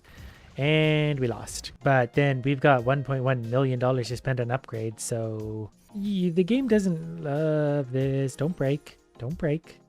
It's just a little bit of damage. Okay, we're just going to add a bunch of damage, and that'll carry us through round 200. Okay, we spent $500,000 on damage. Now we're going to give it a little more attack speed, because that's also damage. You know what? It already attacked strong enough. We just need more damage. Plus, I'm also pretty worried the game is going to break if we keep clicking on this. So, there we go. Okay, round 200. Our second try, but this time with $1.1 million in upgrades. Okay, that thing died, and round 200 is done. So, instead of losing, things disappear in the blink of an eye. I honestly thought the game would break by now, so I guess that's it. Today, we're going to use a toy train set to break the laws of physics and do something that nobody should ever do. The beauty of a game like this is it's so simple. Place train tracks wherever you like. You can even leave the room. And then once you're proud of your beautiful, beautiful creation, you can actually get in a train and take it for a ride. Which is where the fun starts to really come in. We could go it up to max speed and straight off the track into oblivion, leaving the world far behind. So then naturally, you can create some pretty interesting structures. Not sure if we're going to be able to make this corner at high speeds, but we're going to find out. It looks a lot more intimidating from down here on the ground. I'm also not sure how strong this little train is and what kind of hills it can climb up. So far it has no problem with this, although we're not towing anything behind us. Wow, this is actually really quick, and down we go. That's less dramatic than we thought. So we can still do much better. What we can potentially do is make a little jump at the bottom, whereas the train is going to actually just follow my track along. Now for a little added extra excitement, we've got a whole bunch of other things we can play with. So you can find out what happens if you crash a train at very high speeds into a building. And I feel like we could make this ramp a little bit bigger, and we go through it. I did notice that the train does get faster the further down slope it goes, so we need a bigger slope. And I do love a game that makes it really easy to build really big things. Now that I see that, I kind of want to see what happens if the train runs out of track up there. And just to see how it handles all these weird corners. Motion sickness warning. I also have a horn. Okay, I think we're getting somewhat close to the top. There it is above us, just a few more corners. I've made a wonderful roller coaster. Coming around the corner and off into oblivion we go. Everyone on board is going to die. I do like how when I'm building it, it has that little bump at first, and it just kind of, smooths it out because no one would want a bumpy train ride. And since we're getting a little bit out of hand, we're just going to put a nice tight, 90-degree corner in. The people should love that. It just keeps it exciting. Since you don't get any exercise riding a train, you might as well at least get your heart rate up a little bit. And at this point, it's just going to drop gently back down onto its own track where the cycle will repeat itself again. I mean, it's just me on this train anyway, so what bad things could possibly happen? Alright, we're at the top of the slope. Let's see how much speed we pick up. We're going faster and faster. We might need to put a little bit more weight behind us, but here comes those awfully dangerous turns. Going around. Okay, it handled those just fine. And jump onto the track. Kablamo. And it actually works. That's strange. Usually my ideas do not work at all. So this thing's just going to roll for an eternity, doing what it does at its little high-speed maneuver to go down the track, and then it's going to start again. Okay, this time I gave it just a little jump to help it get back up the slope again a little bit. Perfect. I've also discovered some new things that could be of great interest. A booster. Okay, we've got some work to do. I have confirmed the trains do run into each other. I cannot push through the trains in front of me despite my best efforts. So that means we need to launch the trains in front of it first. So now I've got 5 different trains going on this one single track. One of them has a passenger card on it. And even it can jump through the air. We just need to put some passengers on there. Stop at a platform with waiting passengers to pick them up. Yes, I think I will. There's lots of room for passengers on that thing. We just need to cut into the track here somewhere, and then we'll put a passenger platform on. I think children are probably allowed to ride the train by themselves. The trains aren't running anymore because they, fell into oblivion. Where are you guys going? Oh, you're trapped anyway. Good. They're just so excited to get on the train. I've somehow already broken the trains and that they're driving backwards when I try and drive them forwards. But as long as the passenger train is going forward, that's the only one I'm worried about. Now let's hope it actually works and stops and picks up the children. It flew by them. Well, that's what you get for being small, idiots. I decided we needed an overhaul, so I'm just building a fresh track and we're going to go a little bit higher with this one. Alright, this is the final destination of them going all the way up there and coming maddeningly fast down all that. Hopefully they survive the loop-de-loops and eventually right here. Okay, I seem to have gotten the passenger carriers more or less attached. Now we just need some of these things that will hopefully run to their platform as soon as they're allowed to. Yeah, look at them go. They're very much in a hurry to get on the Doom train. Alright, the carts seem to be following me. Let's see if we can figure out how to make this work. Okay, we gotta stop right here. Get on, idiots. Are they getting on? They're moving. Oh, there we go. You guys have no idea what you've done. We'll take it nice and slow for the first corners to see a good look at all of our victims. Perfect. Alright, then this is going to set this thing to all gas, no brakes, and then we're going to watch the train wreck unfold, literally. So for now, it's just going to work its way up at very high speed to the top of the tower. And it definitely is a very tall tower. It'll be here momentarily. And then they start their descent downwards, where they'll no doubt pick up a lot of speed, and we got a few very tight corners for them to have to navigate, like this one. There's a lot of weight on those trains. It actually did that. I was impressed. And this is all downsloping corners, so we'll see if they survive that. They're having such a good time on this commuter train. And one last 90-degree corner before they go get evaporated somewhere out there. Now, for some reason that I very much approve of, you can actually add piles of boxes to smash trains through. So this is going to turn into actually more of a science experiment. This can be classified as an educational video. And look at these eager little beavers waiting to smash through some boxes. We're going to start them with just 3 piles of boxes to see how hard they hit, and then we'll escalate exponentially from there. And today, things will escalate to the point where this game absolutely breaks. Or my computer does, I don't care which. And the whole time, they're working their way up and down the track, they need to stare at their inevitable fate. They see it coming. Okay, we got 3 trainloads of children versus a wall of boxes. How is it going to work out? And kablamo! They actually went through that really nicely. The boxes went flying.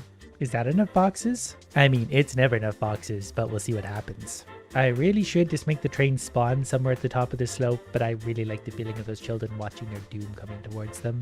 Or maybe they'll survive, but that's up to them. I'm not the one sitting on the train. Alright, cast your votes now. Will they make it through all 10 layers of boxes? I feel like the train actually slows down there for some reason. Does it auto brake while it plows right on through those? That train does not stop for boxes whatsoever. I do like the swath of destruction, but we can still do better. Because I've learned how to put the boxes even closer together. Which means we get to find out how many boxes equals a homicide. And for a little extra pizzazz, I've added 5 train cars instead of 3. Not sure how I managed to change the train's color, but we've gone ahead and done that. The anticipation is killing me. Also because I've added some carefully placed boosters to help the train move along a little quicker. Alright, here it comes. It's hitting the first boosters. It's definitely going quick. It does seem to slow down there a touch, but we got some more boosters and fireworks. So they go on plowing through, the fireworks go off, and the train goes into oblivion. A lot of boxes.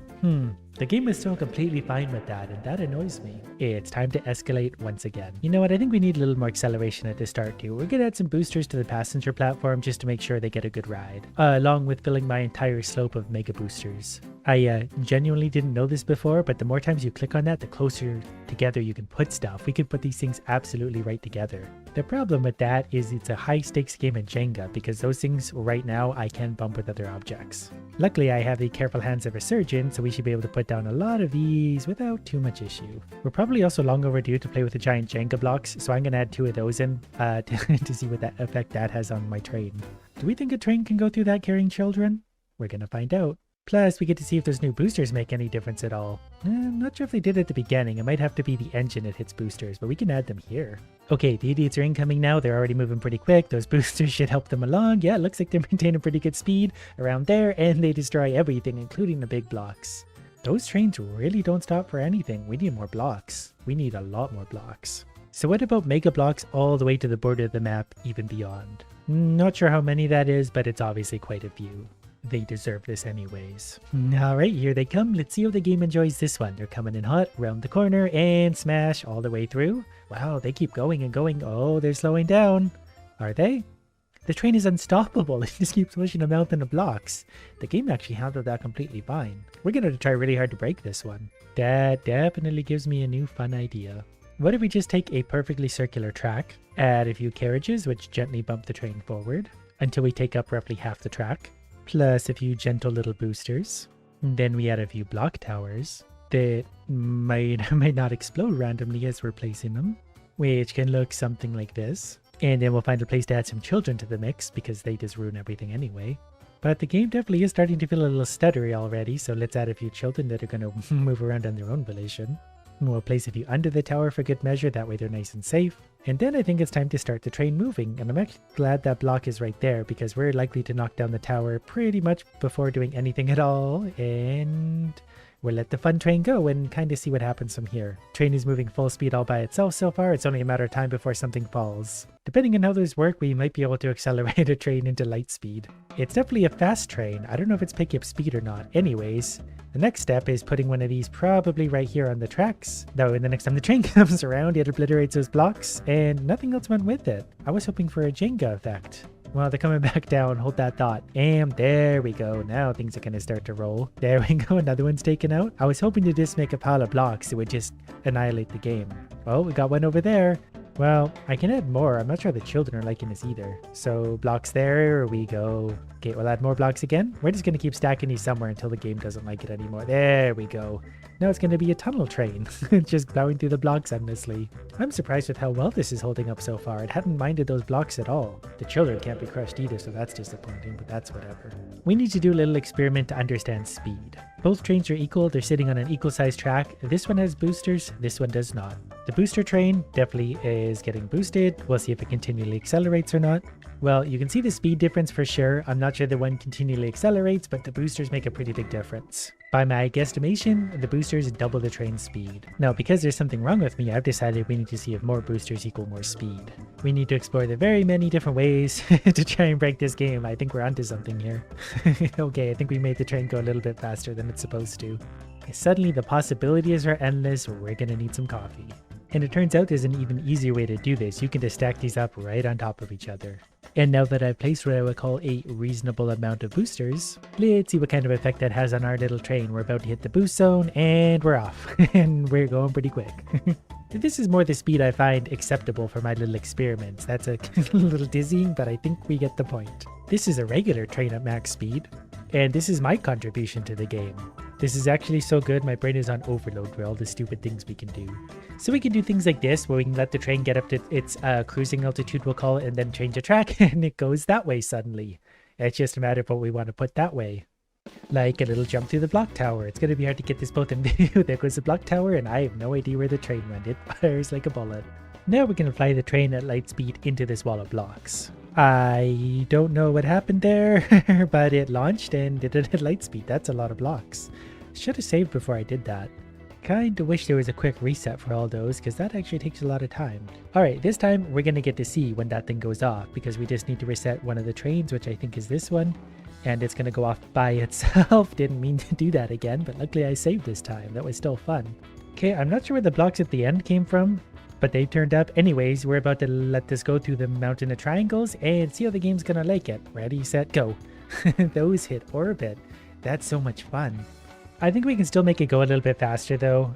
It's just kind of warping frame by frame at this point, but the game is still handling it fine. It's funny how it started from like an unreasonably fast train to whatever this is. This isn't even belonging in the same reality of us. This thing exists in a different universe at this point. Okay, the even faster train through the triangles. That train stops for nothing. That's like hitting with an absolute bullet. So we should probably try and release it onto some mega track at this point with all that speed. Alright, how fast do you think this little train is going to climb this tower? I would wager pretty fast. Go. And all the way up it goes and it's gone. It hits light speed pretty quick. The best part is I can restart that at any old time and we can watch it zoom up the track. Oh, it doesn't pick up its full speed there though. And it actually slows down here for some... Oh, because it's not powered anymore. It doesn't power itself. We do need to see if it can make it up and over a hump like this or if it just launches into orbit. It's actually going to be a little bit hard to tell. I think it did follow over the path. Yeah, it actually seems pretty bound by the track there, so it won't launch unless the track abruptly ends. My train looks like helicopter rotors. It just kind of warps through. You just see bits and pieces of it here and there. So let's take this concept and expand. to a point where we have lots of room to work with. Then we just need an absurd amount of boosters.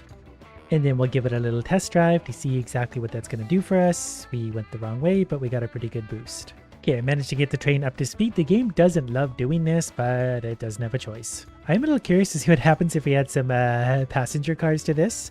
Oh, the game is not going to love this one little bit. I need to give this a bit of a test to see how it's going to work. So we need to start this train moving. Okay, it's quickly accelerated up to speed. Let's point it straight and off it goes. Oh, it's looping itself and slowing down, but it works. Now I just kind of need more track and more boosters. I want like so much track the game doesn't work anymore. Is that too much to ask? I might have got a little bit more carried away than I realized, but here's the top of the track. I really can't tell you how much fun it is endlessly adding boosters all over this track. And there we go. By the way, I regret nothing. I don't actually know how many boosters are on there, but it's a few. Single boosters by themselves just don't give it enough. You need big clusters of boosters. I started the other train on its little lightspeed journey. We're going to release it now to see how far it gets before it slows down. That went a long ways actually. Okay, they just need a bit of warm-up time before they slow down. I don't even... Oh, okay, it's all the way up to there, caught up to the other one. That's actually insane how far that went. It does lose some momentum about 4 rows from the top, which is pretty impressive considering how big this is. I think I've made my point. We'll come back to this one with some fun ideas. This one has a lot of potential. Today we're going to start upgrading, and we're not going to stop until we defeat every pirate in the universe. That one's cannonball resistant, but he's going to get a little bit closer, that way we can really hit him hard. He will fire back at us on occasion and hit our cannon or our fort. Luckily we can repair that rather quickly. He's going to inch closer and try it all again. This time he had another hit. Luckily our fort is rather tough. This is a pretty basic cannon. Our last shot would go right over his head, so we need to aim perhaps a little bit lower. Let's try there. And got his cannon. That means he's going to get closer and not be able to fire.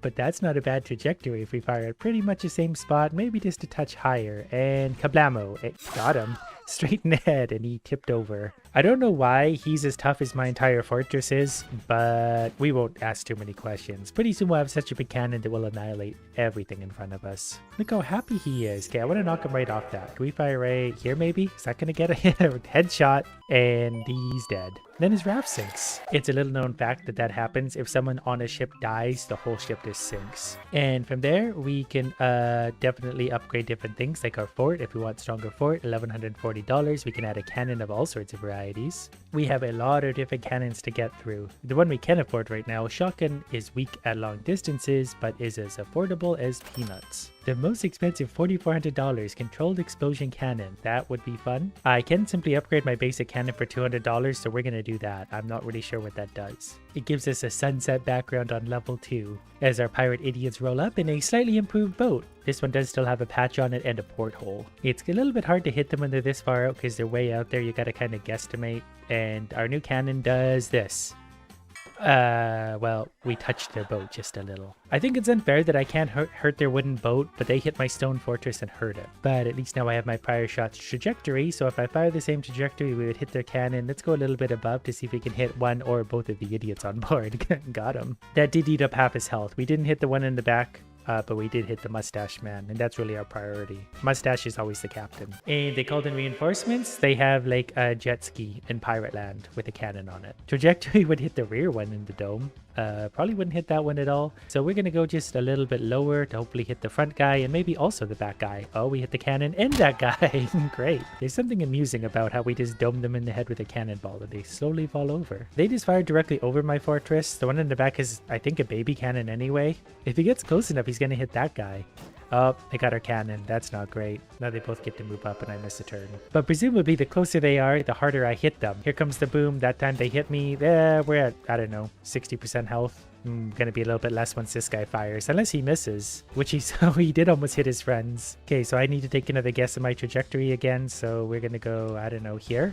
And then, okay, we got that guy dead. Not dead, but he probably has a headache by now. Okay, he did manage to hit my fort. That might have been a double hit even. The physics in this are a little wonky, but it's not exactly a AAA game, so we won't judge them too hard. Okay, they're so close I can basically see them from the fort now, so I really should stop missing this front pirate. So we're gonna fire, I don't know, here, like, and there's strength. I can control the power of this. I'm just firing max power always, because why wouldn't I? Okay, that was a really bad shot. I will admit that. And they hit my cannon. The cannonball went through them. That's not fair. We're actually in rough shape here suddenly, because I need to repair and they get to fire again, and they're 4 feet away, so they're gonna hit me. I'll get to return fire really hard on them, but you see the problem here. Something hurt that one. I'm not really sure what happened, but I'm pretty sure I just died. So I should probably start taking them more seriously. But the beautiful thing is I get money, so I can actually upgrade my cannon again. So it's not in my worst interest to lose once in a while, because I just get stronger because of it. Oh, he bought a new helper today. This guy's got a super mustache. Okay, he's way out there, so I need to aim, I don't know, pretty high. Maybe here? That was just a complete guess. Got him. Got him both a little bit. I got extra money for that because I double shotted him. That also took off half of his health. I wonder if I have multiple cannons, if I get to fire multiple times per turn. These are things I don't know the answer to. Okay, I need to aim just slightly lower than my last shot. So let's try there. Is that going to get one or both? Definitely knocked that one right off the boat and he insta-dies. Oh, that's good. My heavier cannon can one-shot pirates now. Okay, the reinforcements still show up. Probably ran over his friend on the way in. That guy, I think I can get in one more hit if I manage to hit him cleanly in the head, which I'll need a considerably lower shot. Let's try there. And got him. And we finished him off. The guy behind is so intimidated right now, but he doesn't have a choice. They just have to keep moving forward. Okay, I need to aim higher on this one considerably. Let's try there. And oh, we gave him a haircut on that one. I really need a second cannon at this point. Next time I'm just going to buy the shotgun one. That way if they get close, I can hopefully fire with all cannons. Okay, he still managed to take off a lot of my health, but I think this time we should be able to hit him pretty cleanly. Something there.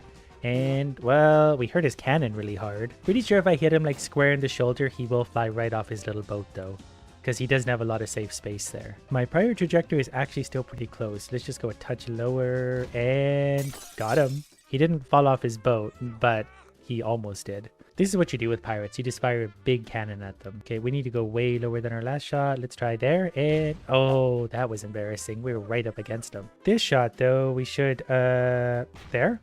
There we go. We knocked him right off the boat. Now we have $1,100. Ford upgrades cannon sale, 30% off. Was that always a thing?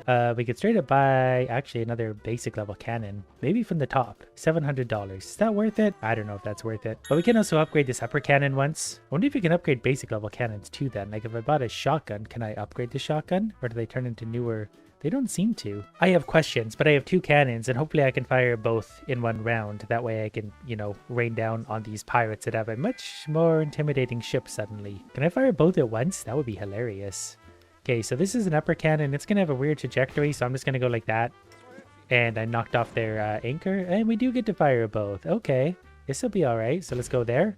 And got their cannon. I really want to knock this guy out of the barrel. They fixed their cannon. Okay, my last shot was too low, but they got closer. So let's go there and got him. The cannon hit him twice. And okay, the last shot from here. Ooh, we'd almost killed that guy. Let's go there. Okay, we hit a whole bunch of things there and broke their cannon. They just have to get closer and closer and put up with this. They are bringing in reinforcements. My fort's also taken basically no damage, so I'm going to fire a little bit higher because then I can hit hopefully that guy. And then it's going to fall into that guy. Perfect. Double hit. I was hoping he would fall out. Okay, this shot we need a slightly lower trajectory because we want to finish off that first pirate. Let's try there and got him and touched it. Oh, fall off the boat. Yeah, double shot. This ship's so big that the guys behind might actually shoot this guy. But we'll see if that happens. Because they move in and depending on how high they aim that, I don't know if they can hit each other or not. That's kind of close. Okay, the trajectory on this one's almost perfect. We just need to go a touch lower. Let's try there.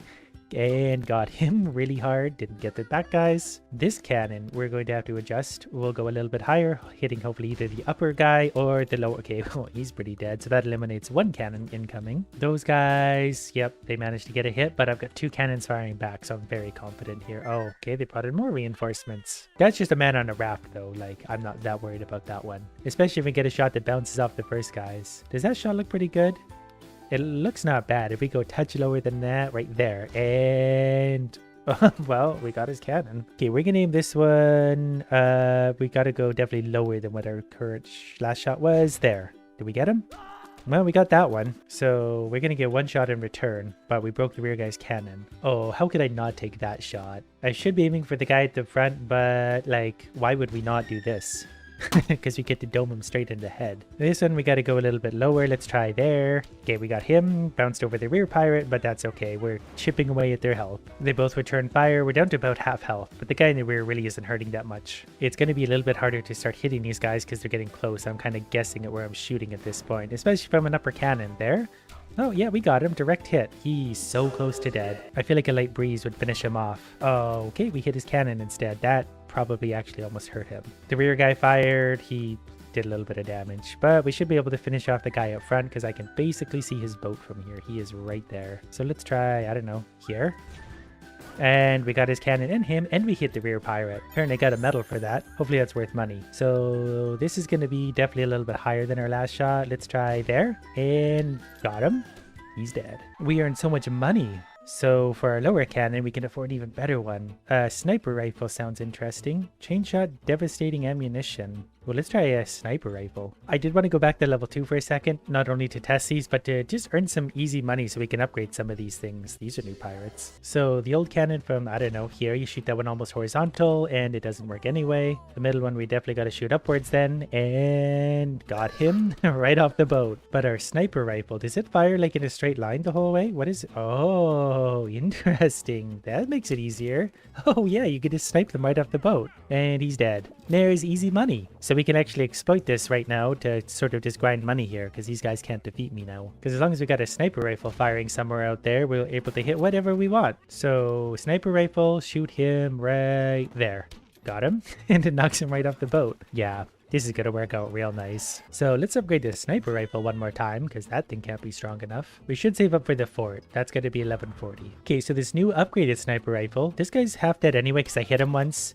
But it definitely hits so hard, like that would have sent him past the second guy. Even my basic cannon just knocked him straight off the boat. The pirate's coming up now, the backup pirate. So we get to try our newly upgraded sniper rifle. We're just going to waste a shot there because I want to see the super sniper. And you go down. Okay, super sniper rifle, go. And yeah, that actually sent him quite a ways off the back of the boat. Okay, I also want to try this other cannon up top. So it's going to be whatever this one is. We're going to upgrade it once. Then I'm going to upgrade my regular basic level cannon one more time. It's starting to look pretty good. I think it's maxed. Then we can try level 4 with bigger, better, badder pirates. This one's got idiots all over it. So first we're going to start with this new one. I'm not really sure what it does. Oh, okay, that's fun. That's going to mess things up really big. And then just our beginner cannon that's upgraded quite a bit. And it's going to bounce onto... Oh, you can actually hurt those things. And then of course the sniper, so you can hit pretty much whatever you want with this. So we'll try him.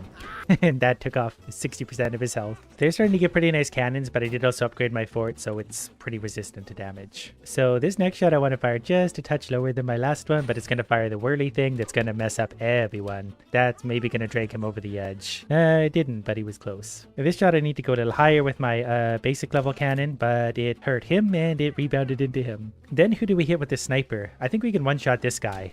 Yeah, we sure can. Off he goes. Okay, they missed their one and only shot, but they did bring reinforcements. They have another actually full-size pirate ship. So I think to get the most out of the damage of this thing, we're just going to fire way up here. Hopefully it hits, yeah, that and really makes a mess of their little ship. Okay, my basic level cannon's going to fire right there, preferably straight into that guy's dome, finishing him off. And then the sniper's going to finish you off. Then the first ship is sunk already. Then it's just a matter of dealing with these morons, but...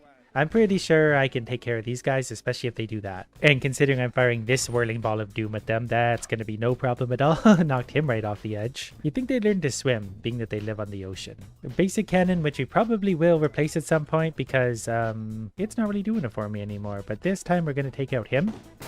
Oh, we can hit the cannon. Okay. The sniper I should maybe move to up top. That way I can aim down over things. Oh, they have a third pirate ship coming in. Now, I'm really kind of happy about that because that's just more pirates that we get to hurt, starting with that one. Well, he's not hurt anymore. He's dead. Okay, this shot looks like it's lined up perfectly for a nice head dome. And then it's going to bounce off and hurt their cannon a little bit and disappear. The sniper is not really going to do much right now. I can hit maybe... Like, I can aim for the top of his head. I think I'm going to hit there. No, I got him. He just got to get just over the hitbox. I'm going to take a guess on this shot and just fire it.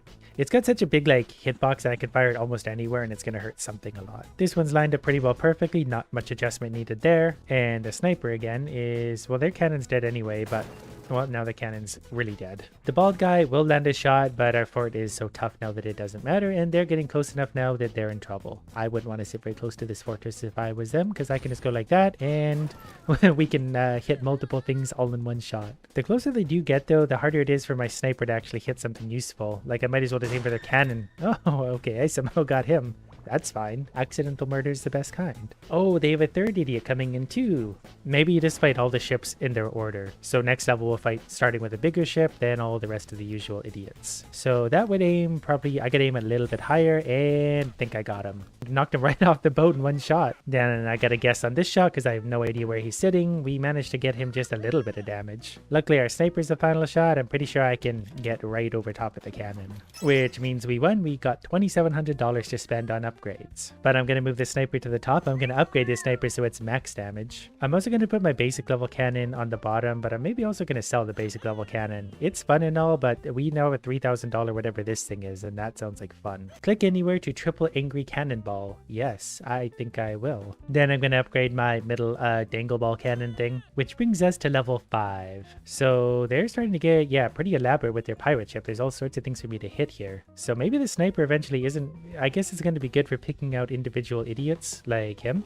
We could hit him really hard and almost one-shot him because he went flying. We should aim for the rear guy maybe. This will be good for ships like this though, because it's going to do this and that can hit all sorts of different things and roll around. That wasn't a great shot, but that could definitely mess things up. This is the new one. This is the triple whatever. So it fires up and then we go like that, and yeah, 3 different shots going out and it kills all sorts of things. Their cannon is take out 10% health. Luckily the sniper here can just, you know, go like that and pretty much eliminate anyone. That guy just needs a touch more damage. So if we fire the same trajectory, yeah, I like that. That's perfect. Because that's going to hit the baskets and hit up there and finish that guy off and drop onto that guy. Okay, that wasn't as dramatic as I'd hoped. This one will be though, because I'm just going to, oh, okay, might have done that a bit early. Well, that works too, because it might finish off him. Yep, the cannonball dropped from the sky and killed him. The sniper really is nice for this, you know, when you have one individual idiot you want to remove, and he's gone.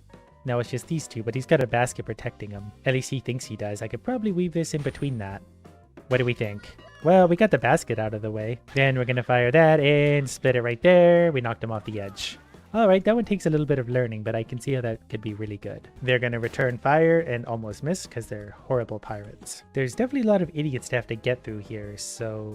Well, I'm going to be sure to try and finish this one off. Oh, so close. He just needed a touch more damage. I'm going to try and fire this over top of the ship, though, and hopefully... Wow, that was... not what I wanted to happen. Okay, so on this one, we're going to go like this then. And we're going to finish him off, and then our balls are going to go flying to their ship. And they did at least a little bit, which means these beautiful morons get a little closer. As long as they don't hit my cannons, I really don't care. The fort is strong enough to resist. Plus, we have a sniper now, so we can just go like that and knock him straight off the edge. Okay, the last shot was way too high. Let's try that one. That's a little better. We got both him and the basket hurt. And the basket's going to block the shot for rear pirates. And we'll go like that and split it there. Okay, well, their cannons are actually really tough now. Maybe that triple shot isn't that good. We need something more powerful than a triple shot. The fort's down to 60%. But as we start to get less and less idiots to have to deal with, they're going to be able to return fire less because we'll sink them almost immediately. We got to go lower on this one. Let's try that shot. And we took out the basket and gave that guy a good smack. Now, this triple cannon, we're going to split right there. That way we're sure to hit one of them dead and the other one's still alive. We clearly need more upgrades because we're not one-shotting everyone immediately. That's a big problem to me. What I think we can one-shot is probably this guy if we time it with the bell. Nope, we hit the bell. Okay, this one I want to finish off that guy. We didn't finish him off, but we hit other things, which means they got to hit my fort down to that much health. Luckily for me, I have a plan. This time we're going to kill him one hit. That way there's one less pirate to have to deal with. Then we got to finish off this guy. We just need a slightly lower shot. That should about do it. Wow, okay, that's not great. Okay, honestly, at this point, I just want to be sure to kill this ship. It's just way too annoying in my face. This should be perfect right about there. It has such a weird trajectory, but it makes people go flying. If we fire about the same trajectory and split it there, we should be able to hit multiple things. His basket's almost dead. So he will return fire. He'll hit my cannon and hurt me actually. But they bring in the reinforcements. So it's just a matter whether I think I can get a sniper shot to them or not. I think this guy's in the way. So what we'll do is just finish him off, hopefully. No, not quite. So it's up to this cannon, which needs to fire just a touch higher.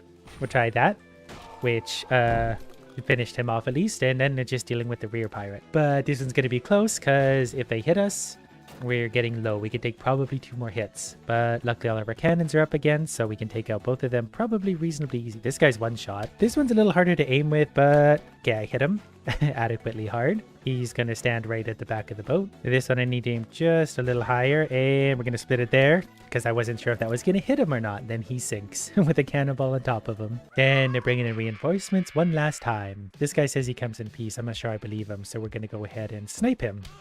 And that's going to knock him straight off his raft. I don't like this triple gun thing, so I'm going to sell that for $3,000. Wow, I'm rich. Okay, so let's go straight to the max level $4,400 cannon. Click anywhere to explode the cannonball. I will. Then this middle one, if we sell that, I think we can actually afford whatever this one is also. But we want to upgrade the max level cannon. Oh, we can upgrade the mid-level cannon too. Okay, this should be great. But also, what are we fighting? We're going to have big damage going. Is that an airship? Interesting. Okay, he says he comes in peace. I need him to hit the low part of his... Okay, that's a problem. I'm not really sure what to do about this.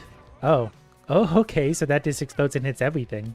He just hit his head also. Okay, this one I think I can click when to explode it, so I want to get closer than that, but something's hurting him. Okay, he's doing a little more than he did last turn. I think if I timed the sniper shot better, I could probably... Well, I can hit him. That didn't... I think I hit the cannon first. Like, it might have to be pure sniper shots. I'm trying to time that so he's back on the down roll. Did I get him? Well, I hit him a little bit. Something keeps hitting him here. I don't know what's happening, but like his movement hurts him. As long as it's not another airship, I'm not that worried because we have controlled explosions now. I don't know what's happening. Something in his movement hurts him once in a while. So these guys, who do we want to hit? Who's going to be the hardest to take out? We'll go for you. Still not one-shotting him, but it's so close. This one we can almost just fire straight in the same spot because it's an explosion, which, that works well. Yeah, one-shotted him and hurt him a lot. This next shot, we're just going to fire wherever it goes, and that's fun. We can explode their ship now. They will get to return fire. I'm not sure how strong. Oh, my sniper. Oh, I'm going to miss that one. What I'm not going to miss is the ability to do this. And that really hurts him. I don't think it sent him flying because the one guy kind of blocked the shot for the other one. But if we fire this one in the same about zone, we can definitely get him a clean headshot. You think that would do more, considering a cannonball just domed him in the head and then exploded. We might need to upgrade the fort's health at some point too. But we got our sniper shot going. I wish we could hit him. We could take our pick to finish off anyone though. So let's go with him. Because I'm pretty sure this shot, if we go like that, was just going to nicely explode there. Drag him over the edge. And I think I can hit him right about here. And... well, we tipped him onto the boat, but now we should be able to hurt both of them together. They hit my sniper again. It's like they know. Their reinforcements are probably going to be adequately strong also. So this one I definitely got to go a little lower with my explosive.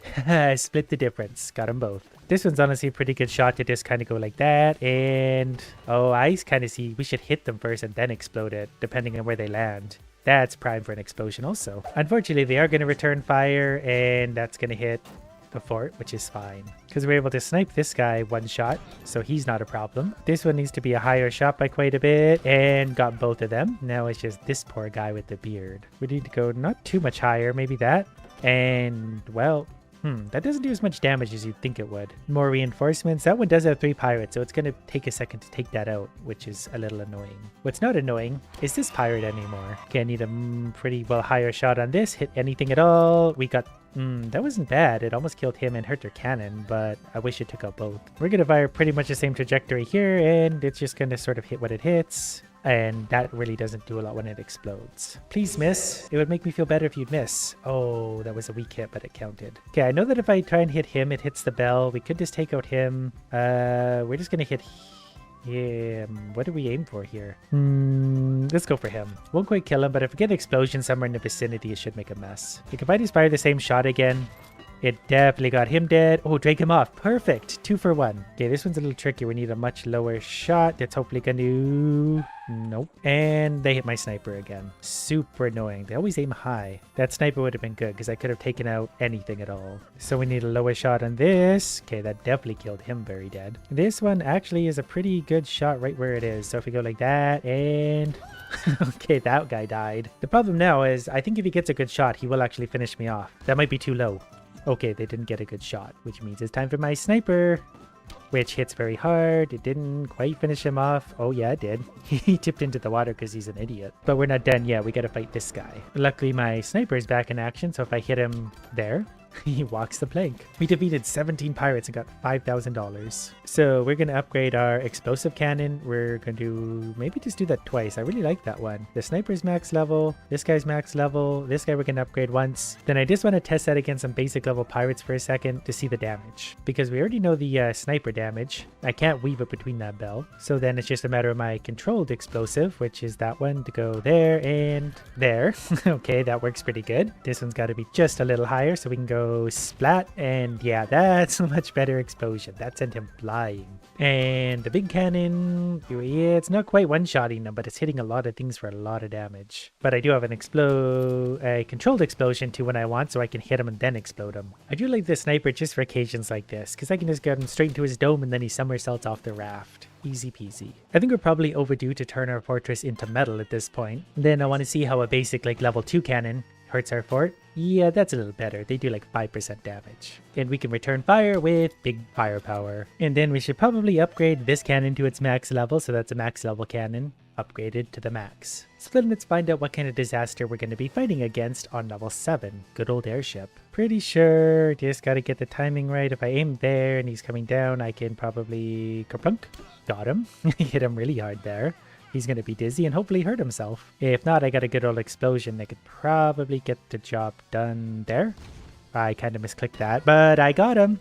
Okay, he's dead before he could fire. Keep in mind all of these cannons are max level upgrades, so they're hurting. And there's a lot of things. Oh, an explosion's going to eat these guys alive. So let's do our best to get them to group up. If I hit you there, you'll group up with your friend. That almost killed you. Actually, that was very close to killing you. Need to aim just a little above that. Let's try there. And kablamo! That definitely killed 1.8 pirates. Haven't even got to fire this one yet. Where's that going to go? Okay, it's going to hit you and explode there, and that definitely killed you. That basket's about dead. They have very big cannons on their ship now, which are probably going to do adequate damage, so I'm glad I upgraded that. This is a perfect shot. Watch this. Straight into his dome.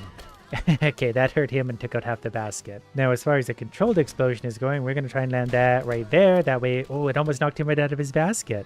I didn't even know it could happen like that. They are going to get one shot to return, but then I think they're doomed because look at what's left. They didn't even hit any of my cannons. So we're going to, we could hit either of these fairly easily. Let's go for you because I know I can hit. Okay, never mind. This is an easy shot for you, who went way overboard.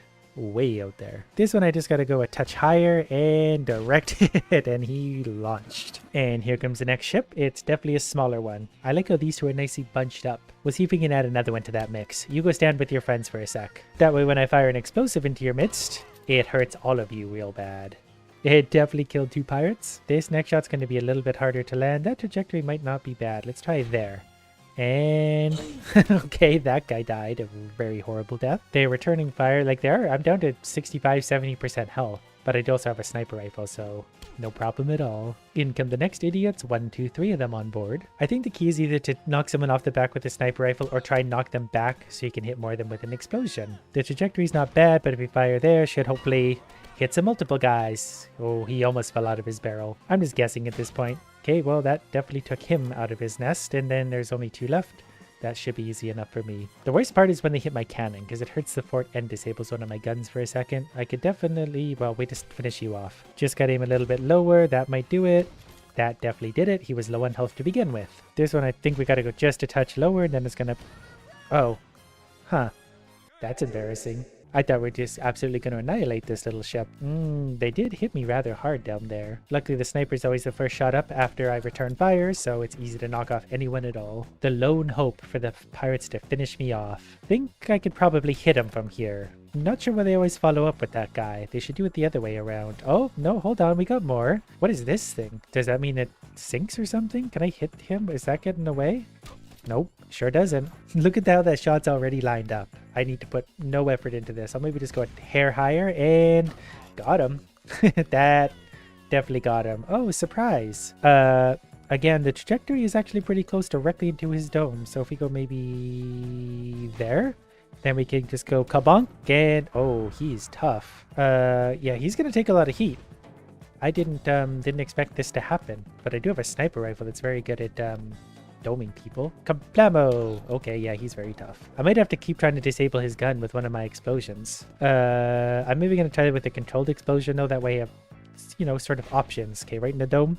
Got him. That hurts for sure. Okay, this one I'm going to try and hit his gun. Just so he can't... Okay, we didn't hit his gun, but we actually did a lot to him. We might be okay here. Yeah, we're gonna be okay. His cannon hurts us, but not that bad. I would still be better served to try and knock out his cannon every turn, but I mean, we can knock out him instead. We just gotta aim lower and lower every shot, and that should not quite kill him, but close. This shot's almost lined up automatically anyway, and I think he's dead. Off goes the bronze submarine, and that's it. We're the greatest pirate in the universe with max level upgrades. Today we've created some of the absolute stupidest creatures in the entire universe. Luckily for them, they're very tough and they breed like rabbits. But we're gonna find out if they can defeat the geniuses that have plus 1000 intelligence. So we'll give them a little sprinkle of genius, and these dumpster fires get stupided. And so with that, we have the classic brains versus bronze. These guys are also much bigger than they're supposed to be. But that will help us differentiate between them, because if they're big, they're very dumb. And if they're small, they're incredibly smart and able to utilize their resources well. And already you can see the difference. The smart guys all work together. The idiots have separated into 2 separate kingdoms, 3 separate kingdoms, which are probably soon about to light on fire. He's literally made an empire for himself. Realm of the M, it's just him. They have all the land and resources they could ever want, so they should hopefully evolve into bustling empires, and eventually we'll make them clash. For now, we'll just quietly watch and see how they mismanage absolutely everything they do. Well, he's already named himself King of the Realm of Elm, so he's king over 3 other people. And to sort of simplify it further again, idiots are idiots, geniuses are geniuses. Now, unfortunately, the selective breeding mod currently isn't working, so that means I need to reapply these traits to these idiots every once in a while, and curiously, they also work on the wildlife, because that cow is not supposed to be bigger than a tree. I just think that's a lot of fun though. If the mod were working, every time these guys breeded, their traits would pass along to their children, so the stupid would just multiply indefinitely. But that should work out just fine. The geniuses are still a singular kingdom because they're very smart at 36. The idiots are multiplying faster, but that's kind of the point. They don't know any better. They just keep doing things for arbitrary reasons. This is how big they're supposed to be, like these little guys. Instead, they're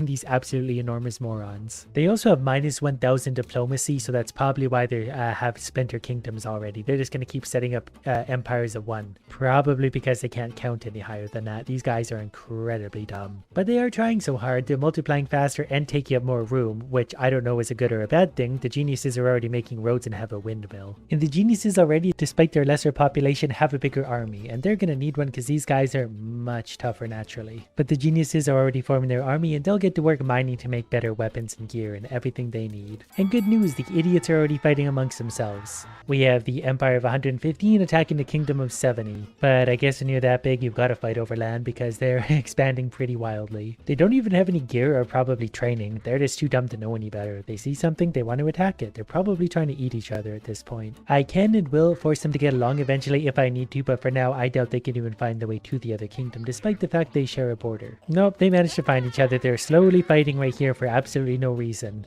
There's nothing for them to fight over, but again, they're really dumb. They could care less. And you can really already see the difference. Here's 3 different kingdoms all fighting over nothing, whereas the geniuses just stick to the land they need, and they're making very good use of that land. And look at these guys. They have castles and kingdoms and fountains. They already have legendary weapons. They're actually really good shape. Look at all their stuff already. Mithril stuff?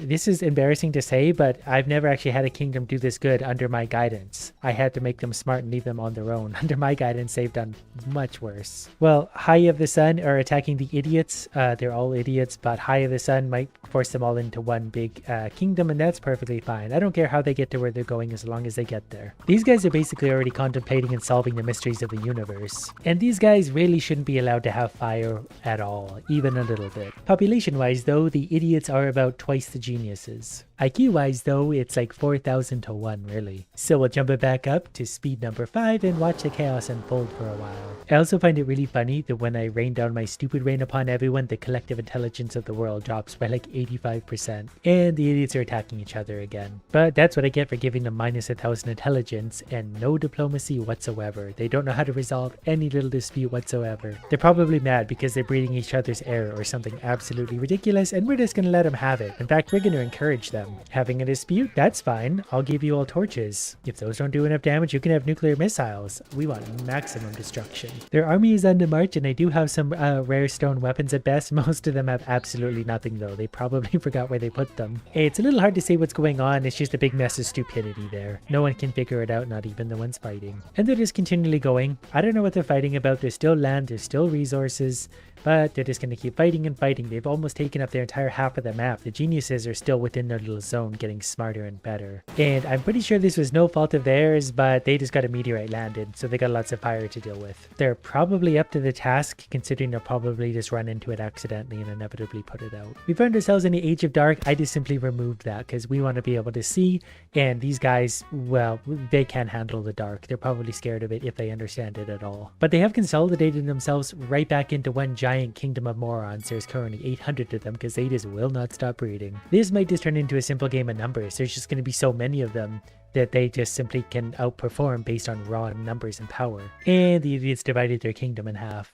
These guys are also killing themselves as fast as they're expanding. If they didn't have all these wars, they'd probably be at like 8,000 people. There they go again. But look at the geniuses. Every time I look at these guys, they're getting better and better. They're very smart about getting their food. They're getting it all from one little crop circle. Whereas by contrast, these guys are constantly just dividing themselves and fighting, and they divided again. One place where they might run into trouble is, well, they did actually manage to make a boat, which I'm really impressed with. I really didn't think they would understand that concept. There's also one enormous crab. I never really thought about the consequence of the giant animals, but they might also affect things because they're really stupid and potentially really aggressive because of it. The fertile morons are just in constant dispute with each other, but they're spreading so quickly that they're soon going to be at 4 times the population of the geniuses. But long term, we don't know how that's going to work out. I guess it simply depends on what they do with their time.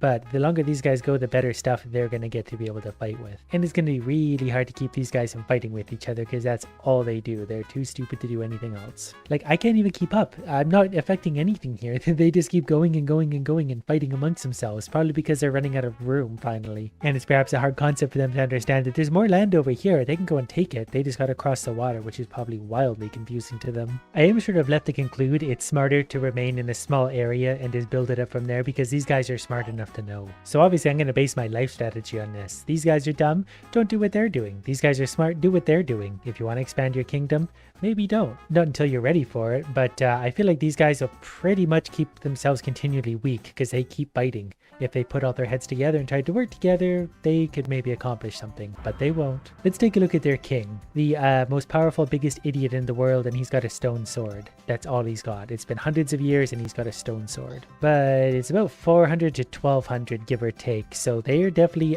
running away with the population, but they're not doing much with it. Everyone's just out here living their best lives. Empires are rising and falling in absolute moments because they're absolute morons and don't know what to do with themselves. Like, it's just constant. The kingdom of this has declared war, the king is dead, the king is alive, there's a new king, there's an old king, they're dead, they're switching again. There was a lightning strike, which caused things to light on fire, which got their attention. They probably were very scared by that. Well, they did actually manage to make a slightly bigger boat, so they're getting somewhere with something, but they're still a pretty basic village overall. They have made some roads and stuff though, so they are not, it's not like they're making no progress, they're just doing nothing with that progress, except for fighting continually. But the original kingdom is still surviving. They're just nowhere near advanced as these people. These guys are going to be in the space age pretty soon. And I'm starting to think, just based on the weapons they're creating already, that they're going to have a pretty big advantage. And the thoughts of existing in a box descended the citizens of this place into madness. Well, that's what happens when you're a moron. You cannot comprehend anything at all and you go crazy. I'm pretty sure they just went like rabid and probably started attacking everyone around them, at which point the giants around them absolutely destroyed them because these guys,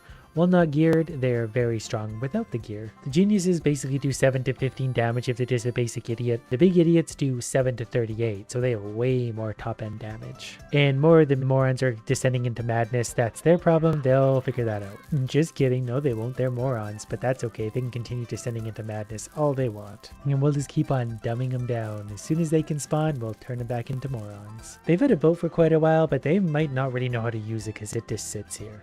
They've declared war across the sea. I'm not really sure they understand how to get across the ocean though. And they lit themselves on fire, so they've got their own problems to deal with.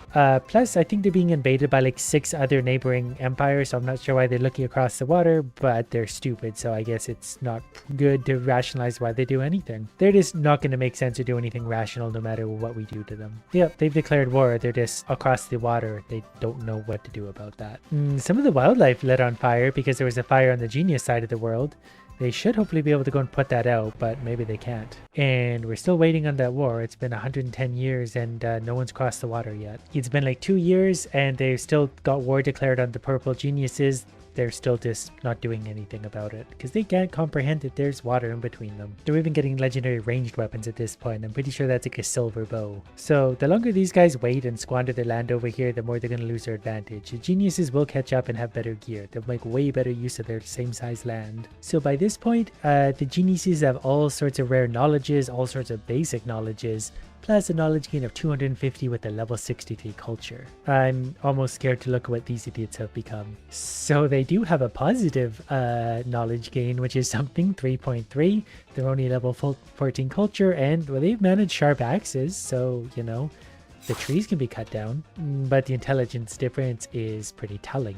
I mean, the brown guys here are basically declared war on the ocean because they can't figure out how to deal with that. Okay, for the first time ever, the Brown Empire has finally unloaded their idiots onto foreign shores. They've come armed with wooden weapons and a brain that just won't quit. And the geniuses are right here ready to meet them with their varying gear. So let's see if they actually do anything from here or if they just sit there and wait. Looks like they're finally going to make their move. The giants against the geniuses, and the geniuses are kind of waiting for them to go by, but so far it's a slaughter. The giant idiots just got railroaded. Looks like reinforcements have arrived though. The idiots sent more, and that might just be their thing. They breed so quickly that they can just send the idiots in to die again and again and again. But they die so quickly, I think because these guys have the legendary ranged weapons, or epic at least. They can hit them from so far away. It doesn't look like they're going to stop trying. This time they came with Nice Friend, the legendary wooden stick. But as soon as they get anywhere close, especially at the border, the geniuses just come in and destroy them with all their better, superior gear. Despite the fact physically these guys are much better. Like even this guy wandering in, the army didn't seem to bother with him much, but even the regular citizens managed to kill him fairly quickly just because he's not smart enough to implement a proper strategy. Okay, well the armies are definitely moving in and together, but the brown armies keep just disappearing in an instant because they're walking in one at a time because they're stupid. And this is probably only going to embolden the geniuses and make them better and stronger because they're getting experience from killing people. Like this guy's got 1 kill with his legendary bow. The king of the geniuses has died, probably of old age at this point. A colossal rabbit, which I didn't mean to make. He's both a genius and an idiot, so can't imagine what's going on inside that little brain. The idiots keep doing exactly this. They walk in with a legendary stick, probably kind of pass the army and get destroyed. But they are kind of stupid, and there is only like 6 of them here on the shores. But when 1 or 2 of them die, they send a reinforcement of another 1 or 2, for some reason thinking something will eventually change. But since the geniuses obviously have so much of an advantage, let's consolidate these guys into one big empire. Okay, so the big orange holy idiots are fighting the great idiots here in purple. So if we sprinkle just a little bit of madness down on these guys, it removes their allegiance to their kingdom. And then we just magnet them all up and move them over into here, well, where they'll become part of here once we cure their madness. Also, I believe it helps if you pick up some of the army and put it into the land they were supposed to be invading, even though I did most of the work for them. So every time we see an army somewhere, we'll just scoop them up and throw them over here and they'll take over it. They'll do the rest. See, there we go. We added a whole bunch of people to the old holy evil. These guys are taking over. Now we just rinse and repeat with the remaining kingdoms and it'll all be one. All the while, we got 1 idiot at a time besieging the geniuses.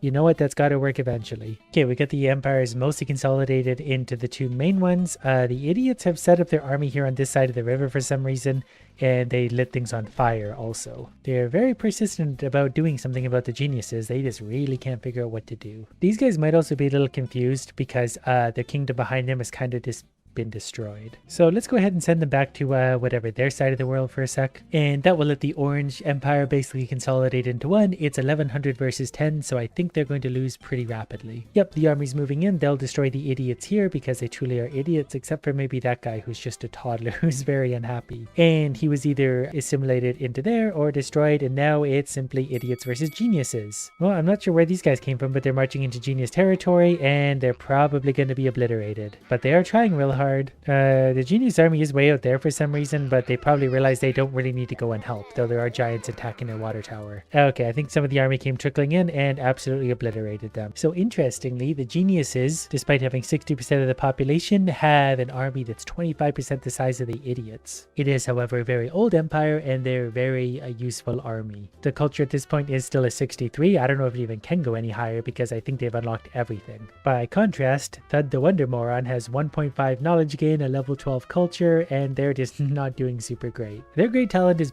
basically multiplying. That's all they're good for. They just multiply wildly. But we're overdue for a nice land bridge where everyone can fight right in the center there. I'm trying not to destroy anyone as I do this. Alright, well, without further ado, we'll let the armies be able to cross right into each other should they want to. These guys are not good at diplomacy, so they're going to charge straight across. Yep, you can already see all the lines coming in from everyone coming to attack. They're trying different angles now, which is maybe smart. I'm not really sure. So the army is outnumbered 4-1, and for some reason they're pushing into their empire. They should probably defeat the idiots before running into their homeland, but what do I know? So we got all sorts of different things going on. Okay, there's a lot of idiots running into the center of their world, which might work great. They're lighting it on fire, probably accidentally. Whereas the geniuses just went and quickly took over a large part of their map, and looks like they might be returning home because they realize their homeland is being raided non-stop by giant morons. But they might be able to hold them off with just a few simple bowmen, because I don't know if the idiots can handle the concept of a ranged weapon. Okay, the Genius Army is definitely on their way back because they don't like what's happening. They received the call, they're coming back, and I'm pretty sure they're going to walk through all of the idiots in a real big hurry. But there are a lot of idiots. They are outnumbered 4-1, so they really got to do some damage to be able to save themselves. At this point, the idiots just ran all the way into their base. Oh, their king died. Maybe that's what they were going for. Oh, maybe the idiots will actually win this. It's hard to say because they're so big. Did they just wipe out the army, or is there more army coming? They might have actually just wiped out their army based on just raw numbers. Oh. Yeah, they quickly discharged in there and took over the geniuses. I did not expect that at all. I expected that to go completely the opposite. Yeah, that's sort of an unintended consequence of this. We've kind of mixed the two together. So now we have the genius empire that are also idiots. But I guess in the end, the idiots had an advantage because they didn't really think about things. They just charged straight in without any care or concern and managed to take over the geniuses. I did not expect this result at all, but giant idiots win. Who knew? Today we need to kill enough of their idiots to upgrade our civilization and kill even more idiots. And to start, we're simply going to build something that throws rocks at them. Because they're stupid and they will continually walk into my rocks, every once in a while we'll send out our own caveman to kind of stall them right here. Every once in a while they're going to get through and smack my base, but we'll send out another idiot to deflect. It costs $1,000 to build another turret spot, and that's what we're going to save up for. Because if they can't get to me, we're going to be okay. I also have a volcano power should I get bored, and that will rain things down on them from the sky. That's obviously a pretty overpowered ability that would be well for any civilization. Their strategy is basically just keep sending things at us. They do have a singular turret, but they're sending all their money forward. They're really just sending them directly into a meat grinder. Now to level up to the next stage, we need 4,000 experience. We currently have 700. They'll stand no chance at all though with this strategy. We'll even send out a slingshot man once in a while to kind of get some range going. The slingshot actually has quite a bit of range on it, so it can hit them quite a ways away. But for now, we can go just like this. They'll throw all their idiots toward us. We'll kill them quite easily. Each of these clubmen only cost $15 too, so they're throwing all their money into nothing. All we've got to do is stall them right about here. Then my slingshot will do the rest of the work. My idiot is also pushing right into them. They're sending their first dinosaur riders. Alright, well, we'll send a guy out to kind of stall them. Okay, we'll send a few guys out to stall them. I need them to stall right here. We're also going to throw the volcano power down. That's hopefully going to destroy their dinosaurs. That was a very expensive mistake on their part. Okay, okay, my caveman just got annihilated by a dinosaur man, but that's okay. We're gonna let them get just a little closer. They're in range of my turret, so I'm gonna send out 2 meat shields and a slingshot thrower. That way they can start deflecting some of their damage. We also get a lot of money to kill their dinosaurs, so this is good. This is perfect. We'll stall them right there. They're taking tons of damage from the back end. And we'll just keep throwing people out to get destroyed. We also have the $1,000 we need for another turret spot, so we're gonna go ahead and add that in. And we need to send some more idiots out so that guy doesn't stab my base too many times. A $200 egg automatic would be a great turret. Whoops, they're getting close to my base. We could take a few stabs, so that's not the end of the world. I was reading the menu. They're not allowed to hit me when they're doing that. Okay, here's a $200 automatic egg launcher. Oh, that's much quicker, but they're now sending knights out to me because they evolved into a church. But their armored knights are no match for eggs. That egg launcher actually is quite strong, so we're going to see if we can put another egg automatic right there. Now it's a bunch of knights against a bunch of eggs, and the eggs are actually destroying them entirely. I don't need anything more than egg launchers. I can evolve my civilization to also churches though. Another turret spot is going to cost $3,000. And we have new turrets now. We have a $500 catapult, $750 fire catapult, and $1,000 oil. But I've got to say, this egg launcher is really doing work. The crossbow guys will get close enough to hit me though, so we need to make sure they stay way out here. But we're making a lot of money by murdering knights. Who knew that was such a lucrative business? Okay, we're going to sell the lower one, and we're going to replace that with a $750 fire catapult. It says fire catapult, so it's got to be good. We're going to leave maybe an egg launcher there for now because it's nice to whittle them down. The fire catapult also rains fire down on the ground. The direct hit hurts, but leaving fire in the ground does damage over time for them. And they're in armor, so they're basically boiled alive inside. Also, when the fire catapult hits something, it throws these shards up that hit other people too, so that's kind of a nice double effect. So they really do a lot of damage and light the ground on fire. So we've just got a lot of range. Swordmen only cost $50, so they're going to make a profit every time they kill someone. Okay, they're getting desperate, so they're sending in knights. They have called it on a stick in their defense. We're going to send a few knights out just to slow down their knight on a horse, but I'm pretty sure my turrets are going to destroy him before he gets a chance to get anywhere close to us. He's already getting low on health. He does do a lot of damage, but that did cost him $500, and we got $650 to kill him. Go, egg launcher, go! Maybe I should have just stuck with egg launchers. They're actually really powerful. They're getting desperate now. Look at all the idiots they're sending in. Okay, we're going to have to send out one to try and mitigate the crossbow damage. So far, so good. My idiotic strategy is working. I forgot about my special ability. Since they're sending out a few knights, we might have to unleash that. Oh, we're going to make $1,300 from killing those knights. Okay, what does this ability even do?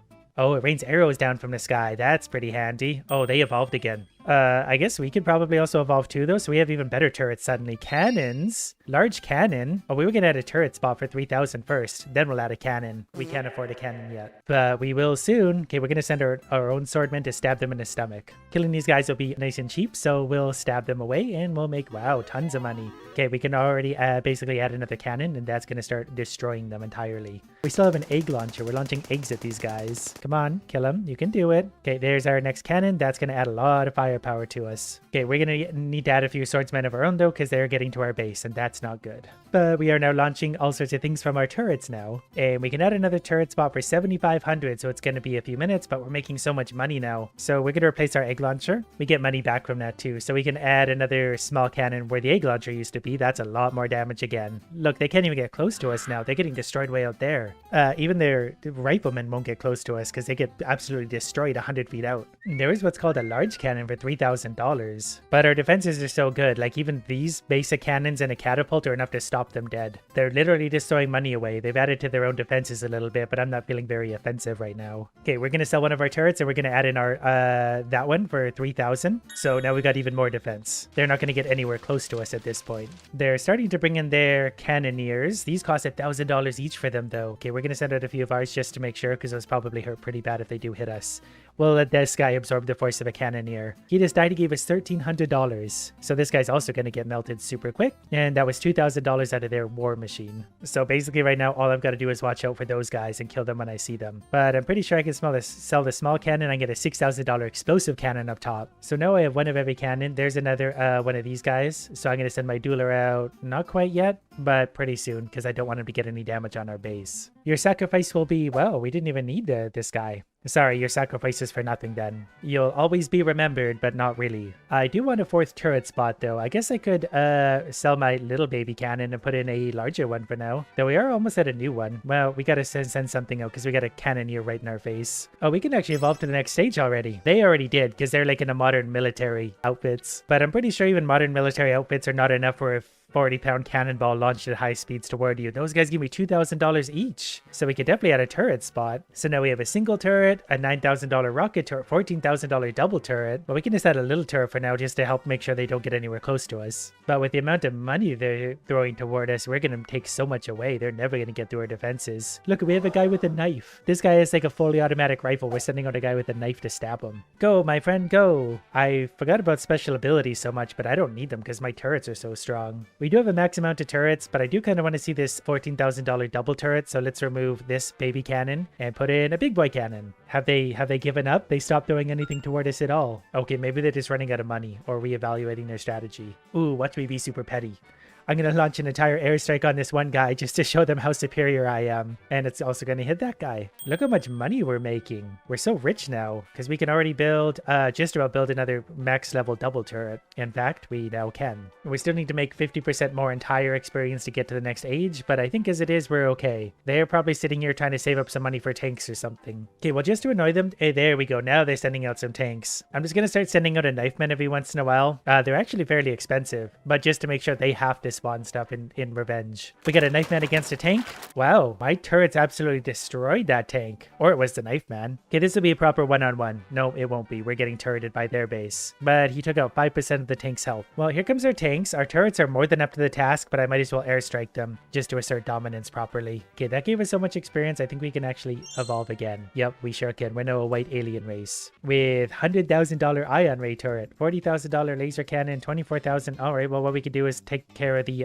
explosive cannon. That's going to go away, and then we're going to put in a $40,000 laser cannon. I don't think their tanks are going to be able to stand up to a laser cannon. There it goes. It's firing away, and yep, that's absolutely melting things. That's absolutely melting them too. I can't evolve anymore. I can't build any more turrets, so this is the max level. Okay, they're starting to send out their max level infantry. One last tank for an easy 10 grand for us, and then we're going to sit here melting these guys as much as we can. And so far, our turrets are more than up to the task of that. These are like weak turrets. These are level 3 turrets, and we're melting them, but I want my $100,000 ion ray. Also, I'm not really sure what the special ability. Okay. That's good to know. They're starting to get desperate. They're sending out a wave of those guys. But those guys themselves cost a lot. That's $5,000 each for those. Okay, we're going to sell our top turret because now we're going to put the $100,000 ion ray. So those blue bullets, wow, we can shoot them all the way across the map. Like, actually, we're hitting them way out here. So they're going to get no chance to get close to us. They've got one previous tier turret in their defense. But to be fair, I've sent no one towards them. It seems almost mean to do that now. Like if I send out one of these sword guys, like he's going to walk all the way to the base because he's got turret support behind him. My turret's even hitting them here. It was hitting the guy way over here. That's so unfair. Okay, so that's going to finish that guy off. They're getting a little bit of damage from that turret in return. But like, I think I actually hit their base with my turret.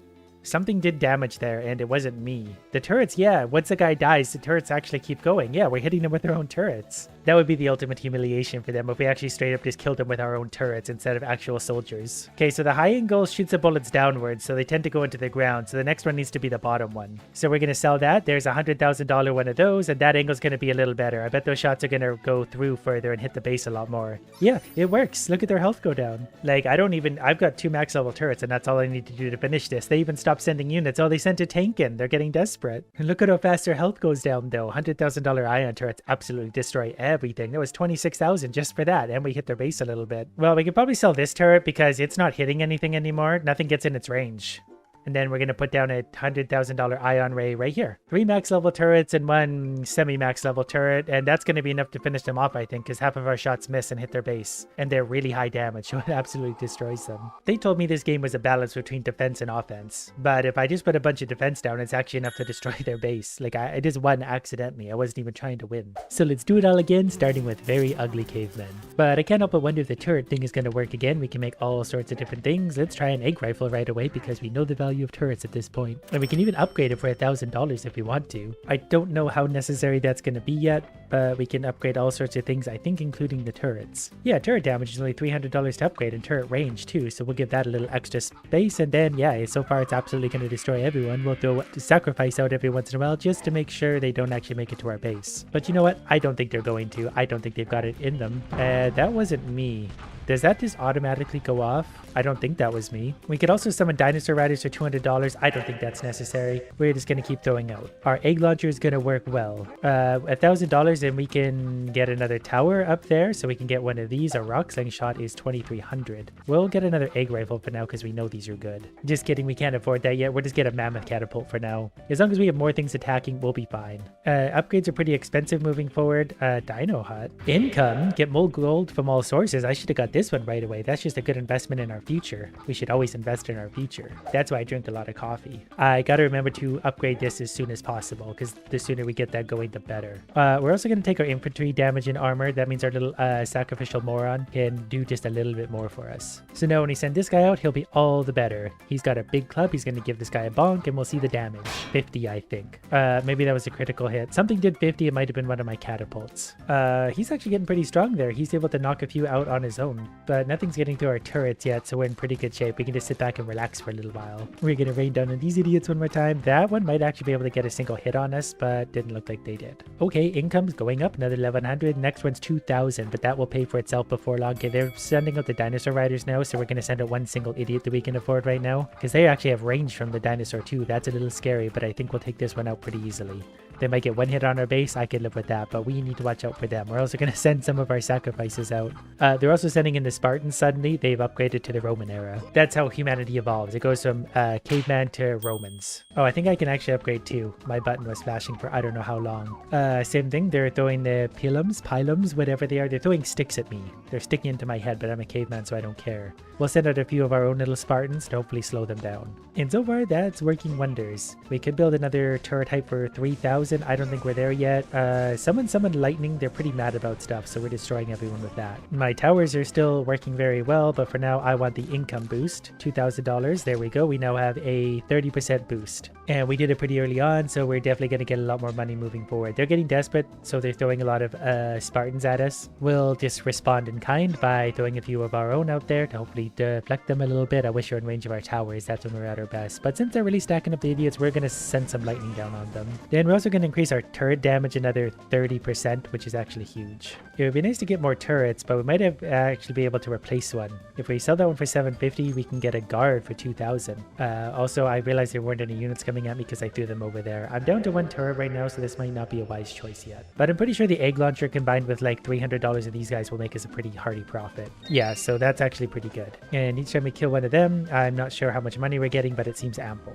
And they're just waiting to line up to step into range of my towers. Because these only cost 2,000, so there we go. We have a spear-throwing idiot up top. And as soon as I can, I'll increase the range on them so they can attack a little bit further out. For now, it's not that bad. The new guy does 38, 26, something like that. And we're definitely going to send out a few meat shields. They're just simply going to stop them right there. I can't risk. That guy's running. I think he might be a more elite unit, but he got destroyed by towers. Most upgrades are getting pretty expensive already, but turret range is coming up pretty quick. That's going to give us an extra 10% range. And depending on the tower, that's probably going to be a lot. Oh, they got right to our doorstep. I didn't realize. Okay, well, you know, you guys can have some lightning for a second, then I can focus on the menu. Okay, turrets have lots of extra range. They've upgraded to Egyptians. Can I be an Egyptian yet? Nope, we're not quite there yet. I did panic spawn a bunch of guys so far that they'll actually make it pretty close to their base. That's it. Stab them, idiot. Actually, our units are pretty strong. I'm pretty sure those are their basic units, but because ours have basic upgrades, we're still stronger than them. At least I think so. I'm not really sure. We do have the $3,000 we need for a new turret, and for $2,000 we could build one. They have a bird shooting fireballs at us though, so we're gonna have trouble making it to their base, but that's not the point right now. I need all of these guys to get close enough to our base to get destroyed by towers. So once they're just a little bit more in range, we'll send a few of ours out, and that way they're just going to be supported fully by the towers and they hardly have to do any work themselves. They're also sending the question mark men and dogs at us. But this little guy cost $100 and he's done so much money for us. He would get salesman of the month if I could give it to him. For now, we're just going to go like this and send some of these meat shields into the way. We'll even throw a spear thrower behind to help because I'm worried about whatever that dog thing is. Just to get a little damage on it. Okay, he died fairly quickly. Our turrets are doing their job. Our turrets are really doing their job, so we get to sit here and relax. Okay, as soon as that guy dies, I'm pretty sure we'll have the 2,000 we need for one of these, so now we have 3 turrets. I'm pretty sure we can just sit way back here and not do anything. Our turrets are absolutely going to destroy them, so we can just sit here and make money without any real risk to us. That wasn't me, by the way. That was the enemy. I think they just spawned that down on basically nothing. I have no units on the board. So now's a good time to just sit back and relax and see what our next investment should be. I guess we could get more infantry damage and armor. Oh, what is this guy? Okay, we're going to send one of ours out because I don't know what that is. Oh, he just blocked that shot. Perfect. Okay, we're going for infantry damage just because infantry is really all we've been using so far. And he's just going to go out there like a glass cannon and hopefully destroy everyone. They're also going to be a bit of a meat shield too because I need them to absorb range damage. Oh, we can upgrade again. That also moved us to the desert, so we're Egyptian like our counterparts. So we can now summon Egyptian knife wielders who are going to do a lot of damage because they are quite upgraded. That should also mean more towers too, so maybe we could sell this antiquated tower and then we're going to summon Big Bird. I don't know what Big Bird is, but I want one. There's also donkeys. Get out there, donkey. Let's see what you can do. $400 gotta be worth it. Oh, it's a chariot. I get it. Well, that's fine. These guys aren't upgraded at all, but I think they're pretty strong by default. So we're gonna have a chariot versus chariot fight. They've probably upgraded theirs at least once because they're not stupid. Actually, maybe they haven't. Well, they're doing a little bit more damage sometimes, but then sometimes we are. Watch the question mark man get close. He's gonna get absolutely destroyed. Same with the chariot rider, I think, but we're gonna send one of ours out just to be sure because he's gonna fire one off and we don't want it to hit our base. I'm pretty sure that guy's probably gonna die to the giant wolf. That's fine. He actually did a lot of damage there. It wasn't a straight 1v1. He might have won that. And after killing a few of them, we're gonna sell one of our old towers and get another big bird. We're pretty much gonna win using the power of big bird. Like, look at this. They're just sending all of these guys at us now. That's super expensive for them and such money for us. Okay, that guy actually managed to take a lot of them out, and now the fireballs are gonna destroy them. We need one little meat shield there to absorb that spear, and we're good to go. $3,000. They're sending bows and arrows out because they hit the like medieval era. I don't know what to call it. They have castles and stuff. They got furry-legged warriors. We're gonna turn our turret damage up an extra 50% just because we can, and that's really mean because we already have like an unstoppable fortress. I don't think anything's gonna get through to us for a little while. I didn't realize these big dog guys are only $200, but still $100 is a much better investment for us. $100. This guy's gonna make us like $4 grand. He took a shot from here. Look at all the damage going out. Oh, they have wizards that are also in question mark form.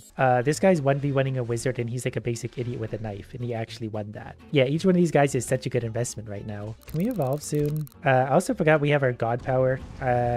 We're just raining fireballs from the pyramids. They just reskinned the volcano because those look vaguely like volcanoes. Look at this guy. I bet he also loves big birds. So this does 25 to 35 damage. Okay, that's fine by me. We got 3 big birds. That's going to cost 7,000 to get a bigger tower, but these guys don't have a ton of range, but they do a ton of damage, or nothing will get close. Okay, we're going to turn our turret range up another 10% as soon as we can. That shouldn't take too long to get, because some of these towers obviously don't have a ton of range. They have massive amounts of damage, but their range is really important. Anything that gets close gets triple fireballed.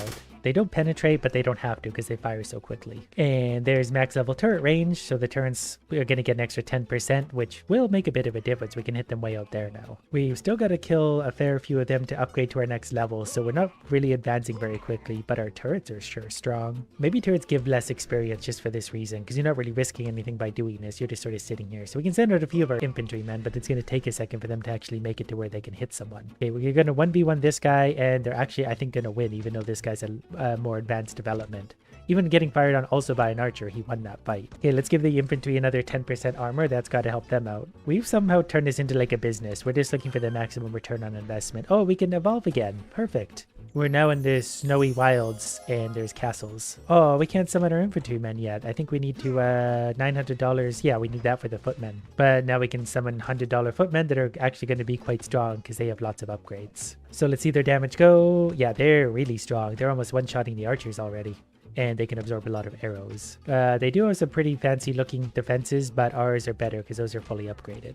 We're hitting for like at least 50% more damage than them. I'm not going to worry to send out any more footmen right now. Our towers would take care of this. We don't need to spend $100 to make money. We can just make money just like that. Okay, we're going to sell one of our towers though for $1,000, and then we get a $3,000 metal catapult. 50 to 70 damage. Its fire rate isn't that quick, so I might also add a crossbow, but there's also a giant bird coming toward us. I'm going to send out an infantryman just to make sure, okay, we can even destroy those. So I might actually delete this 25 to 35 because the crossbow is 25 to 45 with a really big fire rate. And then we have a nice variety with arrows, fireballs, the works. And we're just stacking money up. Oh, they're on to the next. They've got guns, I think, with sticks on them because they're back to the churches, but they still can't get anywhere near us. Plus, killing these guys gets us a lot of money, so we can sit here and save up for a new turret. They are sending in some bomb things, so I'm gonna put a guy out just in case we have to absorb a hit or two. That's your job. Absorb cannonballs for me. That hardly even hurt this guy. Their armor is too strong. This one guy's actually like an unstoppable cyborg. He's probably gonna march pretty much all the way through, though that's an armored knight, so he might have something to say about that. But he did kill the cannon, and he's out damaging this guy by a lot. Pretty sure our towers are more than up to the defense. They've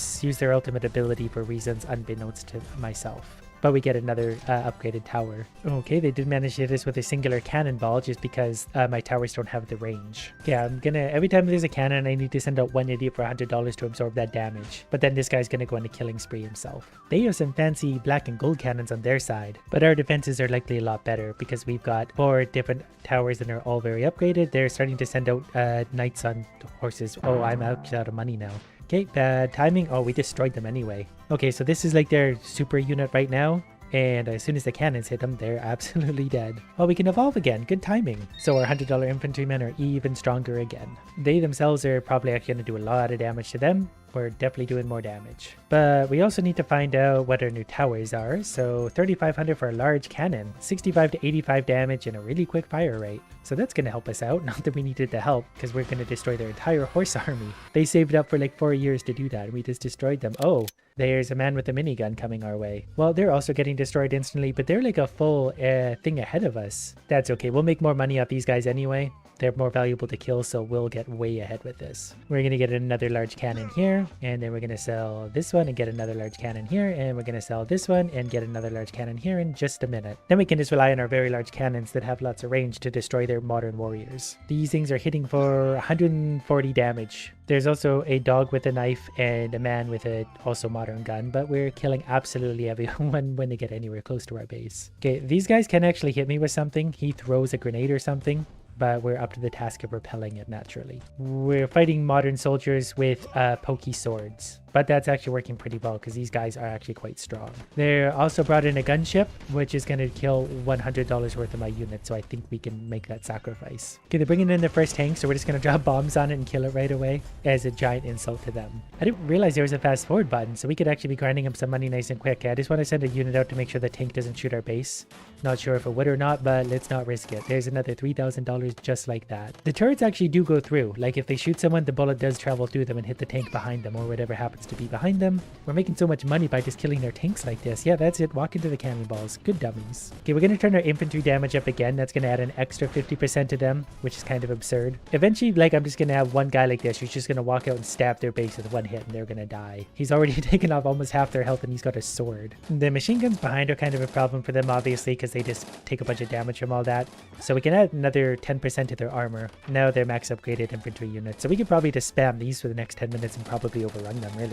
Oh, they're onto the next era already, though. They have spider robots. All right, well, that's intimidating for me. Luckily for us, I don't think they're going to be able to do anything about that because if they get in range of our towers, they're dead. The funny thing is they are having trouble getting in range because my lone musketeer is able to stop them so far. He's actually out damaging them by a lot. All right, well, they're fast enough. They are able to get to my base, so I'm going to have to counter them with some $100 idiots. Oh, look at all these things. Alright, well, we're going to turn the speed up so we can save up some money and get to our next era. Okay, there we go. We've unlocked the next era. They just sent some laser waves at us, but we've now got basic riflemen that are going to probably destroy them. Nope, they're going to get destroyed by whatever that thing is. Well, actually, 2 of them was almost enough to defeat it, and our turrets will surely take him out. Okay, so even against this very advanced stuff, we're able to destroy it. We're going to find out what the next wave of cannon is. 4,500 double rocket launcher. Deal. You know, we'll put an order in for 2 of those. You know what? Let's make it 3. Then they're surely not getting anywhere close to us. 170 damage per shot. And then there's all 4 of them already because we're just really rich. Well, I'm assuming armored is the most expensive for a reason. It's probably the best. So we're going to upgrade our armored capabilities by quite a lot. And then we'll just let these guys walk into the meat grinder endlessly. But I guess at this point, they're probably just kind of saving up for upgrades because I don't think they can evolve anymore. So if they're making money, which they're probably actually not really because they're not killing any of my units. Okay, armor damage is going up. So my armored, as soon as I can afford a single one. Oh, we can actually evolve again already.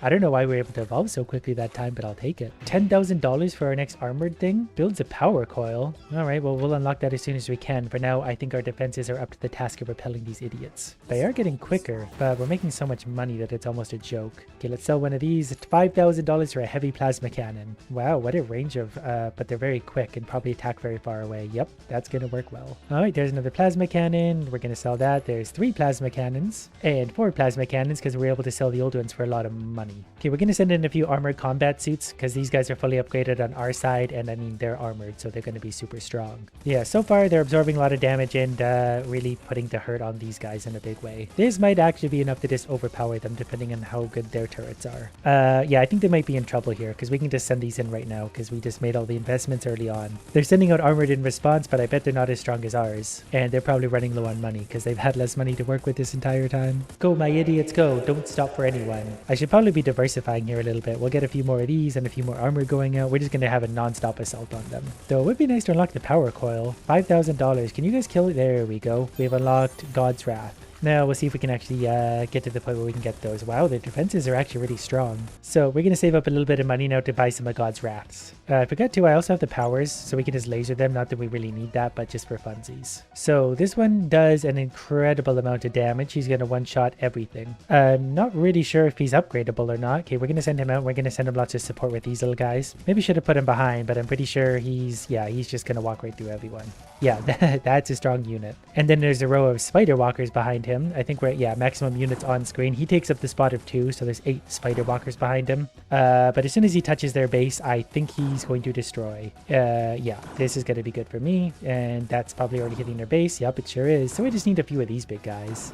Maybe even just this one, actually. He's absorbing all their turrets, and he's destroyed an entire civilization by himself. It's just that easy. This is the most important tree in the entire universe. And that's why bad creatures are going to come and try and eat our thick little tree. So to prevent that from happening, we're going to plant some pretty flowers all the way around our little tree. And we patiently wait for them to grow into something that's not a scraggly stick. And before long, they turn into beautiful, horrifying flowers. It's a very common scenario when you go for a walk in the woods. But since the flowers are ready, we ring the dinner bell and on come the enemies. They give us a warning beforehand of where exactly they're coming from. It's kind of rough they're coming from the top. Most of my defenses are at the bottom, but these flowers should be able to reach them as they get just a little closer. They are going to try and eat that flower that we can't see, so that's also annoying. And their drops are hidden behind the tree. You know, you're really not helping me out. For how much I'm doing to protect you, you're kind of annoying. But that gave us some more money. We can also make bramble. In theory, lining all the outside with bramble would be perfect, but the space is too big. It's easier to do it in closer. So while I'm thinking, I'm going to plant some of these flowers so that they'll actually have time to grow, wherever I can fit them. And since they reach pretty far, I'm just going to kind of sporadically, yep, this is a very educated defense. I guess I couldn't check see where the trees actually come from. So they're coming from here, they're coming from here. Right about here is going to be a focal point, so we'll put some brambles like that. And same thing here, they're all going to beeline for the tree, so something like here, here, here. They've arrived. The brambles damage increases as they grow apparently, so that might be little damage so far. I've got a lot of faith that all of these pea shooters and the spikes can easily destroy these guys. So far it's no problem at all. Take that, you mask wearing weirdos. They didn't even make it to the spikes, but I put the spikes in a good spot. So we're just going to add maybe a few more here. We're very safe on that corner, and we'll sort of add a row of spikes over here, and they're going to come from the top corner over here as well, so we're just going to make sure we're trying to cover our angles. And then of course a few more pea shooters. You can never have too much defense. Some of the spikes are getting bigger, so we'll see all these waddling morons like that. I'm hoping they start taking fire from the flowers as they're walking over the spikes for a double whammy. In a perfect world, they would die before ever getting to the spikes anyway. These guys don't have spikes. But these guys don't need spikes. They're under a lot of fire from all of them. So far, my flowers have been actually really up to the task. This is a multi-stage wave though, so eventually, obviously, they're going to start coming from all sides at once, which is going to divert firepower in all directions. I just want to see someone walk over spikes. Is that too much to ask? Oh, he's doing it. He got to the spikes. Yeah, that's going to work out really well. They're still coming in hot and still getting absolutely destroyed, and we're only working with the first 2 towers. So let's go ahead and sort of finish our row of spikes for now. Definitely won't regret this later.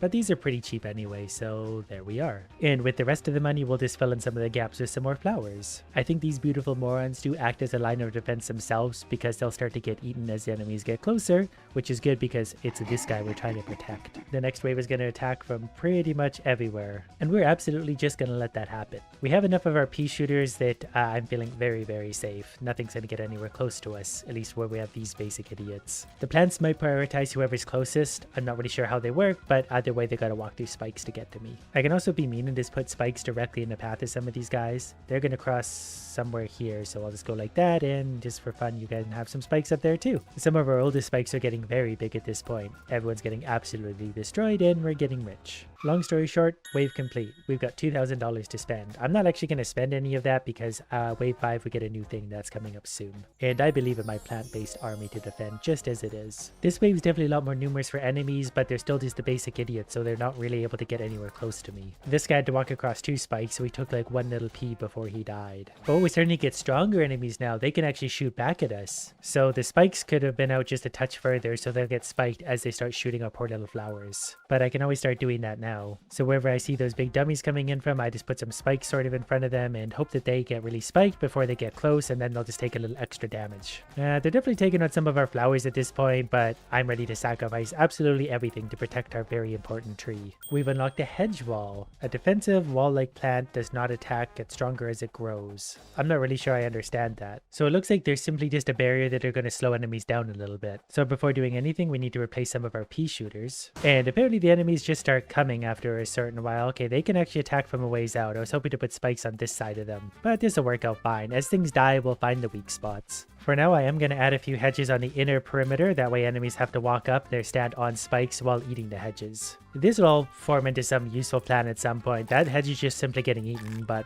his sacrifice is why we're here, really. We're making a lot of money. Those hedges really can absorb a lot of damage. So we're going to fit a few more in here just to make sure that no one can get close. They need to stand on spikes and get bombarded by these guys. Probably would have been a bit smart to make more of a layered defense. But brambles are only 75, so we're going to add a few more of those in some of the high traffic areas, or what seem like high traffic areas. That way they can really get hurt on the way in. And the longer they grow for, the more damage they do. So far, we made an unstoppable fortress, and I'm very proud of my creation. Some of those actually got pretty close to the hedge wall at this point, so I think I need to add a few more pea shooters just to make sure things are not going to get close. The hedges were just kind of let grow for a while. I want to try and rim the whole outer perimeter with spikes. That way anything that has to come anywhere close to me needs to take a little damage just to step on the board. And those are just going to grow for the next 2,000 waves anyway. Those hedges are absorbing a bit of damage, but it's almost worth it just to let the daisies die because they're a lot cheaper. You can just replace the daisies pretty easily.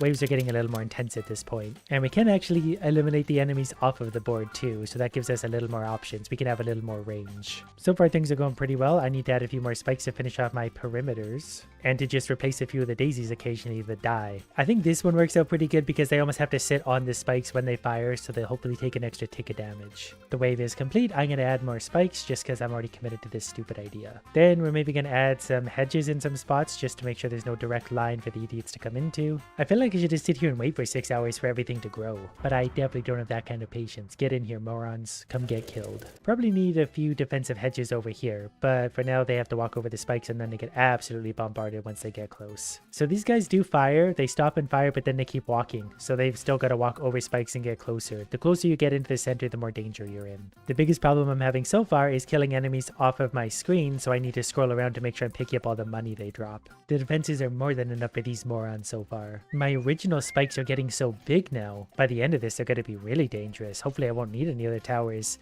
I just placed some new hedges, which maybe wasn't smart because they're already absorbing damage. We already lost a hedge, so I should plant those in between rounds. I did also lose a few down here, so I might need to change that around, but we're going to have losses. That's the way war works. Just finished a wave, so I have $3,000. That's a fine little gap there. We can put a few of those there. I wonder if it's a bad or good idea to put a few of these guys just sort of around the outside, just to get some damage going on sooner. They'll probably die fairly quickly, but they will also get some of the enemies out there, so they're well weakened by the time they get anywhere close to the important stuff. I've even put a few way out here just to see what happens. Some of my original hedges are getting very big too, so these are going to be extra tough. And a few of the other ones just popped up to that size as well, but the enemies auto start after a little while, so you can only milk it for so long, but a lot of our things are hitting the next stage. And our lone little flower out there, we'll call them the sacrificial flowers, are already getting some damage in on the enemies. And on the bottom, some of the hedges are taking some heat, but we're just going to keep on firing on everything everywhere, trying to pick up that money. This new and improved defense actually is working well so far. I don't know if we lost any of our outer flowers. We have a new type of enemy coming in. They're rather quick. They can run right into our daisies and start munching on them pretty quickly and even kill them. I think the best way to counter a quick enemy is to lay down spikes. They can be quick all they want, but they got to get spiked to get close to me.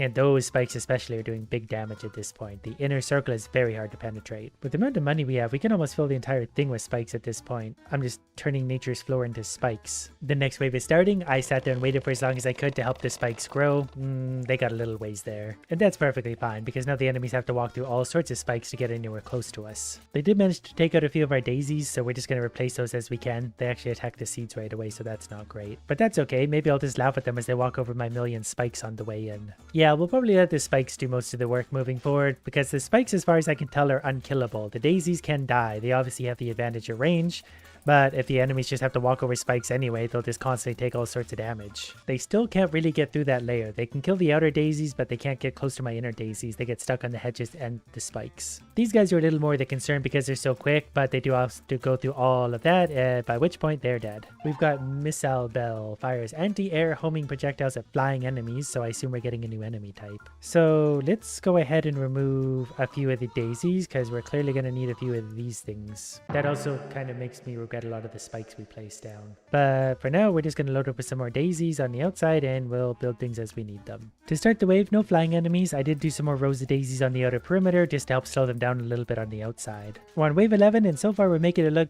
pretty easy. Nothing's got anywhere close to me, and I haven't seen any flying enemies yet. We did lose one little daisy right here, but I won't miss it. But now the stronger idiots are coming in. They're also getting really exploded on the spikes. I do like how they try and go around the hedges and just get really badly spiked. And the hardest wave of this wave, and we're still doing just fine. Oh, I found our first flying enemy. It's like a balloon dripping paint on the ground. This is good. There's only 4 of them so far, and they're very slow, so we'll see how tough they are. The spikes are obviously going to do nothing for them. The anti-air defenses, however, certainly will, and we've already popped at least one of them, so we're going to be fine. But I assume that's going to get a little bit harder as time goes on, so I'm going to replace a few of my innermost daisies with these. And then the longer time goes on anyway, the stronger my spikes get and the stronger the hedges get, so ground forces are fighting a losing battle. Wave 12 starts with more of the same. The flying enemies will probably come later. For now, it's ground-based idiots who just slowly trot over my spikes. There are a lot more of them, but that's why we have all those spikes, so they can basically walk to their own deaths. Might have to place a few more daisies down here and there, but for now we're just going to let them spike themselves. Well, they killed a few daisies here and there, but I mean, it's $100 to replace those. They'll probably kill those, but they still have to stop and kill those before they move on. So they act like a defensive hedge in themselves. They're less tough, but they're really quick and cheap to throw down. Oh, look at him. He almost made it through. Well, he did really make it through. Got a hole? Plug it with a daisy. And we're onto the flying moron part of this wave. They'll have no chance at all because our air defenses are even better than before. As long as they can hit the target they're aiming for, which, fine.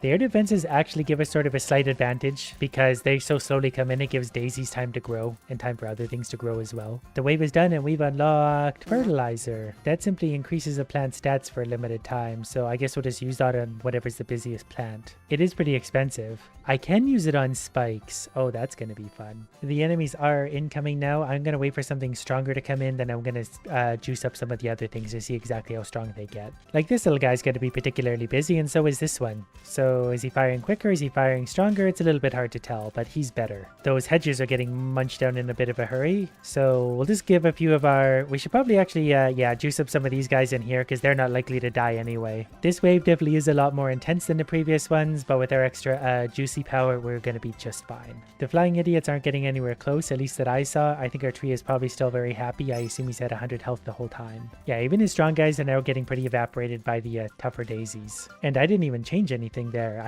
We're just going to go for the next wave and maybe juice up a few things with fertilizer. I guess if we have all the money, why wouldn't we just spend it on extra power flowers? The outer perimeter of our inner flowers are all going to get stronger, including our AA defenses. Maybe a few of our spikes right in the busy locations. This way, nothing is going to get anywhere close to us. I don't know if it's worth it to spend it on the spikes or not. We're losing a few flowers here and there. Yeah, I guess we could use up a few of the spikes in the particularly high busy areas. We're mostly onto AA now anyway. Definitely lost a few daisies there, and so we'll just replace them with more daisies. More high-powered spikes for the particularly annoying bunch. The wave is done. I have $21,000. So I'm just going to bring on the next wave. The more they sparkle, the more dangerous they are. He's about to run over probably several sparkly spikes. And is that going to stop him in his trade? It is. Probably need to do that in a few other key locations too, because there's a lot of these guys coming in everywhere. Maybe I could just... Yeah, I've got so much money, I'm just going to sort of go like this, and that's going to help us out in a big way. Because if I don't know what to spend my money on, I might as well just spend it on even temporary upgrades. Upgraded some of the hedges too. Not sure how much I care about them, but you know what? They're doing their part. Inanimate objects matter too. I think we might have lost a hedge down on the bottom. Maybe we need a little more spiky goodness. If anything, at least I've created a very, very sparkly garden. And while we're waiting for the rest of the idiots to come in, we're going to go ahead and plant a few daisies that are going to be another good line of defense for us. I just sort of hope they grow in time. We're going to add a few more spiky defenses and upgrade some hedges and whatever. I'm just going to click away. Oh, actually, we're running out of money. I didn't even realize that. But that's fine. I think we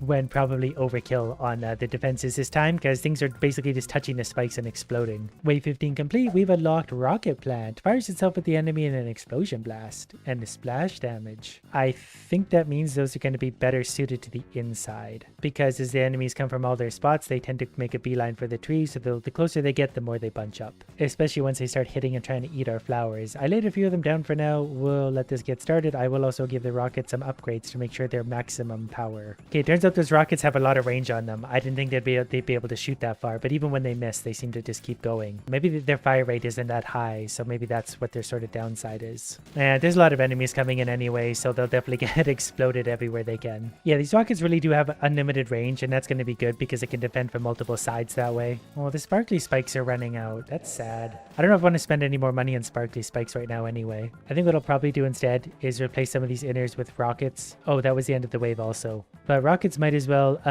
take up this inner space as much as they can because they have unlimited range, so they'll be able to hit anything anywhere. I am back up to almost 20,000. Wow, they really killed that thing with prejudice. All of my sparkly spikes have mostly worn off by now, but that's okay. All the spikes I'm pretty sure are like fully matured at this point. If not, they're very high damage, whatever the case. And the outer daisies are doing their job well. Things stop to eat them and then they get rocket exploded. This guy's new. Didn't see him before. Okay, since he's just a giant black slug, we'll make sure that especially hurts. Yeah, here he goes. I don't know where the rockets, there they go. The rockets weren't hitting him, but he's now got to walk over sparkly spikes and quite a few of them, so I'm sure that's gonna hurt. At least I hope it does. Now also, these guys are, oh, never mind, he's dead. I think the sparkly spikes were really just too much for him. He might have actually destroyed some of the spikes. I didn't know that was even a thing, but we'll put some flowers out there. Then it was just a matter of taking out like 3 airborne idiots, and I've got 30 grand to spend on whatever I want. Oh, we can insta-grow now. $400, send a plant to its final size, which most of these already are. In fact, I think everything that can be maximum size is maximum size. Let's bring on the next wave. Turns out my spike-based defense is actually really, really strong. Mostly because the spikes are pretty much invulnerable and everything just takes damage from walking on them.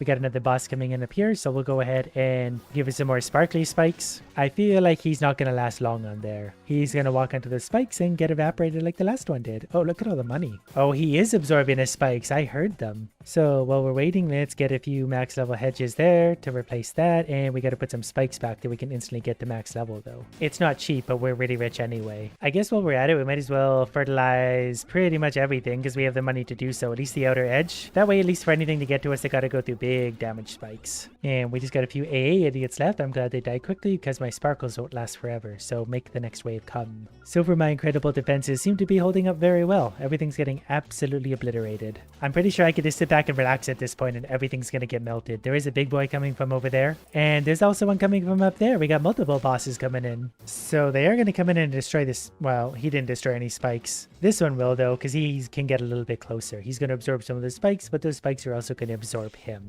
But watch the slow, painful, suffering death of this moron. I'm also just going to replace those spikes with rockets. I'm just going to start putting rockets everywhere. They seem to be just a lot of fun. I figure this way with all of our money, we can transition to a rocket defense that might work suitably well, or it might be horrible. It's no spikes after all. We finished that wave. I've got $40,000 now. We're actually just making a lot of profit. So we're going to go ahead and remove a few of the spikes that probably haven't really done anything in a long time anyway, and just replace them with rockets. Nothing's been able to break through these hedges anyway, so we might as well put something better behind them, and then things will get even less close to the inner circle. I added a lot of rockets, so things are going to be kind of ridiculous. And then we're also going to sparkle all the rockets too, just to make sure we're really doing maximum damage. And you know what? I'm just going to start sparkling everything again. We might as well spend this money. We're making it faster than we're spending anyway. This seems to be working better. Nothing's getting anywhere close to our stuff anymore. Here comes another big boy. I think he's going to be evaporated quickly. Is he different? He's got teeth. Did the other ones have teeth?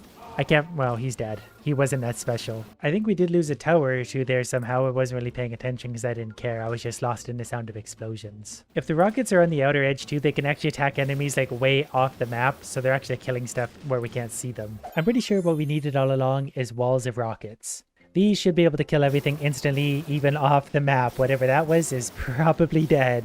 Yeah, this is a little better. I'm still not sure we have enough rockets, though. Ooh, here comes another boss. He's gonna be in trouble once these rockets are ready to fire. Never mind.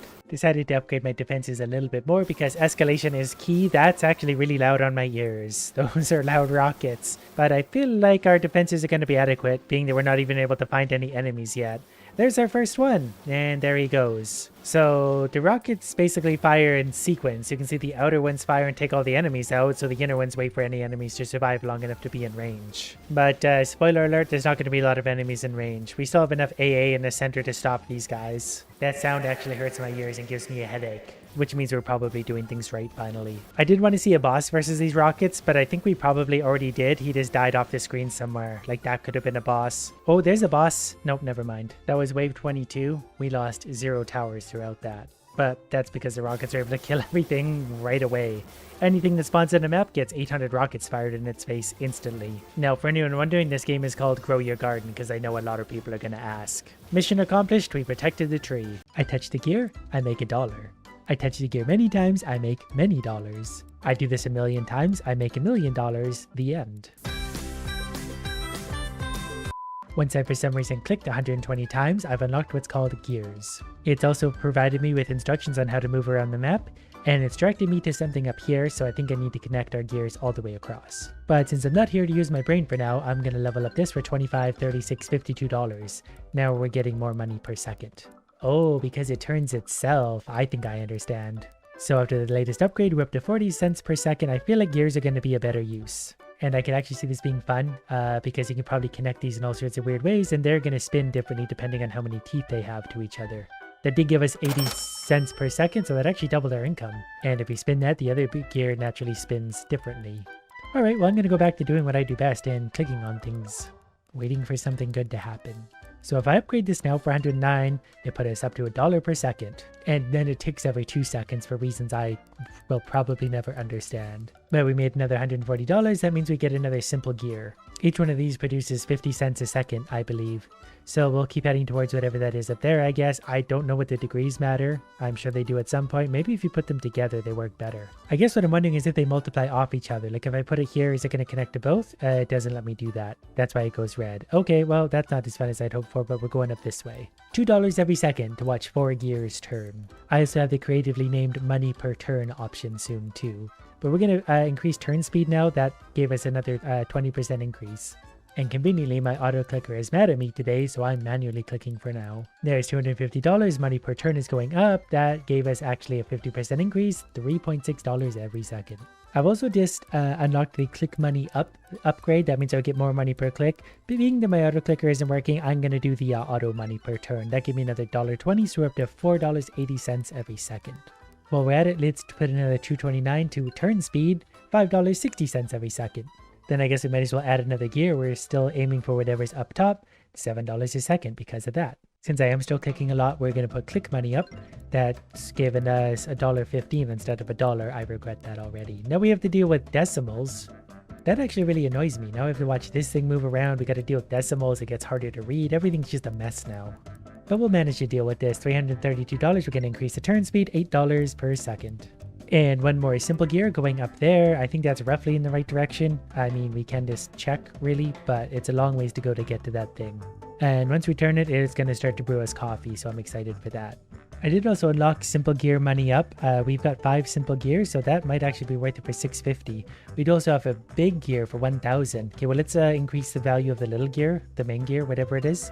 That put us up to $10.40 a second.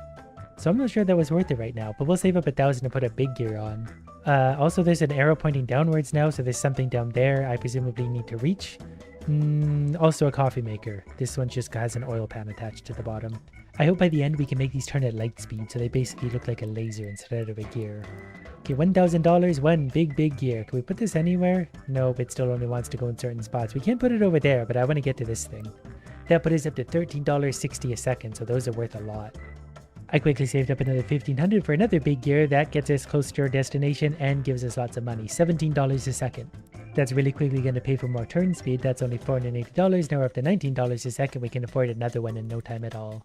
So more turn speed, $21 a second. We broke the $20 barrier.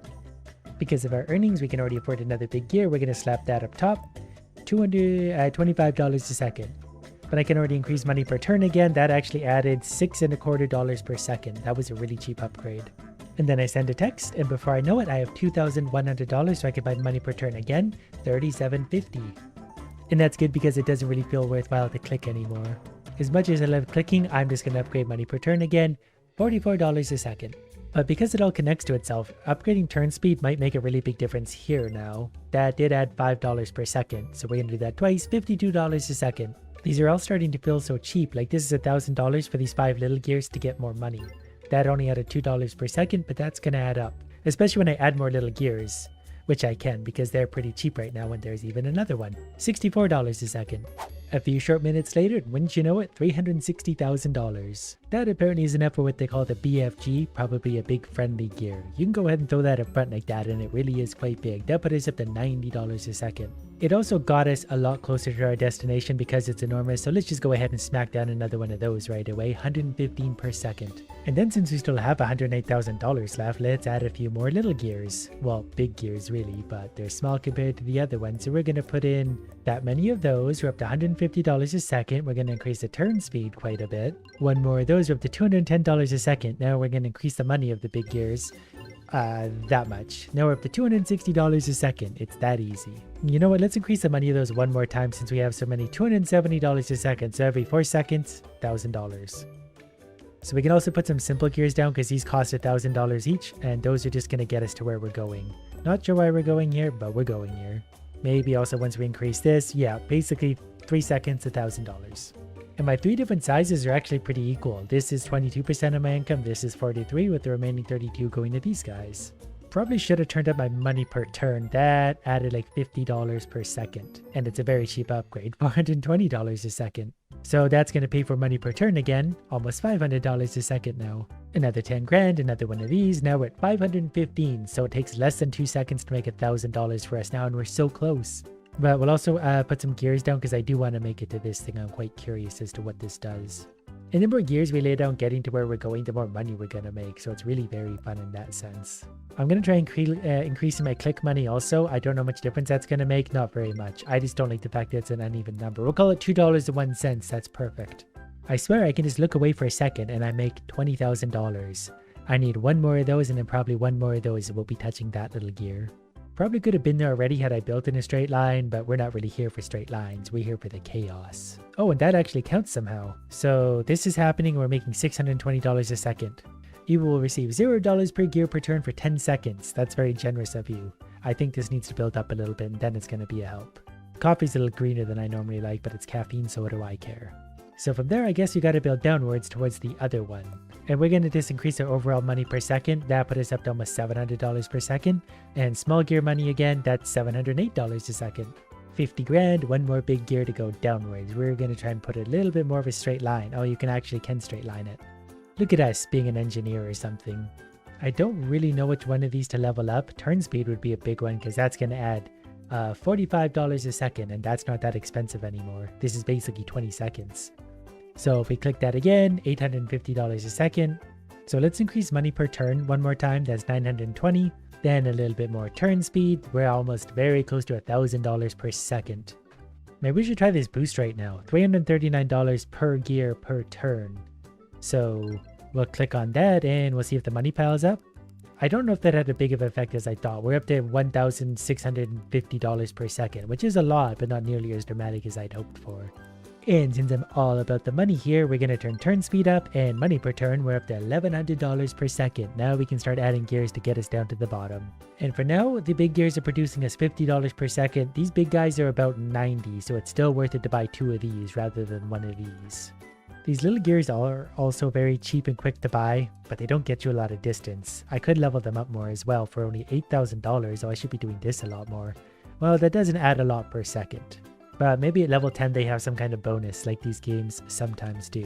We just need to save up $18,000, which is only going to take us like 15 seconds. There we go, and that didn't really seem to make a difference. Another $220,000, so let's place a few more of these. This will put our income way up again, although they are getting expensive quickly. But we'll turn their money up one more time. Now we're making $1,400 a second. But also every time we add a gear, that's just going to make these bonuses even better because that's going to add $100 a second just for doing that. We've officially become millionaires. So for the sake of getting to where we're going, let's just put a few of these big guys in. That costs $700,000 just for those two. Maybe we should increase the money of them. Is that a bad idea? They're currently producing $378 a second. If we buy that, they're producing 434. I can confirm that was not worth it. What I really like about this game is you can just wait and then you can have more money again. $1.2 million, we're going to buy a few levels of that and a few levels of that and a few more levels of that. That put us up to $2,600, $2,700 a second. Every 4 seconds, 10 grand. So with that, we'll probably add some more small gears to go downwards. We will take no time at all to make the 60 grand needed for this. In fact, we're already there again. And these little guys are still making up over a third of the production. So if I do that, that actually puts them up by 1.5%. So I could just keep laying those down for a while and we'd actually make stupid amounts of money pretty quick. So if we have $310,000, we can add a few more big gears that get us closer to the red mark down here. And there's another one of those, so now up to $3,006 per second. 3,060, but every 3 seconds is now very close to 10 grand. Another $750,000, that means we could put a few more of these down easy enough. Now we're officially over 10 grand every 3 seconds. And we're getting close to the other coffee maker. I feel like every time I blink, there's another $1 million, just like real life. So we're gonna go ahead and buy both of these, and then we're up to 3,670 per second. And then we're getting close to the next coffee maker, so we are gonna add a few extra gears just to help us get a little bit closer and put those earnings up. We're gonna add 3 of those. I wanna know what's down here though. I want bigger gears. How do I unlock these? Do we think one of these would be enough to reach? That's more than enough. Okay, we're gonna plop that down there, and now we got 2 bonuses going. Except for this isn't allowed in this version of the game. But we still have the green one. Also, it's basically forcing me to add this to the wish list. I want this number to get bigger. Who does this game think this is, getting between me and my money? That also put us to $4,000 a second. But the next one's gonna cost $1 million, so those aren't coming cheap. The medium-sized gears, though, are relatively cheap. We'll add a few of those, just because that's easy earnings. If I'm understanding this correctly, I'll receive $6,240 per gear per turn for 10 seconds, and this one increases the speed. So let's try both of these. We're up to $50,000 a second suddenly. That's a lot of money, but we're not really unlocking anything new yet. I was hoping for more dramatic results. We are at almost $2 million. Almost $2.5 million, still haven't unlocked anything new, so we clearly need more money. So let's turn up the speed. That added quite a bit up there, and that also added quite a bit up there. Then we're gonna add another one of these big guys. He can play with both of his friends over here. And we're making about $5,000 a second, so every 20 seconds is $100,000. Every 200 seconds is $1 million, so it's about 3 minutes per $1 million. So I think we let this run for the next 12 hours right here. Maybe not before adding one more little of these guys to hide them there. Then I got annoyed because we weren't actually at $5,000, so I upgraded this small gear value. Now we're at $5,000, I'll see you in 12 hours. Many hours later, $186 million to spend on whatever we want. So I think I'm going to add some gears. I'm going to add some of these big ones, and we're just going to start building outwards wherever we can. These do already cost $5 million each, so we're maybe going to start on some of the smaller gears. We'll put one more for $7 million because that still seems cheap somehow. And then we're going to go exploring. We're just going to go this way, and we're not going to stop. The big gears are already costing $10 million each also, so maybe we'll try some little gears and we'll just kind of fill in around the center starting point.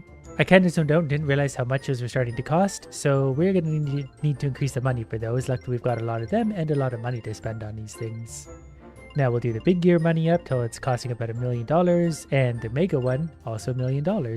But what's maybe going to make the biggest difference are these two. They cost $1 million each, and they're making a big difference to our money per second. Although we're down to $32 million. But we're making $15,000 a second, so we've tripled our income. It only took $200 million to do it. So let's add another one of these, and then we've got $7 million left to spend on clicker upgrades.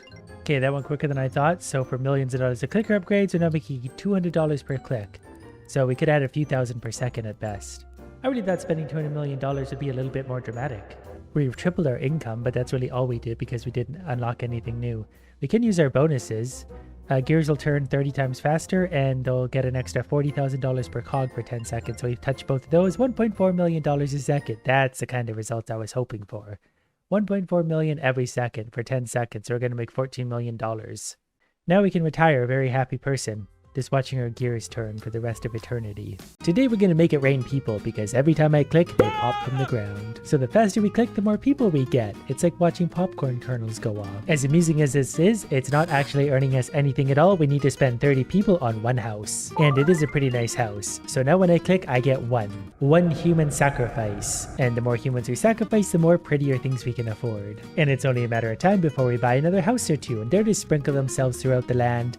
I like how I don't have to do any planning for once. My popcorn people are now worth 4 sacrifices per click, which means we can afford a tavern for 125, and that's going to give me 10 per second in the background. That's the power of community drinking. Passive income. So we're going to go ahead and buy a few more of those, that way I don't have to keep clicking. And something fun has happened. An old ruin has been found somewhere around the city. The idiots aren't sure whether they should rebuild it or just let it be. Oh, we're going to rebuild it. It's some kind of ghost castle. So it gives negative 1% total, so we just lost 1% earnings because we built a ghost castle. I still don't regret that. Every chance we get, we're going to build whatever the game offers us. We're about to spend $1,700 on more houses, so it's going to be a pretty good looking empire. But I also get $26 per click, so the ghosts can't stop me now. The art in this is absolutely beautiful. Almost as beautiful as our human sacrifices, but we can already afford a watchtower for 3,000. It's watching the ghosts absolutely destroy our empire. But now I'm up to $66 per click, so we're gonna keep on doing just that. I like how the houses shake. I like to think we're ripping the residents out to sacrifice them. We rip their souls out, then toss their carcass back on the ground for the birds to eat. Massive seed. A massive seed appeared in your city overnight. The citizens aren't sure whether they should investigate or just let it grow. Let it grow. A giant beanstalk? Purely cosmetic. Okay. Well, I won't say no to that. Appearances, after all, are the most important things in the world. Let's get some more passive income going. We need some more taverns. $100 per second. So then we'll spend the next remaining money on 2 more watchtowers. So that's going to give us 145 per click. And it looks like we've still got some upgrades to go. This one seems to earn $1,400 billion per second. That's got to be quite an empire. I can't imagine how many poor decisions we're going to make between now and then. I think my biggest problem with the ghost tower is it kind of blocks the view of everything behind it. I was so caught up in the clicking, I didn't even notice we get our first herbalist hut.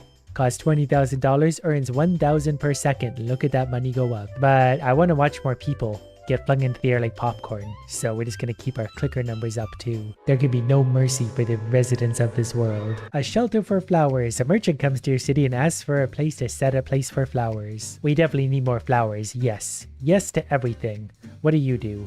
Gives plus 1% total. So the flower man counteracts the ghost. So now the ghost really is just purely annoying to look at. We also need more herbalist huts. We're going to spend well over $100,000 on that, but we're earning $5,100 every second just to turn people into popcorn. It really is just the perfect game. At least for me, because I don't have to think. I just click and watch stuff happen. I also haven't been paying attention if they level up at certain levels. It doesn't appear that they do, but it does add more houses actually. Can we just go ahead and add... Oh, the game does not like that. But look at all of our beautiful houses. The houses are giving us, I don't know, 95 per second, I suppose. Now I'm kind of worried I'm going to break the game before we get to the end. The dragon's dead. A ferocious dragon has nested near a vital trade route. Do we slay the dragon or seek the help of a dragon tamer? Yeah, let's have the dragon be on our team. Okay, the dragon sanctuary gives plus 1 per second. And it's funny because this actually looks better than anything I've ever built when it comes to town or world builders. I just wanted to get houses to level 100. I hope something fun might happen at that point. To be fair, we did get a dragon. So let's buy more herbalist huts to celebrate. And this is probably going to sound stupid, but I didn't realize there's levels. I'm currently level 4 and I only get leveling up by clicking. Which makes me think that if we buy more levels of this, oh, we actually level up from that. And that might also help clicking give more experience. I'm not here to think, I'm here to click on things. Look how many buildings and stuff shake now when I click. That's kind of fun. I've created a jello world. Also, we're going to have an archery range that's going to give us plus 3,000 per click. So is that going to help me level up? No, clicking still gives the same amount of experience. But clicking now gives us almost 4,000 sacrifices. So naturally, we're going to buy more of those. 7,000 per click. And we're about to hit level 5, so that's what happens here. Every time we level up, that's when we get an event. The miners have come across a split deep down in a cavern. Should they take the left tunnel or the right tunnel? Right. And they were never seen again. Gives minus 1% total. Well, I guess they should have gone the other way. No matter what choice they make, it all leads to a human sacrifice for them anyway, so they probably didn't really care that much. What we're gonna do now is add more archery ranges. We don't have room for air in this civilization. If it's not filled with houses, not good enough. I want the very molecules and atoms to feel like they don't have any room to breathe. We're actually at almost 20,000 per click now. And to celebrate, we're gonna buy more houses just because it's fun to watch them all sprinkle in. And then we make the jello world. We're already a true millionaire. I should look at the numbers more. The game is good when it can distract you from even how much money you make. We need more archery ranges to celebrate. $30,000 per click. And we can click pretty fast. Tavern of Ghosts. Ghosts have been sighted in the city's taverns. You could welcome them or ask your most trusted wizards to get rid of the ghosts. No, we want the ghosts. Welcome them. We want a civilization of ghosts, even though the last ones didn't help. I seem to have a problem. I'm not really sure what the ghosts do now. We added them in, but they're behind the other ghost decision I made, so we can't tell if it's good or bad. Oh, I see now. The symbol above is a plus or a minus, which indicates good or bad. I still can't see the one behind it, but we can add a butchery. I like how it doesn't clarify what we're butchering. It's just a butchery. That also added $100,000 per second, so we just basically got 10 times our earnings. And that's the kind of earnings I can get behind. I want to know what's at the top of the beanstalk as well. Maybe if we build high enough up, we can start building skyscrapers. Our money's getting stupid already. We made $9 million and we were back to zero. So let's buy 2 butcheries, soon to be 3 butcheries. Butchery.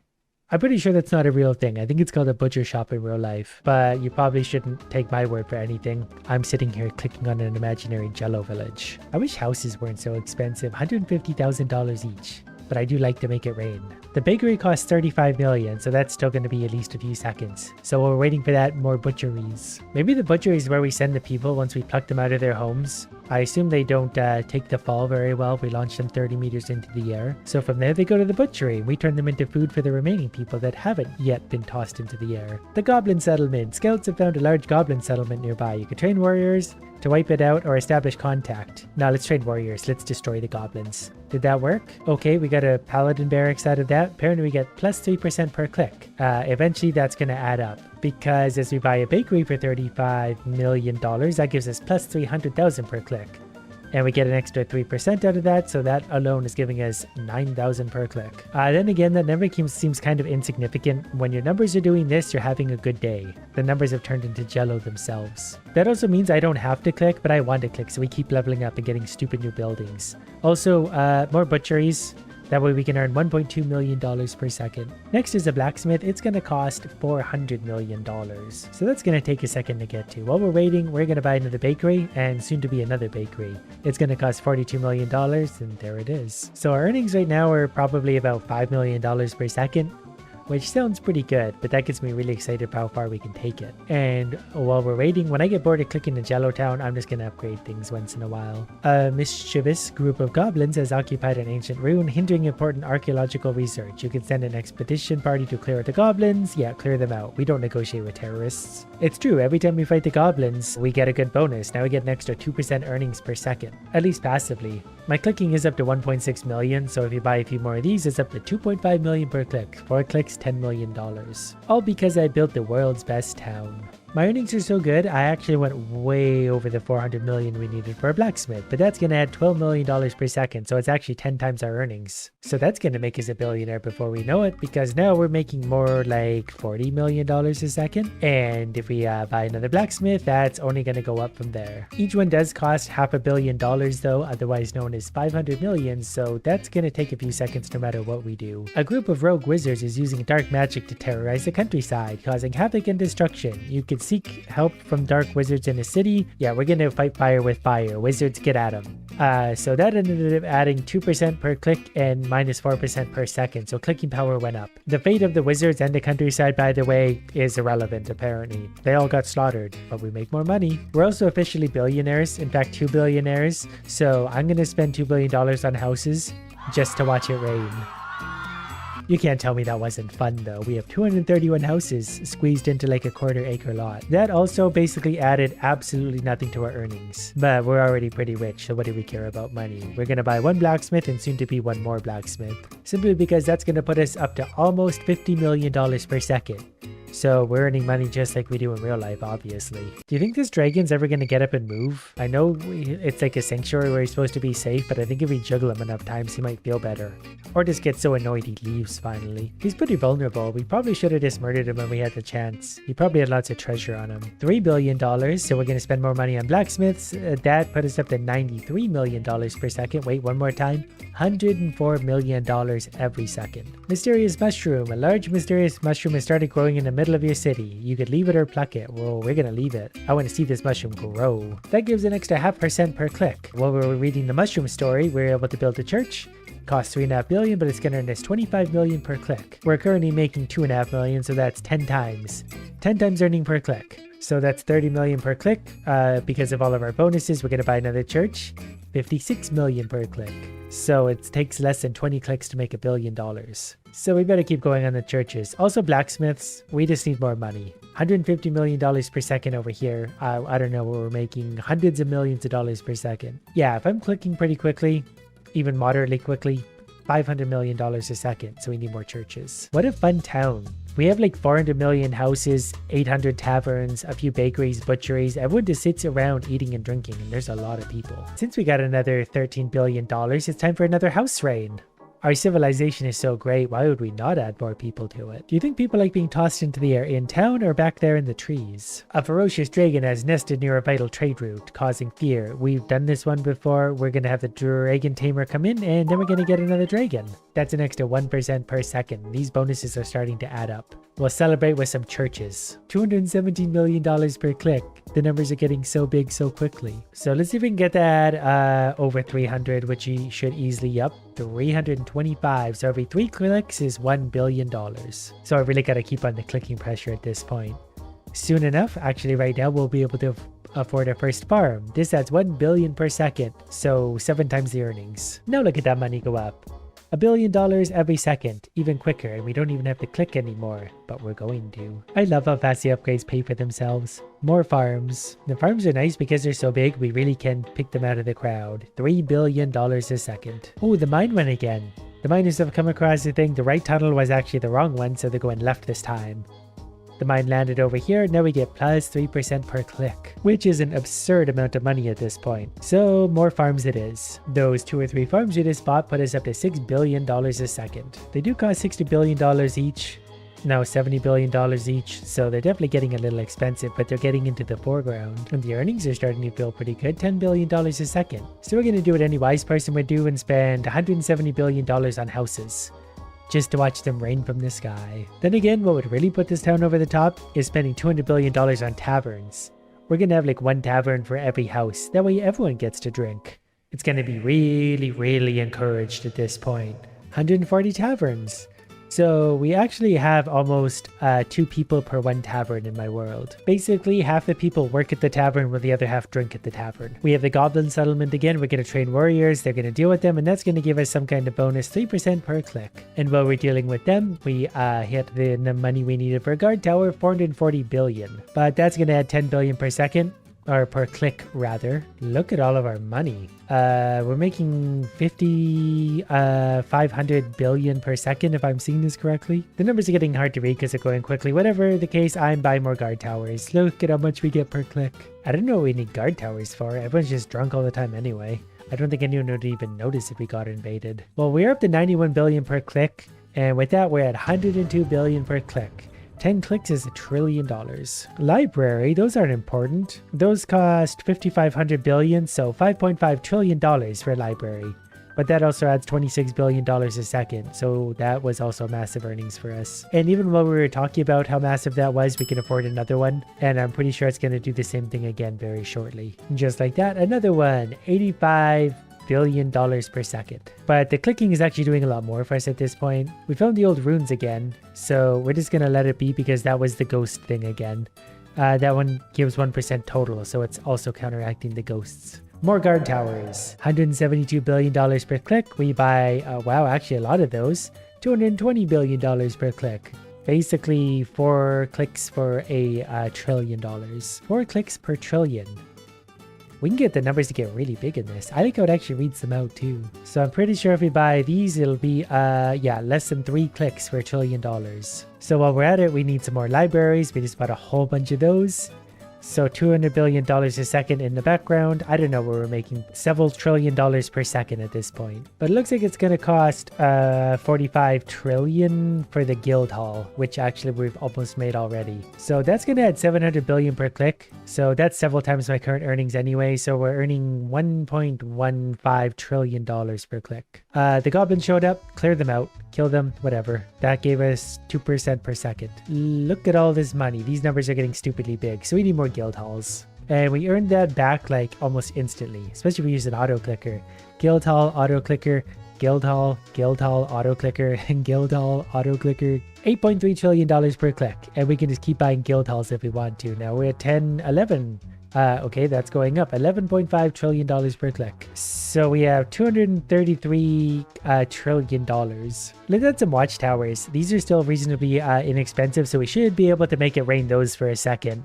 The game's gonna love this so much. But no, the city's very safe, which is ironic because the most dangerous thing in a city is me. Oh, we can afford the castle already. With our $642 trillion, one castle's gonna add $1.4 trillion per second. And then we need more guild halls for our clicking power because that's really the big earner right now. We're gonna ask our wizards to fight the wizards again. We fight fire with fire. We buy more guild halls. $17 trillion per second. More guild halls. More guild halls again. We should probably buy another castle. You know what we're going to? That's going to put our earnings up to $3 trillion a second, we'll call it, just to make it nice and even. Pretty sure if we buy enough of the guild halls, they pretty much pay for themselves within like a few seconds. I'm pretty sure we have to click less than 10 times.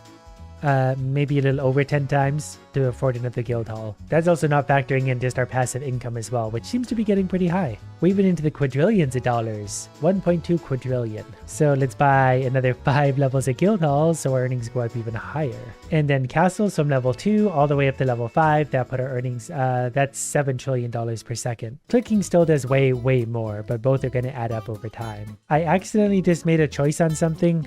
And we got the flourishing can. I wonder how big the numbers can get before the game is going to break. Especially with an auto clicker. I can't be loving that. So I think that's pretty much what we're going to do. We're going to leave an auto clicker going right about here. That way we can make choices and let the game run till something lights on fire, presumably. Okay, we did get another beanstalk out of that that's right in the middle of our town. I feel like if I let this go for long enough, we're going to be overrun with beanstalks. But let's see if my auto choice thing actually works. Level 18.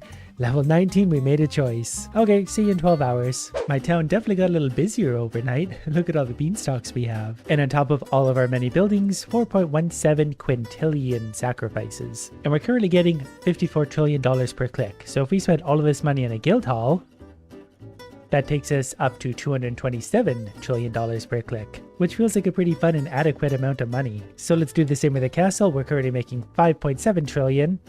That went up to 40 trillion. So even just manually clicking, we're making over $1 quadrillion every single second. So we'll come back to this in 100 years and laugh hysterically. Today I'm a potato of a different kind, and we're gonna make him overpowered. And we're gonna start with the offensive ability, throw 5 llama balls that deal 5 damage each, and we're gonna get a shield, protects you from attacks. I don't know what that one is. Take that, butterflies. Okay, this passive ability, I can use it like that, and if I do block and hit, it will use up 1 energy, though I took damage there, so that wasn't super good. Not to worry though, because I'm starting to learn what the enemies do. We need to pick a path through this dungeon. I think I want to go down a floor, because then I go through the red guy and then also the winged ball. I don't know what those are, what those do, but I'm kind of nervous to touch that. What do you do? Nothing? Oh, okay, so you're just very scary. Okay, give me those. That's health, so we'll take that. Okay, so this is actually going to be a little bit harder. Then we'll just drop down here recklessly, and we're good. Back to some enemies, so we're just going to keep swinging away. I can block projectiles if I'm swinging, so that's going to keep me... You're stupid. You just sit down there. Next is an angry red guy room, so we're going to have to be a little bit careful about how we maneuver through this. But if we go like that, you die. I'm not really sure what our damage is at right now. I do have my offensive ability, and I could also just stay airborne here a little bit by going like that. Instead, we'll just bust in and kill everyone. That's a little bit easier and more my style. You, however, are going to be annoying, but you can't really attack me anyway, but that way. And then we get a room full of drugs. We could take technology, armor, or HP. I'm taking HP. And then we get to pick what boss fight we get. We could either get more future injections, plus 10 piggy bank, or chests give 1 additional item. I kind of like the sound of that. I do think that means a harder boss fight, but I've made worse choices before. Have some of those for a sec until we figure out what we're fighting. Just keep swinging, killing things as we go. We're gonna push through those. Just keep fighting, just keep swinging. Okay, we took 1 hit there, not good. We've been through worse. Okay, we hit you. Okay, there's 2 of you now, so let's just stay right here in your guys' face and throw some of those out. And what are you? Let's just kill them right away, not give anything a chance to even spawn. Yeah, the quicker we kill things, the safer we are. And now chests give 1 additional item, so we need to look for chests. Oh look, a lover. I kind of like the sound of this armor. +3 armor, +3 strength, plus 20% attack speed. So That's going to be nice in many regards. Okay, I was in a map and I didn't realize the enemies could move between levels. At least these ones can. Very good. So we've already used up one of our precious armor. Anyways, I was going to look for treasure chests, and there's one below. There's also a weapon floor, which is interesting. I don't think I can get them both though. So we're going to go down, right, down. Then we're going to push through a whole bunch of enemies. These trap floors actually can be pretty difficult to navigate, so we're going to do our best. This one actually isn't that bad, all things considered. We just need to time this right. This one's easy. And it's back to fighting enemies, which I much prefer to trap floors because I feel like I can handle these fairly easily generally. That guy's only got one arm. Stupid. Oh, he hit me though. But now we're going to get whatever these are. We could get metal cannon. We could get a passive or +2 technology. I think we'll take this just because it's a passive. I don't really know what a lot of those do anyway. I mostly wanted the treasure chest. So we're going to open. Now we get 2 items, which is one of the things we just gave up. Passive deals 7 damage to all enemies when you take damage. Perfect. I have a habit of taking damage a lot. That's not a huge bit, but against bosses that might be good. I'm going to take this just because it has the passive of 2 max energy and 10% attack speed, whereas the old one had no passives. Extra energy just means I can use my abilities more, whether that's defensive or offensive. I don't use my defensive abilities a lot, surprisingly, because well, I'm all gas and no brakes. Cleared out that room. I've lost all of my armor, but that's okay. That's kind of what it's there for. I accidentally just used my ability, so I might as well use it again just to see what it does. Okay, you're dead. You guys are going to be dead. Now I'm starting to learn how things work. Much easier. Okay, this room is actually a little bit stressful because I thought I could kill them before they could get an attack off. I was wrong. These guys, I'm pretty sure I can because they just fly around being annoying. 4 HP left. I can do this. Because now we're coming up to a boss, so we get to pick what we want. So maybe we'll take Addict just because that's going to be the easiest choice, and we get some heals here. And it should make for the easiest boss fight. I'm going to just kind of stay way away from the spikes if I can. Okay, those aren't that bad. I know how to dodge those. These guys are a little bit annoying, so let's just kill them right here if we can. Okay, you're gonna die, and then we're gonna try and block that. Didn't do a very good job of that, but I'm pretty sure you might be the last enemy. Another boss fight complete. Didn't make that look very easy, but double the effect of future injections. Now we got money to spend. We could put another outfit on that would give us 2 armor and 2 strength. We could also buy this. It's passive. +3 vampirism, -1 max HP. I think we're going to take that because we'll get every so many hits we get health back. And then we'll maybe take this. That just gives us HP. Then we'll also take this. +2 armor, +2 strength. That'll eat us a few hits. Then this is what the next levels look like. So we got to pick our path through. I think we're going to go down the floor to deal with all those enemies. No, we're going to go straight through to the weapon one. So we just kind of got to find a way to get through all this without getting hurt. Without getting hurt much. Oh, I mistimed all of this. But we're okay. We made it to here. We lost our armor doing that. But these are actually pretty hard to get through. Like, I can go to here, but this climb is going to be a little bit difficult, is it not? Okay, we got enemies here somewhere. These dummies are just used to get my energy back if I want them. This is traps and enemies. It lied to me. Okay, so he hatched out of there. That's actually really hard to deal with. Oh, what just happened? How did I get over here? Okay, well, that's fine, I guess. I definitely got hit there because I just teleported. Okay, well, we're just going to very aggressively push through. Wow, this is actually really hard. So we're going to go over here. Like, look at all the stuff you have the time to do this. And I don't know if I can sit under here. Okay, so we need to let those go, and then we'll go out right into that. Great, good job. 1 health left. But we get a weapon now, which is really just offensive abilities. I wish I knew that better. And I don't want any of these because mine has a better passive. Whoops. All right, well, I guess I'm taking nothing. All right, let's hope for some heals in this room then, because okay, this is kind of outrageously hard. Okay, I definitely took a hit there, and we got experience though, and we leveled up. Okay, I've got another good run going based on this. Strong bones block 1 hit in every room. That's kind of like regenerating armor. So now I'm going to get extra complacent about what I'm doing, and I already hate this because those guys are there. But I'm pretty sure I can jump through, give myself a little bit of space, and they're dead. Didn't have to use up my hit per room. There's a challenge room in front of me. I'm kind of tempted to do that, but I'm also kind of not. So we'll just do the enemy rooms instead. Plus, as I enter rooms, an enemy is supposed to be marked, and if I kill them first, I get extra coins. If I don't, I lose coins. Which is a little bit hard in a room like this, yeah, because it takes a second to see which enemy it is I'm supposed to kill. I'm gonna wait for him to attack, and then I can kill him without issue, and then I get extra coins. And then it's just a matter of dealing with the idiot with his syringe in his head. He spawns those, which die in one hit, and we're good. Then we visit the devil. We could do something where pets deal 10% more damage. We could take more attack speed. We'll take attack speed. Not sure what happened there. Then we're going to go downstairs for an injection. We're going to take max HP. So we're sitting pretty strong. Okay, so you're the guy I got to kill. So good. We got extra coins. And then you're dead. Then we're in a mystery room. So let's find out who we got to kill first, which is apparently you. Okay, which isn't super easy, but we actually did that somehow. We might have just used up our free hit, but we're getting pretty rich doing this, and because there's steps, I can just sit right here, I think, to kill these guys. I would use my ability, but I really don't have to against this guy. He just spawns them who die. Okay, you have to die first, which is already done. Oh, didn't think he could get over that. We get a free hit in these rooms now, so I can really be a little bit more adventurous to get through them. I think for the most part, actually, I can just kind of run past these, actually. And then we get to pick here. 50% chance to block trap damage, I think is probably what we want. That might sound stupid, but trap damage is like everything to me. Oh, meatball. That was my ability. I jumped right into him. That wasn't super good. I gotta really start memorizing like how the enemies act. Okay, we hit him with the meatball. He's dead. Didn't kill him yet, but he's about to die.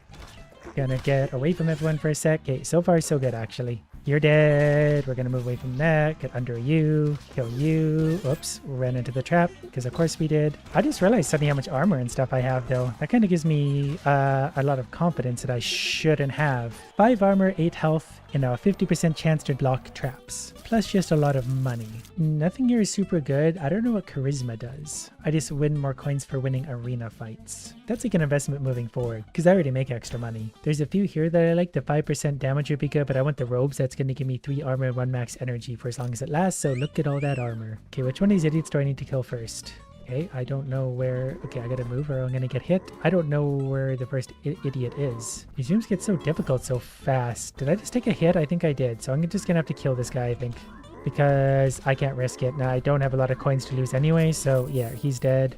Good. So I think for these, I'm just gonna go below them where I can just kill them without having to dodge things a billion times over. Then there's one of these guys up top. That's not that bad though, because I just need to sidestep them. Ooh, a chest. That gave me 1 armor, gain 5 seconds of invulnerability when you enter a room. That's also very interesting. I actually really like that. I'm going to use that because I'm just going to charge through things now. Then we need to decide our route through this. I think I'm going to go up and then over. Where's my first idiot? Did I get him first? I'm invulnerable still, right? It's a little bit hard to see when the invulnerability runs out and stuff, but then again, I just don't really know what to look for either. But I know I'm invulnerable for 5 seconds, plus I get a free hit. Plus, traps have a 50% chance to not hit me, so I finally have the toughness I need. I think I'm gonna take the spear for now. I lose my meatball, which loses a max HP, but I think I'm tough enough to get away with that. Do I take this for an extra 3 armor? I think I'm going to. Okay, I'm invulnerable for a sec, so let's kill him. Got him. So we get extra coins for that. This guy's easy. The traps are always so annoying because I never see them until it's too late. But I have 11 armor, so should be good to go. Get health there if we want it. We don't even need it, but... Alright, who are we killing first? Not you, not you. Okay, you up top. Sure, we can kill you first. Got him. Well, I'm not going to try and find the bounty hunter guy in this one. I'm just going to kill anyone I can because, yeah, this room's a disaster. Okay, he threw his arrow, so he gets to die. You get to die. Then the bounty hunter guy is clearly, well, gone. I think this is an easy room. Whoopsie doopsie. Okay, how are we going to bounty hunt that guy out of all of them? Can we get to him? Sort of. Not really. I killed someone. Does that count? Okay, back to the boss type thing. Some of these are good. Killing critters restores 3 times more energy. Yes. Okay, time once again for a boss fight, but we're invulnerable for 5 seconds to start, I think. So let's make that work for us.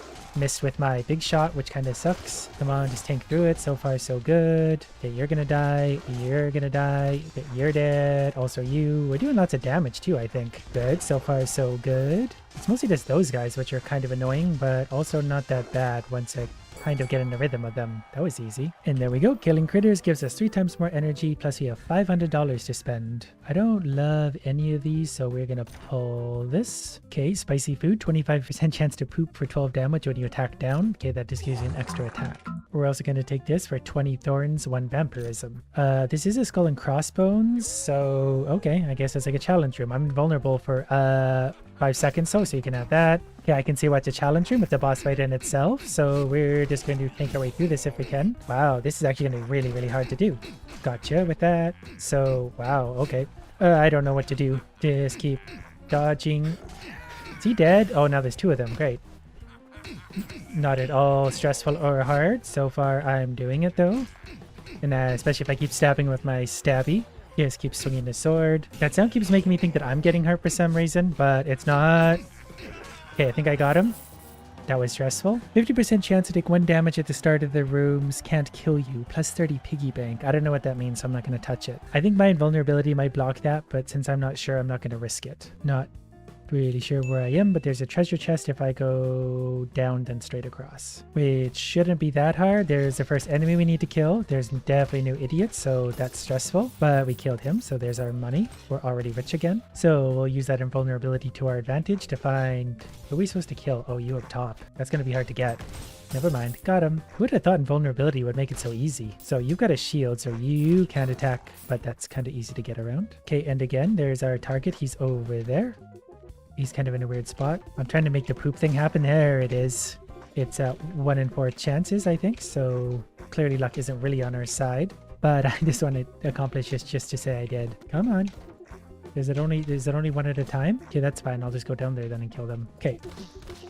Got you and you. Okay, now we're good to go again. So this guy's gonna do that. We just go behind him and kill him. The poop can just hang out there. Okay, so these traps actually follow me now. So that's not super fun. We're just gonna go like that. And yeah, I really gotta remember my invulnerability at first too. Like I should just be charging into these rooms and going for it because nothing can hurt me for the first little bit anyway. But here's your treasure chest. What do we got? What is this? Torture. 6 max HP. Full heal before arenas and bosses can no longer recover HP in other ways. I'll take that for now. Simply because I've got so much armor anyways that I think I could use that to my advantage. Next, I'm just going to go for Heroic Aura. Probably should have remembered I have a defensive shield I can use too, but we're healed again, so let's just dive into this boss fight and kill Everything we can, because we're invincible for a sec. stabbing things also along the way. You explode when you die. You don't.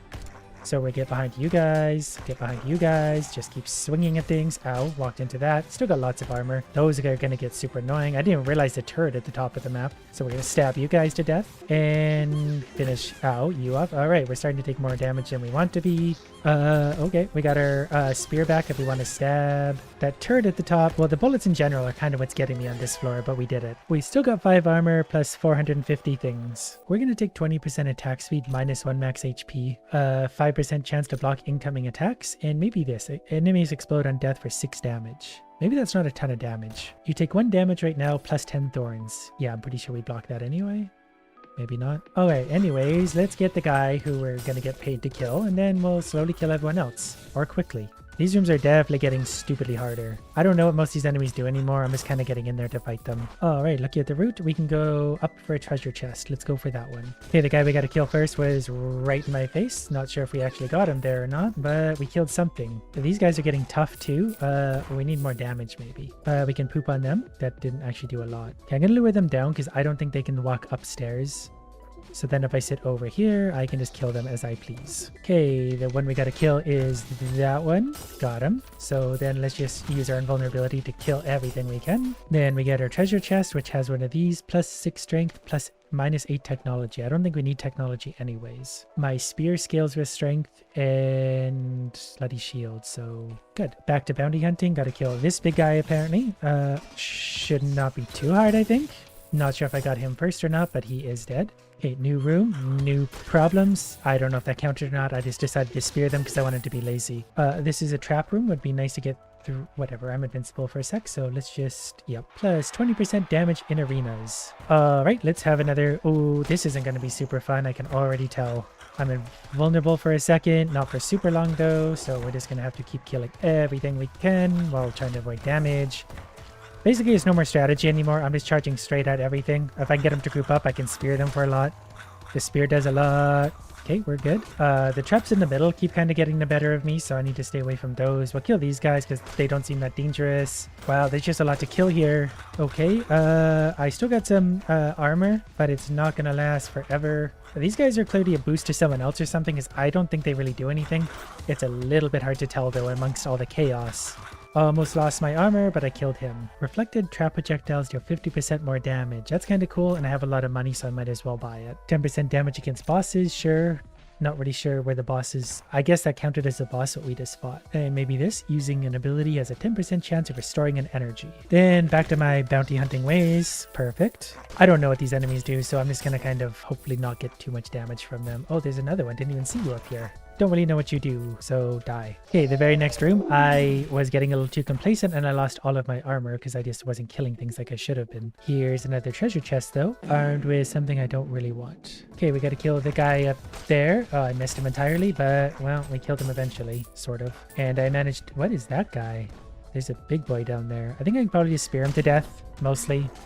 They're getting tough. My spear didn't even kill him. This is a trap room. I have invulnerability, so I might as well just cruise on through that mostly. Okay, this is a little bit of an everything room, which is pretty stressful. So we're just gonna get in there and lose our shield, but we got them dead. Okay, another room, but I think I got them. So we're back up to $400 and something. I see what these guys do now. They just lay landmines everywhere. This is another basically the same trap room. So whoop, I'm gonna use my vulnerability to my advantage and just ow. Okay, I did take a hit at the end. Let's go for this. 1 max HP, 3 strength, 3 technology, and a whole lot of money. Plus I get healed here. This is going to be a tough one, but I do get extra damage for bosses now. I've already taken a lot of damage. Okay, this is overwhelming. I wish I had my armor still. We'll make do, probably. Oh, I just saw my health. We won't make do. I'm probably about to die. Oh, I got my spear again. Gotcha. And that guy's going to explode when he dies. Okay, that guy dropping poops everywhere. Okay, there's kind of a pattern that's keeping me safe. Sort of. We're gonna have an exploding poop guy here though. So we'll avoid that at all costs. 1 health left. And I collided and we died. But I got a lot of experience, so next time I'm all the stronger. Okay, I've got another stupid idea.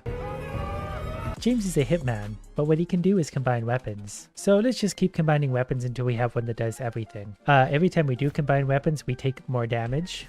I don't want to talk about this. So this guy is basically a natural glass cannon, which I love. So we're going to do lots of damage and be wildly breakable. So this should be fun. All we got to do is find the guns now. I mean, we try and avoid getting hit anyway, so this should just work out naturally quite well. What would really be great though would be something to start one of our meters going. Thanks to the lucky coin we found at the beginning of this, we're going to have a lot of hearts and stuff to be found. So we're going to be perfectly fine. This is all going to work out. First items, hand mirror or hungry amulet. So we're going to go with hand mirror. There's a chance you'll fire a ricocheting bullet, sort of like that. And I mean, I feel like every time I do accidental damage, things just work out well in my favor. Oh, here we go. Here's a gun. What does Forge do? Okay, so if you charge up Forge, fires bullets in all directions. So if we combine it with Steel Lion, we can charge it up and then go like that. And oh, so we can fire a bullet as well, charging up. Perfect. So wisely, we need to put this to the test. Why is there a laser? This is like the first floor. There should not be lasers of any kind. So far, so good with this. It's a little bit confusing to try and remember what I'm doing. But if I just continually hold shoot, actually it works out. Because eventually he just lets go of a salvo that shoots everything. Get out of the way of that. Don't yep, so far so good. But we get to upgrade, well, basically 2 guns. Maybe I should just go like that for a bit and not try the charge up thing. I mean, I have the option of the charge up thing for when I want it, but maybe it's okay enough just firing multiple bullets around. Because it really should just be a lot of damage with this, because it's already 2 guns in one. Plus, charging up doesn't do more damage necessarily. It just fires more bullets, so if I'm just rapid firing anyway, probably all the better. Finally, the purple meter's going. Ow. Yep. Shouldn't have done that. Finally found the store, and there's Lullaby. I think I know what Lullaby does, and I don't think it's one we want to add to our gun right now. Then again, it is a free gun. Well, it's not free, but it is a gun we can add. Why not? Why wouldn't we do this? So now we take extra damage again, but we do loop-de-loop bullets as well. Alright, let's fight Pewdie, God of Trolls, and see if this idea comes all unraveling. So far the damage seems pretty good. There's just a lot of it going out. It's getting hard to see things already, but so far so good. Okay, I'm gonna like this one. We'll take that one, increase gun damage. So 3 guns in 1. That is 3 guns in 1 so far. We just need a little more damage and probably toughness. Pumpkinhead or Dark Side? I guess I'm going to take Dark Side. If you're down to half a heart, you immediately deal damage to all enemies. That might save me at some point. My plan though really is just to not need saving. And I think with the amount of bullets we're firing, we could probably pretty much get away with that at all times. And I never know if it's worth it to open these. It takes a full key. Like that wasn't really worth it. So maybe next time we won't open one of those unless we have a lot of keys to spare. I guess too it'd be good good to get items that make us fire more bullets because we're firing 3 guns at once. So if we get that, we'll fire 3 extra bullets instantly. I'm going to try and get to that. Never mind. That idiot. Well, nothing I could do there. Ares it is. Or we could turn it back into Athena, I guess, if we really worked hard at it. We'll just leave that there for now. I think if we find a shop or a purple chest and open it, that will turn back to purple. In fact, we can find out right now. Yep. Goes back to purple. I just don't want to get hit. Here's another gun we can't afford. We need more money so we're able to afford all the guns we want.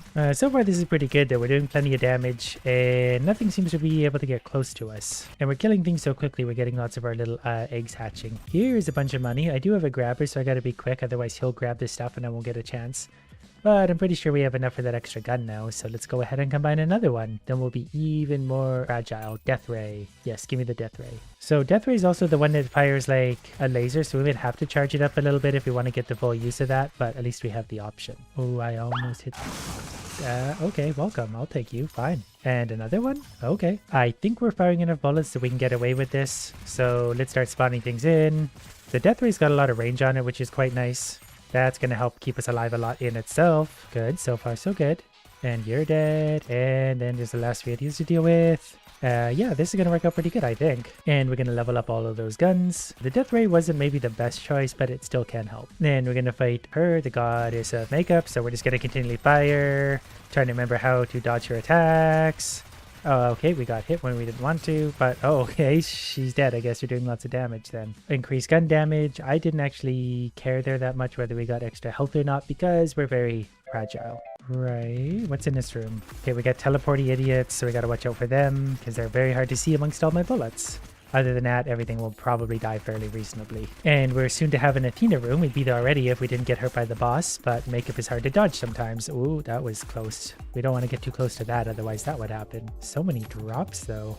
So if we can complete one more room without taking damage, we'll be okay. This one's probably not going to have enemies. This one will though. Please be something outrageous. Acorn or a basketball jersey. Pretty sure this... Oh, we got a token too. You only lose half a heart when you get hurt. We also want Immortal Soul if we can. That's kind of cool, but you'll only lose a maximum of half a heart when you get hurt. That's perfect because the more guns we combine, the more damage we're supposed to take. But we don't have that downside anymore. We can just combine guns freely. Oh, and I mean, it's pretty cool getting the Athena token too. We'll take more of those, please. So this is actually going to work out to a really, really good run then, because we can just continually combine guns. Not that we weren't going to anyway, but we don't need to worry about the downside of that. We'll go ahead and get some of these. I'm not going to open that because I learned my lesson earlier. Yeah, that can just stay there. We'll go ahead and see what other gun we're about to combine. What does Golden Spirit do? So that's actually a melee weapon. It'll punch things that are close to me. So if we have the money for that, we're going to buy it because things do get close to me a lot. And it would be nice to be able to just punch them dead instead of me having to shoot them. Oh, and here's the money I need to buy such a gun. Again, this is really unnecessary, but so are most of the things I do. Oh, that's fun. Now nothing's gonna get in our face. Cool. All right, let's try the big fist in this room. Well, the armored enemies...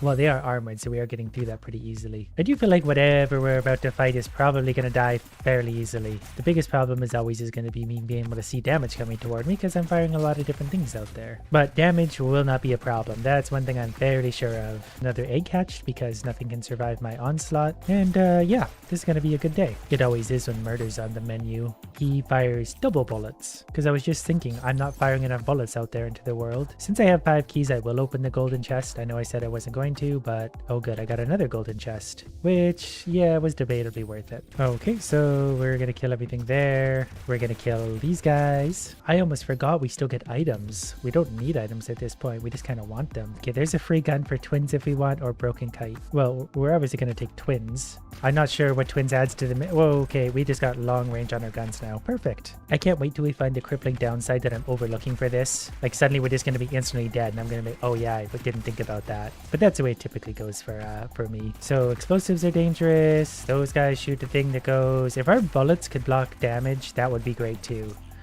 Just to stop things from getting toward me, because those bounce at a weird angle. I forgot about the laser.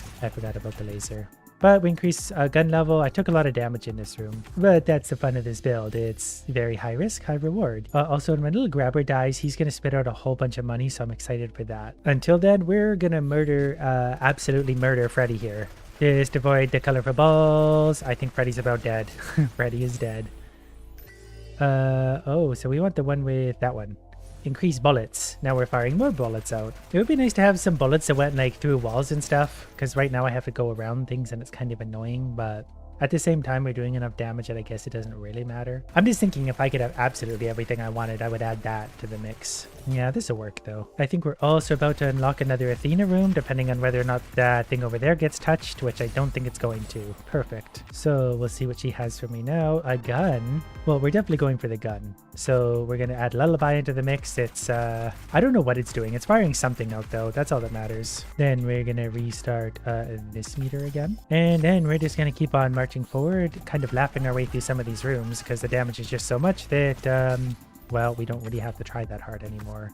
Look at all the shields. And then we have his strength badge or beehive. I don't really know which one. They're both kind of good. Beehive means you sometimes fire extra bullets. This means extra damage. So I guess I'll just take the reliable extra damage. That little monkey that wanders around and helps me too is actually really good, because he'll often take care of the enemies I don't even see. I really like the way he works autonomously. Like this, see, he's over here already killing that guy, and I hardly even knew he existed. Because we need more projectiles going out. We're not doing enough damage yet, obviously. And we got the blue doctor, which is actually really good because he'll find hearts that we don't need and convert them into shields, which we do. Here's another shop, which probably means, yeah, we get a fish gun. We could get a forbidden mask, but why would we get that when we can get a fish gun? So, not really sure what that does, but well, there's a lot of bullets going out. I don't care what the guns do anymore. You don't have to care when you're this good at murdering things. I'm just kind of firing a gun in random directions as I enter rooms, assuming that mostly everything's going to die.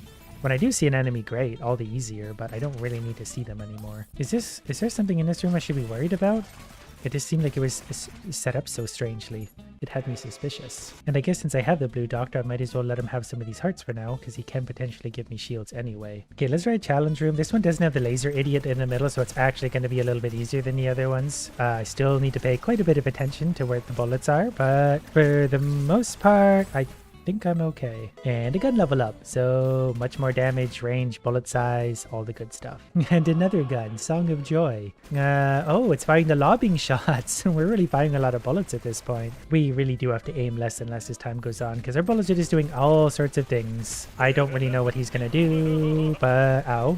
Well, we did take a hit there, but I really couldn't see what was happening in my defense, but we're going to take a heart, believe it or not, just because I'm going to need the help. Like, look at my firing pattern. There's so many bullets going forward and just in front of me and then all around and bouncing, and I can still charge up and fire death lasers and all sorts of things. I love the ridiculousness of this. Everything I want it to be. My bullets even take out half the boxes in the levels now. The biggest concern is definitely at this point the teleporting guys who will teleport right beside me and fire bullets. I'm not going to see them at all, so I'm hoping my little monkey died. So I guess it's up to me to deal with those things. The bullets for the most part will have that covered, but some damage will slip through and hit me, whether I like it or not. Oh, it's a golden, yeah, give me that. Ow. Oh, I got so greedy chasing that. I definitely took more damage than I should have there. Actually, greedy boy, go, yeah, pick up all the coins and explode. Well, how much do I have? I have 40. I think that's enough for a new gun anyway, so I'll let him eat the rest. Oh, he finally gave me a shield. Look at you. Finally earning your worth. Yeah, that's also another one of my weaknesses. When I see something shiny, I just kind of go for it without any thought or question. But that's okay. I'm quite sure we're going to be able to get another Athena room before very long. Yeah, give me the gun. And we'll add that to our mixed plastic gun. I think that fires all the, yeah, the bullets you see there. Yeah, I just got another Athena room going. So we're good to go for that. I still don't want to take damage because I can still die. So I'm going to try very hard to avoid just that happening. And another item room. Again, I really don't need any more items, but I'll certainly take them. So magic vortex or jelly beans. This is actually a good one. Your weapon does more damage when the crystal containers are full. My crystal containers are often full, so now I'm firing really, really big bullets. Alright, then we're going to visit our friend Athena for Onion Helmet or Howard Reactor. Both of these are tempting. I think I'm going to take Onion Helmet, protective shield per room. That way when I charge in, I can fire bullets and don't really have to worry about damage for a second. I don't know how much that's going to be, but there's another gun to add to my collection of many super guns, so that's fun. I guess we'll also do the challenge room while we're here. That was the rest of my keys. And my temporary shield won't matter at all here. We'll probably be okay here. We're just gonna, ow, I touched something. I think it spawned in on me. These rooms are gonna be a little bit difficult just because I can't see a thing. I see the laser though, so we're just gonna fire and move. I don't know what's still alive. I have no idea what survived that long, but that's unnerving that something can survive that long. I just realized I have like a plasma torch coming out the front too, so depending on the range enemies are at, they're really boned. Argus already, okay. Kind of wish I had more shields now. I didn't really realize we were so close to Argus. So Argus, don't touch the spears.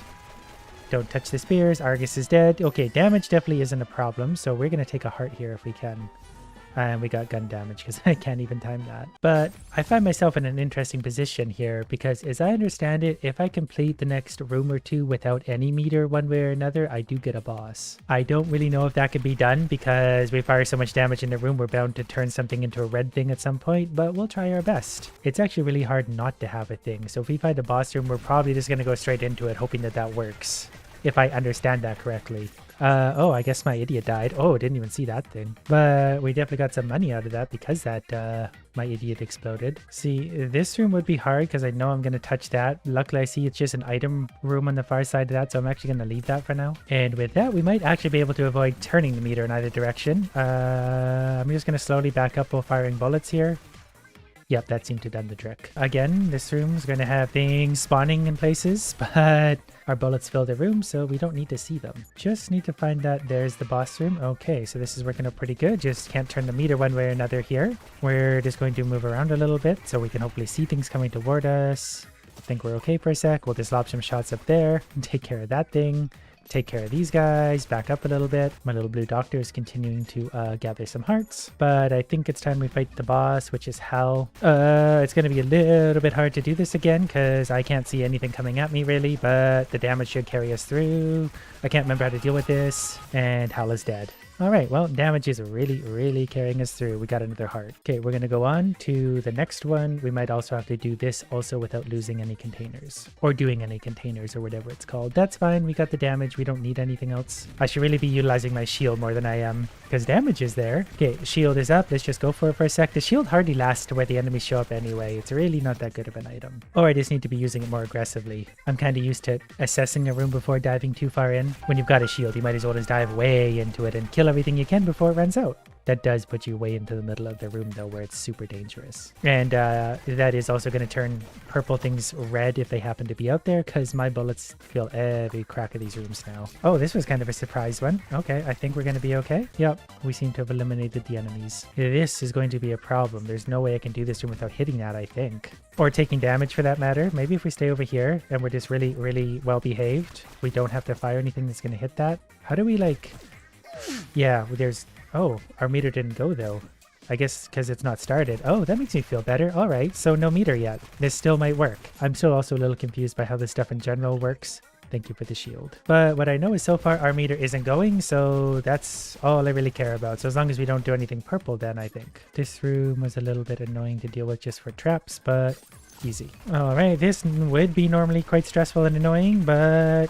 I think something we're firing out is blocking bullets, so I do think that's saving us a lot of damage. More idiots here, but I think we're able to, for the most part, take them out. Gotta be getting close to a boss room. This one's kind of interesting. We're gonna stay up here where I think we're a little bit safe-ish, and then hopefully bounce some bullets to the right idiots. I don't love these situations where I'm just kind of going downwards towards the unknown, but we managed to kill them with our bouncing bullets anyway. Well, there's the item shop, also the boss. This is in purple, so we should be free to go in there, and then we'll go fight Zeus. I'm going to take birthday cake. That's just going to add 2 heart meters. Oh, okay, it also makes me a lot bigger. I knew it was going to make me bigger. I didn't think it was going to make me that bigger. But we're going to fight Zeus, so we'll fight him sort of as the god of damage, I guess. So he's already... well, he's dead.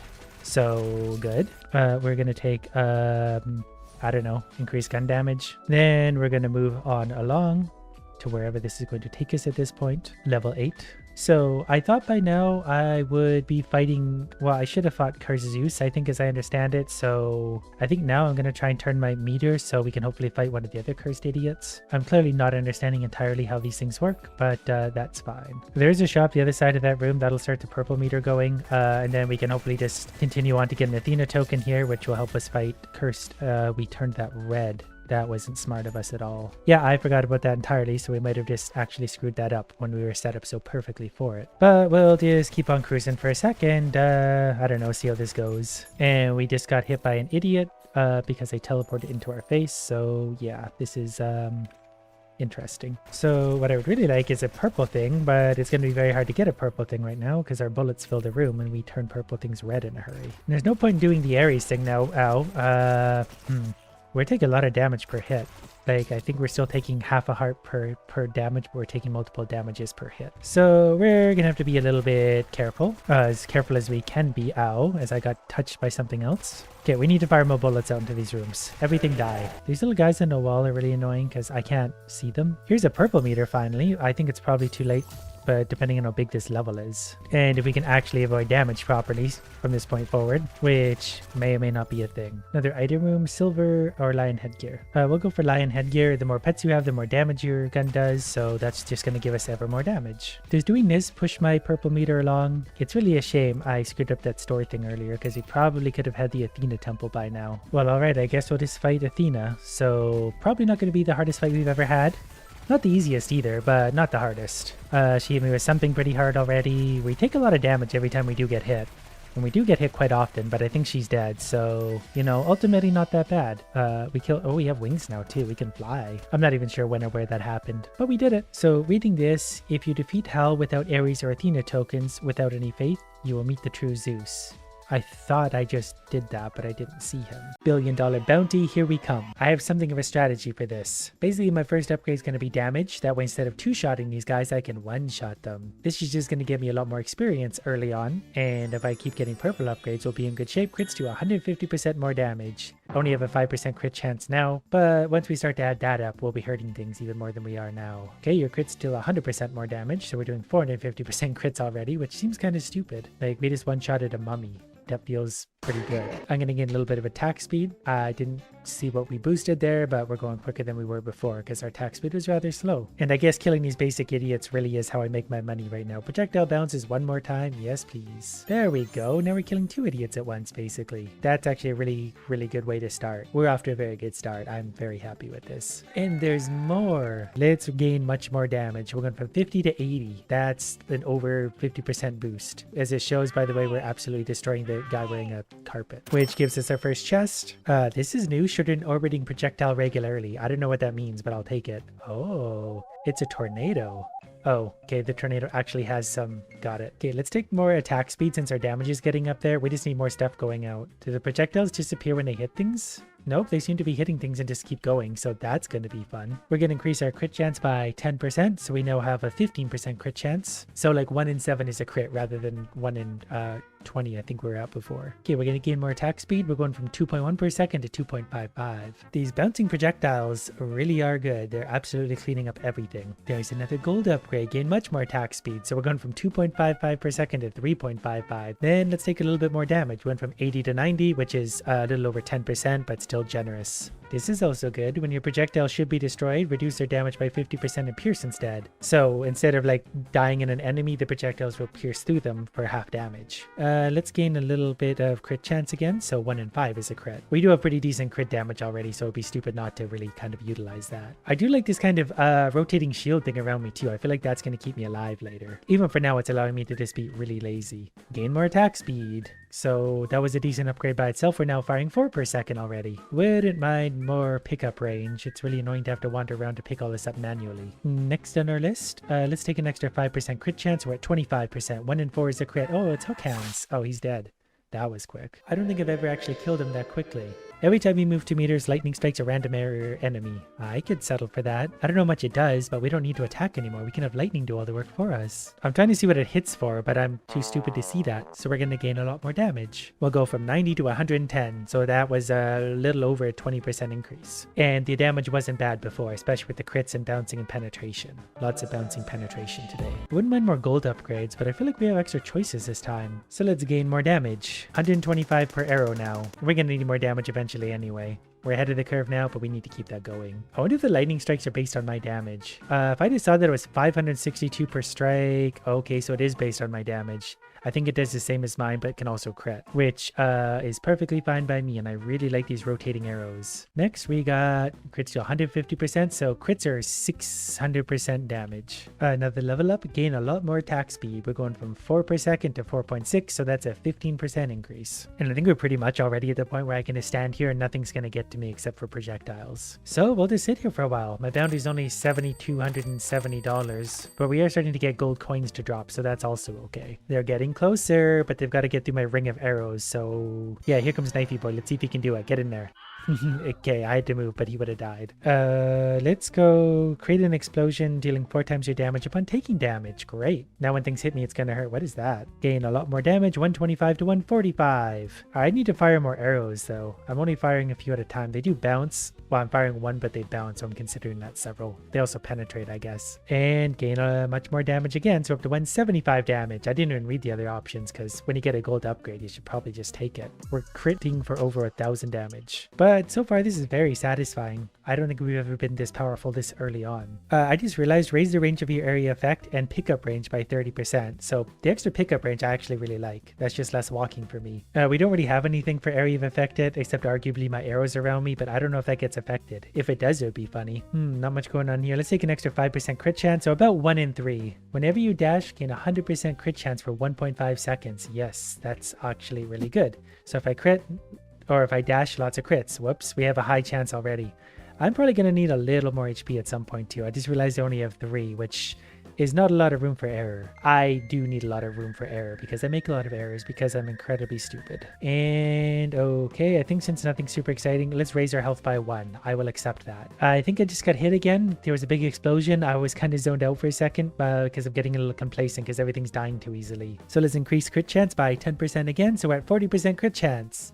1 in 2.5 is a crit. And there's a new treasure chest for us. Hopefully with a legendary upgrade. And there actually is. So shoot 4 times faster but deal 3 times less damage. I can handle that because we do crits and our damage is already pretty high. So that looks like that now, so I could live with this. And the arrows bounce anyway, so I mean, and we'll get our damage back up there. So I guess those are just a new thing, that when there's too many coins on the ground, they get grouped up. That's probably to, you know, save game performance, so I'm all for it. It is satisfying to see the coins on the ground, but if it breaks the game, I want more upgrades rather than seeing coins on ground. Next upgrade, we're going to want to go back to damage and crit chance probably. Increase your chance 10%.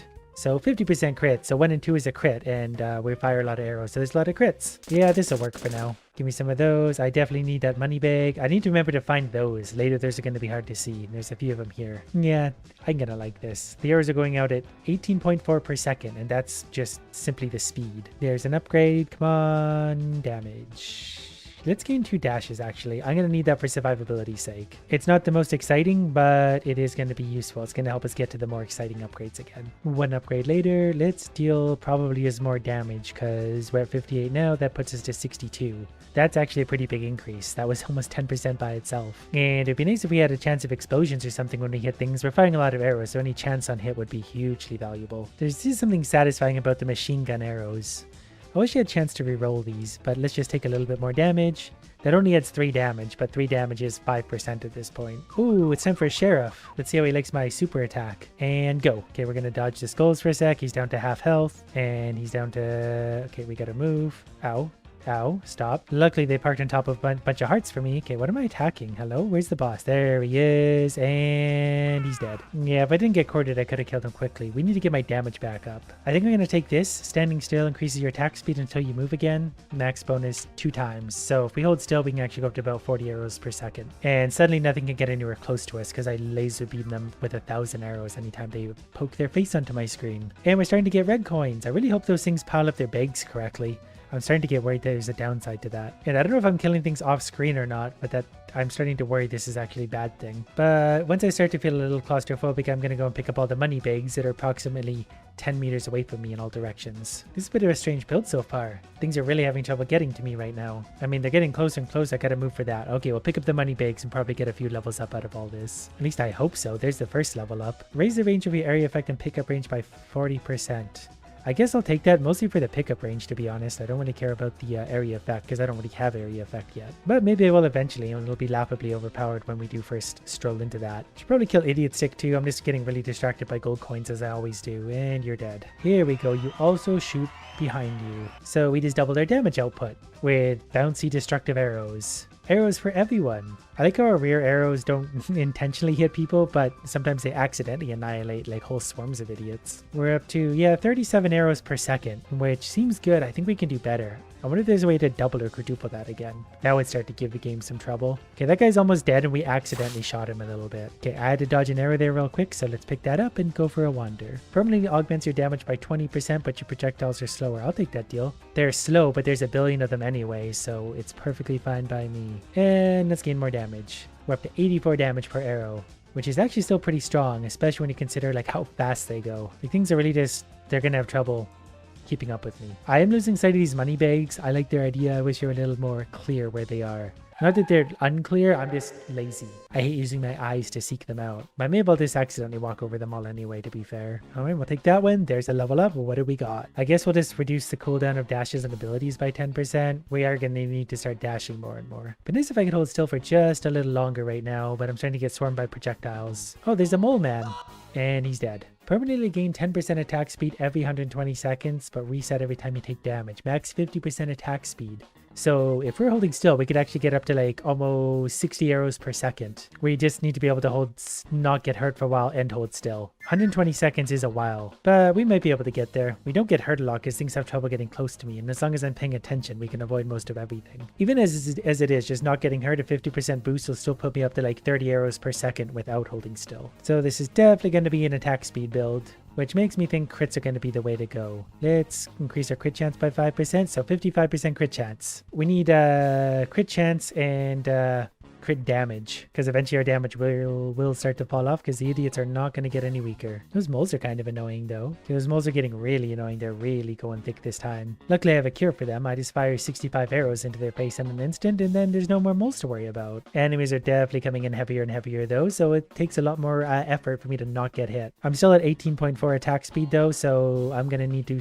not get hit for, I don't know, another minute before that gets a boost. Unless I hold still, of course. But I mean a more permanent boost when I don't need to hold still. Can I fight a sheriff again? When does that happen? Well, I got another level up, so let's increase our crit chance by another 5%, 60% crit chance. I'm starting to kill people in weird places because the arrows bounce and fire behind me, so I don't know if I'm collecting my money super efficiently. I guess it doesn't really matter though. As long as I'm walking, I'm picking up money somewhere. Alright, come on in. I keep forgetting my arrows penetrate too, so like we fire all these arrows and they're really worth several times what they're actually doing. Experience is slowing down though. I'm gonna need to kill more things because the enemies aren't getting any weaker, but my upgrades are slowing down. Okay, Crazy Denzel is dead. He turned into a mole. He died.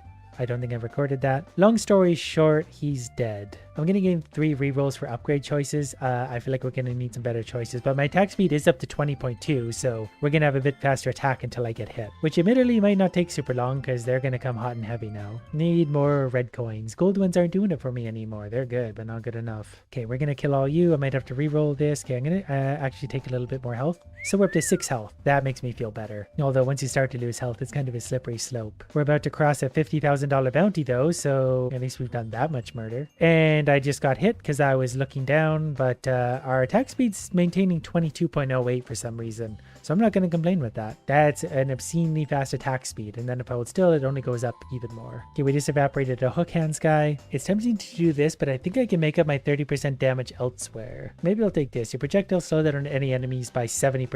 We're firing a lot of projectiles, so they're going to get slowed down a lot. And if they're slow, that means I have more chance to dodge them. Look at all the money bakes up here. This is what my upgrades are. They're all in the peripherals of my screen. I just don't see them because I'm killing things in stupid places. And everyone's going to die a horrible death thanks to me. I literally just watch an arrow fly into me because I'm dumb. So I'm going to have to start being a little more mobile. But we're going to keep pumping up those damage numbers. Everyone must die. We're getting closer to a level up again, so that feels good. At first they hand them out like candy. Then they slow down. I don't know if I love any of these, so I'm going to re-roll these. There's what we're looking for, a gold one. So we're going to go from 84 to 96 damage. That's actually really big right now. Especially when we start landing crits. Like, look at that guy. We just grazed him with some arrows. When we actually focus arrows on him, he gets melted. Please be something gold. I need to be cool. So always target deputies. Those are the guys with health bars. Gradually increase your damage and attack speed until it dies. We get 1.5 times bonus, so once we get stuck with idiots with health bars on our screen, we're going to get a 50% bonus to attack speed and damage. Which is kind of absurd at this point when you think about it, because my attack speed is already at 22 arrows per second. That doubles if I hold still. So it would be 50% on top of that, plus if we don't get hit by a ball, we get 50% on top of that, so that would be like, I don't know, 80 arrows per second if we manage to stack them all together, which is easier said than done, because we can't get hit and we gotta hold still. but it could actually be done. But we'll see if we get there. I want a deputy to show up so we can start stacking this stuff now. 44 arrows per second, doing huge crits, tons of damage. There's a deputy. And he's dead because we focus fired on him. Okay, that had me worried. I was wondering if I was going to get hit there. 44 arrows. Okay, I got to dodge that. There's no way to do anything about that. But that's fine. There's lots of experience around. I kind of actually just want attack collectibles from further away. That's better. Now I don't have to get anywhere near those things. I can be lazy and still get all the collectibles. You see these? These aren't the fun color. Give me the fun color. I guess we'll just take more crit chance, 70% crit chance, and this many arrows. I wish crit chance was already 100%, but you just can't have it all. Also, give me those collectibles, please. And also these ones. There's a bag over here. I'm really lazy about collecting. That makes me really worried that I've left a bunch of collectibles somewhere out there. Enemies are definitely getting a little heavier, so I really need to make an actual conscious effort to avoid them now. Or something. I don't know. I feel that way for a second, and then I start firing arrows and all is well again. Like even that guy, he boosted into me from like 6 inches away and still got evaporated. Okay, I need to stop. Oh, there's a deputy. Deputy Mole. Deputy Mole's got no idea what he just started. He's making me stronger just by existing. And we're going to fire arrows directly at him through the mob. He's underground, I think, currently. Like a good mole should be. Okay, go. Fire at him. Where is he? Are we hitting him? Yeah, I think we're hitting him. And he's dead. Look at this one. Permanently raise your attack speed by 30%, but half of your shots are... Yeah, whatever. Give me that. 31 arrows per second. Ow. Didn't mean to get hit, obviously, but now we're kind of firing in a nice fan anyway. And we're firing so many arrows in all directions. We don't need precision. This hurts to say, but I don't really want any more area of effect. I kind of want 2 more dashes at this point, just so I can stay alive. I now have 5 dashes. Okay, but our base attack speed is 31 per second. If we hold still, it's going to go up to 62. And if a boss shows up, that'll go up to 90. Then if the other thing gets max stacked, that'll go up to, I think, 135 per second, if I'm remembering all the stats correctly. So yeah, we will get over 100 arrows per second at least, which would be insane. But even this is pretty ridiculous. Like, these enemies are not weak. They can't even get close to me because the arrows fan out. Oh, okay, never mind, that one did. Your projectiles bounce 2 more times. I guess that'll help. I can't remember if they pierce or what they're doing these days, but that's going to send arrows, oh, in crazy directions. That's even more fun. I should have picked this one earlier. I wasn't reading. Reading is hard. This is fun. The arrows bounce back and forth. Ow, but I don't really care. 62 arrows in all directions. This is probably going to hurt the game pretty badly. There's a lot of moving parts to this. But I'm actually really enjoying this suddenly. 62 arrows per second. I mean, I don't really have to do anything at this point. It's just going to create a ring of death around me. And everything they're hitting is also getting slowed. So they get slowed, they stop. I don't think anything's going to be able to get close to me for a bit. Well, they're starting to move in now. I think they just got an upgrade to their health or whatever. Here comes a mole. And the mole's dead, but I gotta move. Crits to 150% more damage. That's better. Because we're doing a lot of crits, so that's just a lot of extra damage. And what's this? Triples your shot, but permanently reduces your attack speed by 30%. I don't really want to lose that attack speed. I think I need it for the crits. I can't tell if that's a good choice or not. I'm thinking it's not. Let's emit an aura that slows enemies around me by 50%, so that's just going to give me a chance to kill them before they actually do some touching. I don't want to be touched. The bounty's up to $94,000 though, and things are having trouble getting close to me. Crits are only doing 720 damage, so I need more base damage and more crit damage. Crit chance is fine. 70% seems adequate right now. Something just hit me. I didn't even see what it was because I can't really see what's going on anymore. Upgrades are getting slow though. I just walked into all those upgrades and didn't get a level up, so that's kind of rough. I got hit again. I don't even know what's hitting me. I can't see. Okay, let's take more damage. 96. We're up to 100 damage again. An even 100 per arrow. At 60 per second, we're doing 600 damage per second, which is lots. Plus crits and bounces and penetrations and explosions. But we're at $105,000 bounty. Things are getting rougher and rougher. Oh, look at all the experience down here though. How is that not level up? Can I have some more level ups? I just need a bit of room around me to get my full power arrows going. Okay, that guy made me nervous. When he starts mole rolling near me, I gotta move. And this is getting to the point where I can't see what's happening, so I've got to inch my way around. Attack speed does build up super quick, but if they get that close like that, it's very hard to see things coming. Oh, there's a long lost chest down here. Permanently augments your damage by 30%, reduces your attack speed by 20%. Projectiles are faster would be interesting because they have the bounce to get to where they're going. That might actually be good. This one's probably better. For each health, gain 10% damage. So we just went to up to 160 damage. Then we're also going to get this, so up to 173 damage, which should be enough to keep them at bay, hopefully. We're slower, but the damage is enough to hopefully... Oh, we're also a lot slower. This is kind of rough. Okay, we're going to try the triple arrows maybe now. I don't know if this is a good idea, but we're going to try it. Oh, we're only dropped to 20 per... Okay, actually, this was a very good upgrade. Because look at us now. I didn't realize that was only going to take off the base attack speed, not the, like, multiplier of it, so this was definitely a good choice. So we're still firing 43 arrows per second. We're just firing, you know, 3 at a time for 43. So we're firing 120 arrows per second at 173 damage. Plus the crits are 750%. We have a 70% crit chance. Game's starting to slow down a touch, but every time my arrow touches someone also, they slow down. So again, they're gonna have lots of trouble getting close to me. So we were firing 4 arrows at once. So we're firing about 182 arrows per second. Actually, that number's going up again now. Okay, we got hit, so went back down. But yeah, 180 arrows per second at 173 damage, plus the crits on top of that. I'm actually a little bit scared to move, because I don't know which direction to go to be safe. Things are starting to... Okay, I've got to move. I want that chest. This one's good. You deal 50% more damage, and your dash abilities cooldown are reduced by 20% when I have less than half health. Which is coming... Wow, that was super laggy. That wasn't me. That was the game's lag. If I increase my health by 2, I'm going to get more damage, but I'm also going to move slower.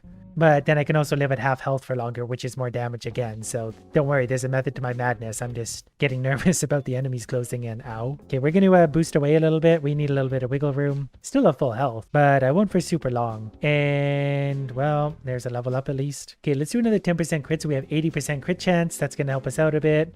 I've got to keep trying to pick up all these upgrades wherever they are. I can't really see them anymore. We're up to $150,000 bounty, so that's impressive. I might just have to tank some hits here, hoping some hearts spawn in front of me. I am killing them faster than they're killing me. It's a war of attrition, and I'm really stubborn, so good luck, guys. The bounty's going up quick. We're up to 157,000 now. We're killing things so quick. 159,000.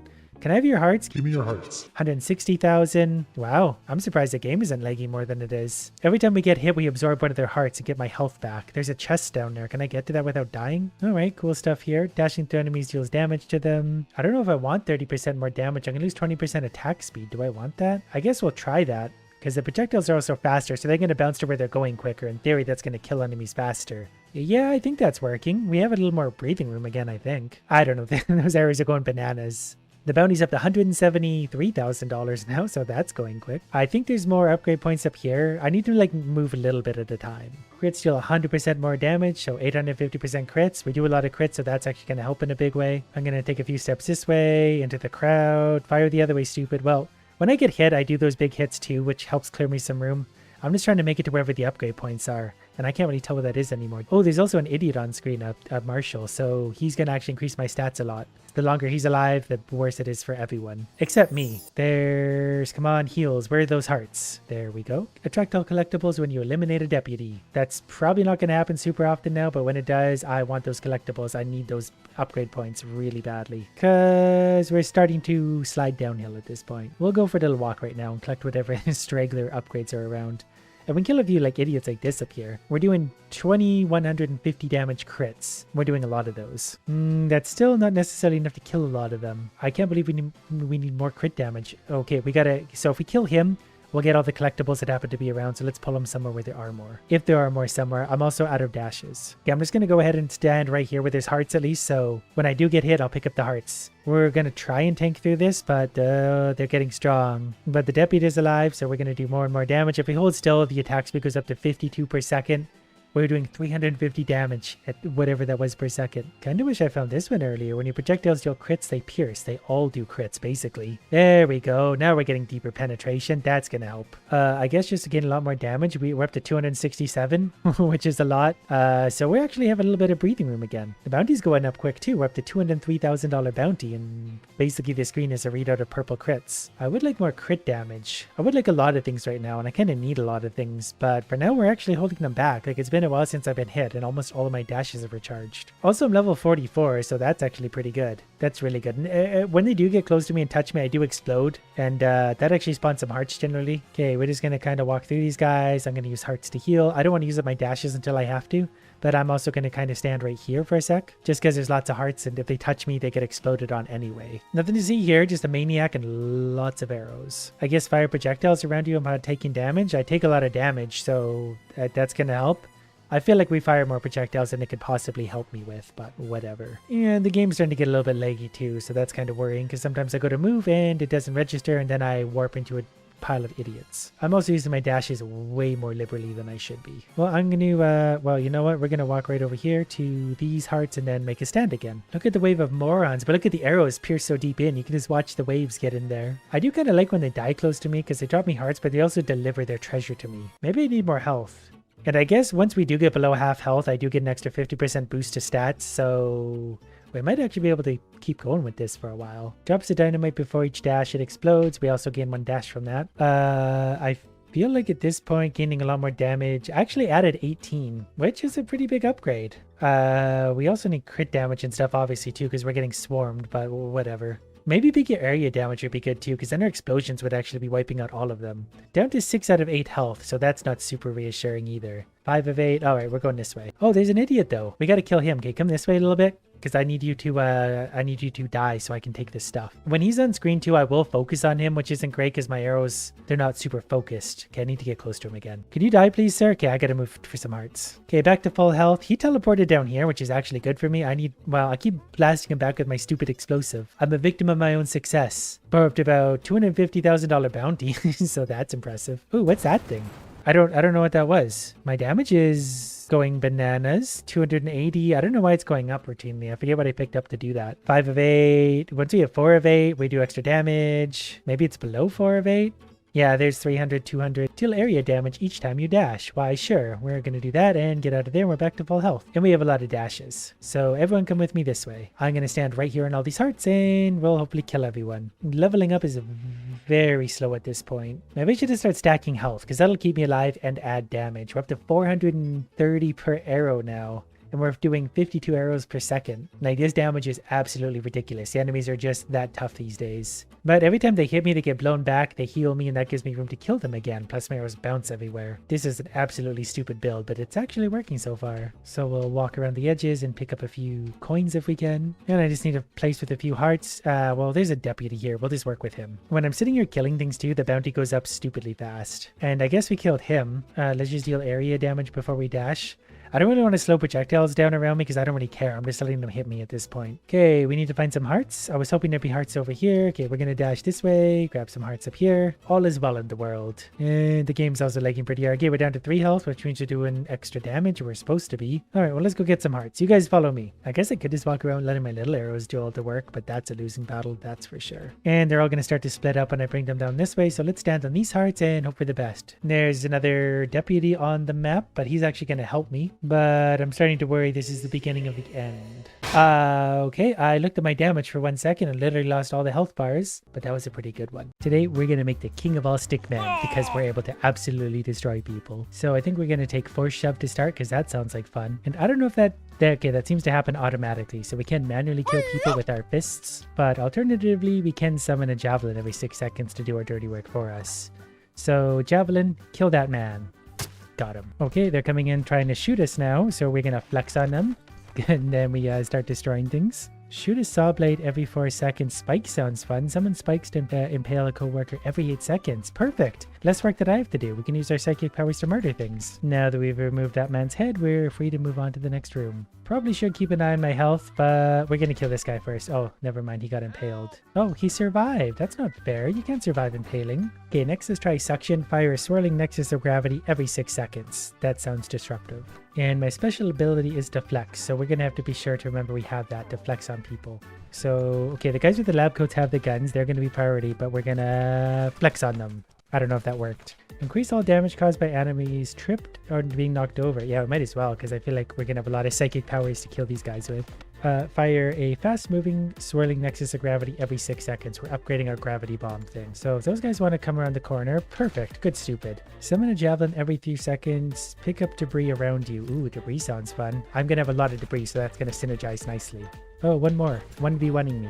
Good plan. Let's try mentally slap a co-worker within range every 4 seconds. That's just going to help to thin out the idiots. Here, pick up the debris. Okay, here comes the guy with the gun, so we're going to have to watch out for him. We're going to flex on him. There we go. And then we're going to impale him with spikes also. Health pack, increase max health. Yes. So I'm assuming the blue meter is my health then, because I'm not getting hit by many things. The orange meter is I don't know what. Gotta get my flex meter back. There. Flexed on him. Okay, there's guys with guns alive still. Luckily, we just flung some of the coworkers at them. There we go. Yeah, get close to me with your guns. Good idea. Ignore one hit. Pick up debris around you. I kind of like that one because I'm causing a lot of debris with all my explosions. Next room is a guy with spikes. Ow. Ow. Okay, I see what you're getting at. I got you now. Don't you worry. Flex on him. Okay, he can teleport. Watch out for the lightning. We just stay close to him and we're going to psychically slap him and all sorts of stuff. Section level 3. Okay, lightning's coming in. Okay, we gotta stay focused on spiky-headed moron and maybe use his lightning against him. Oh, I see his health at the top now. Okay, I get it. Flex. Oh, okay, the flex didn't really work. Javelin attack. Let's try a fire blast. Cause a fiery blast every 4 seconds. Chaos and debris fuels me. Yeah, get over here, you little muppets. All right, so flex on them. They go exploding everywhere. Come on. Yep, that's it. Just keep coming in. You can also shove projectiles away. That sounds kind of helpful because I feel like I get shot sometimes and I'd rather not. I think we're doing pretty... Oh, they come from the other side. We got to get them. No one can survive me. Okay, I don't know what upgrade I just bought there. It doesn't really matter. I'll make them all work. Flex on them. I like how this game really encourages me to be chaotic. And we're on to the next murder. Oh, you see him? He wants to get to me. Okay, here's what we're going to do. We're just going to bust in there and flex on him. Send that guy flying to his death. Oh, these guys do have guns. That's cute. Pretty sure I can deflect projectiles at least somewhat. Debris shield level 3. Yes. Bodies are debris, right? Okay, I don't... that's scary. Okay, stay out of the laser. Okay, I'm going to regroup over here because there's guns at that end of the level or something. And I don't know what they are, so we're going to avoid them for a sec. Flex on them.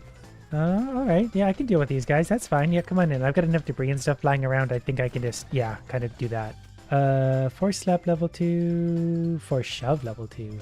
Okay, so that's a laser. It's fire shots after a few seconds. So as long as we're not holding too still, we're okay. Heal through gaining XP sounds cool. Yeah, heal through gaining XP. So I get stronger as I heal. Oh, those guys on my team? I'll help you guys. Come on, get it. Oh, I just lost a ton of health on something. We gotta flex on these guys. There we go. Debris shield level 4. Oh, we get to pick up corpses now too. Yes, corpses are the best weapon. I've always said that. Okay, that guy down here hurts. We got to kill him. And we got some XP, so we're getting some heals, I think. I'm just trying to not hold still and let anyone get too close to us. I'm also trying to kill the gunmen by throwing bodies at them. I do like this debris field a whole lot. Shoot a saw blade every 4 seconds. Let's try a medium fire blast. That sounds fun. Stay out of the bullets. Stay out of the bullets. Come on, through the wall. We need some debris. We don't want to give them a chance to react. So we need to get in there. I'm going to go straight through this. And there we go. Oh, what's that guy? Okay, we're going to throw bodies at that guy. We're also going to flex on this guy over here, probably. Okay, flex. Pow. Everyone goes flying. The big guy's got a hold of me. That's probably not great. But we are a fiery chaos bomb. So, yeah, I think we're going to be okay. I definitely almost died there. It's very chaotic. We're going to try... fire a giant, fast-moving, swirling nexus of gravity that explodes every 6 seconds. I like the exploding part of that. Okay, we're gonna kill this guy also. Gotta get over to that door. It gets hard to move with all the bodies going everywhere. I know that's my own fault, but it's getting annoying. But it's also annoying for them. We're at 4 health now. We're gonna flex on these guys. We could reduce our damage. We could have more mind range. Yeah, let's just broaden our mind. We're gonna go all gas and no brakes. We don't need heals. We don't need health, we need damage. But we're going to use our massive mind powers against this guy. And we're going to work hard to avoid his damage. We're probably going to use whatever abilities we have to... Ow. Not get hit. We're also going to use these guys' bodies. They're going to be one of our little projectiles. So we're going to throw bodies at him. He's also throwing bodies around. He's just doing it with muscles instead of his brain. Okay. So, ow. Okay, yeah, that's fine. We can get close to you if you want. I'm surrounded by danger, so that's fine. And we got some heals again. I keep getting stuck in my own gravity wells. I think that's what the problem is. Ooh, okay, so we can get full health, 30% more mind range. Oh, that's tempting to just get even more range. Let's just take full health. I know some of these rooms are going to have a lot of damage involved, so we're pretty strong now against regular idiots, but it only takes a few bullets to really hurt. Fire blast level 3 causes a bigger blast. Yes, please. There we go. Okay, let's bring some debris with us forward, and then we're going to get into these guys. There we are, and then we're going to flex on them, and then we get a fire explosion. That guy was like a boss earlier, and we just annihilated him. That one's in a wheelchair. Get him. I think we lit him on fire. I do like the extra range we have now. No one is safe from me. The giant debris field and fire. Luckily, I have a solution for that, and that's just to kill them. Debris shield level 5. You could have even more of this stuff. Perfect. We're already throwing bodies. We're going to start throwing like entire rooms around. And I'm all about it. Let's try saw blades. Saw blades happen every 4 seconds. Oh, they got stuck in the gravity field. Great. And then my fire explosion killed them from there. Sir, we're going to have to ask you to leave the room. I like the feeling of this debris field. It's wonderful. Wow, those guns really hurt. Can you not? I also need to stay away from those guns. I see. This room is okay. There's many of those guys here. Okay, so what we're going to do is just dive straight in. Sort of. We need to pick up some debris before we're going to get too involved. Gonna flex on them a little bit. Yeah, give me some guns. Oh, let me kill the gun guys. Let me kill the gun guys. So we're gonna flex on them and send them flying. We got some experience. I think those gunshots missed us mostly. Follow up an explosion. Suction level 5. So I think we'll fire even bigger gravity balls like that now that kind of bring everyone in. Then everyone dies. Okay, this might be the final room. So let's see what this guy is. He doesn't seem to be too affected by gravity. That was close. I'm not really sure what I have to hurt him with. Without a bunch of debris running around, I'm not feeling as confident. It's really just kind of avoiding the lines of danger. Can we flex on him? Come here. Let me flex on you. Got him. Yeah, this is fine. Keep coming at me. No problem at all. Uh-oh. Uh-oh. I feel like I'm getting slower now. Okay, that guy just destroyed me with his gun. He's got to die.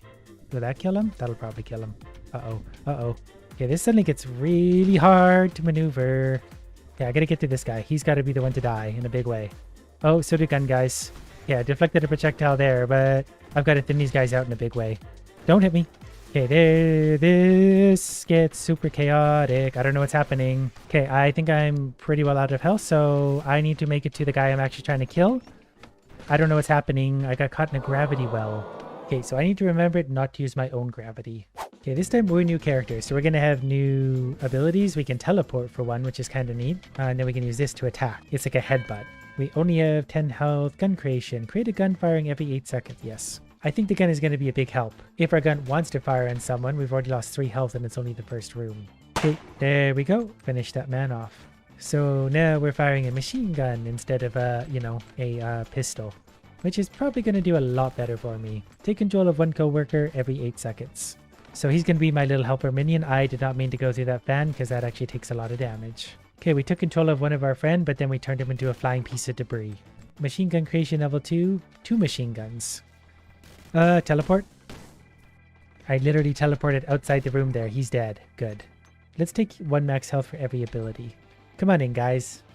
Do you like machine guns? This is an agreeable situation. You know, everyone comes into me and I just turn them all into debris. Do you want to increase max health? You can eat hospital food. What does that mean? I wonder if that means I can eat people or something.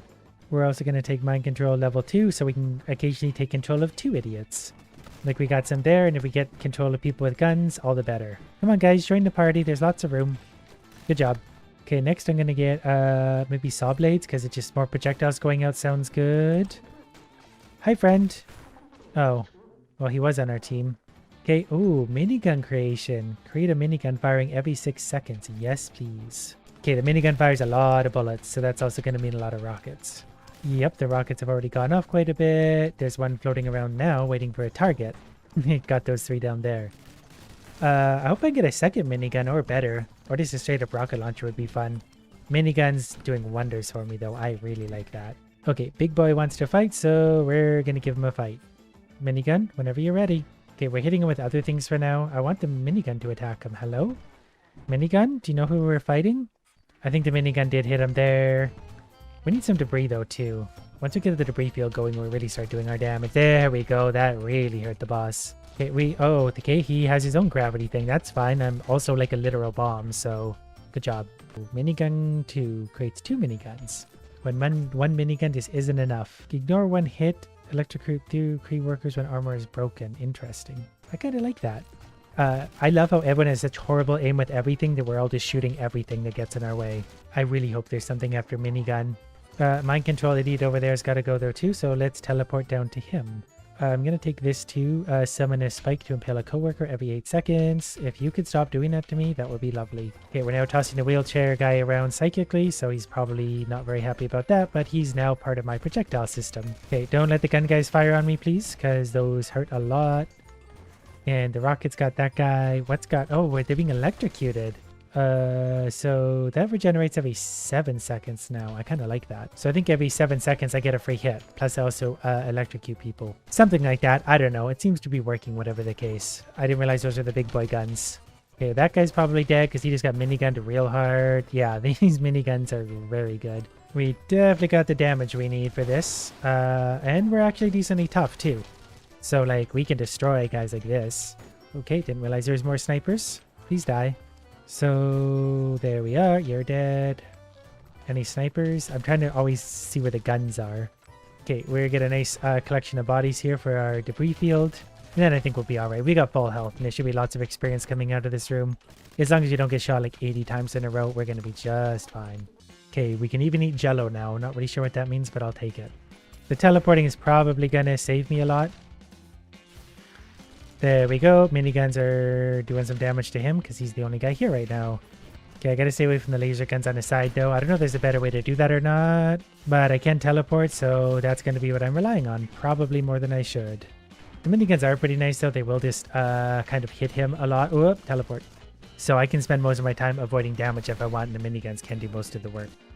Okay, so far so good, but I know this is also the easy part, but those miniguns just did some real damage to him. Yep, come on guys, bring it in. We can do this. This is all fine. The more debris I have, the better I am anyway.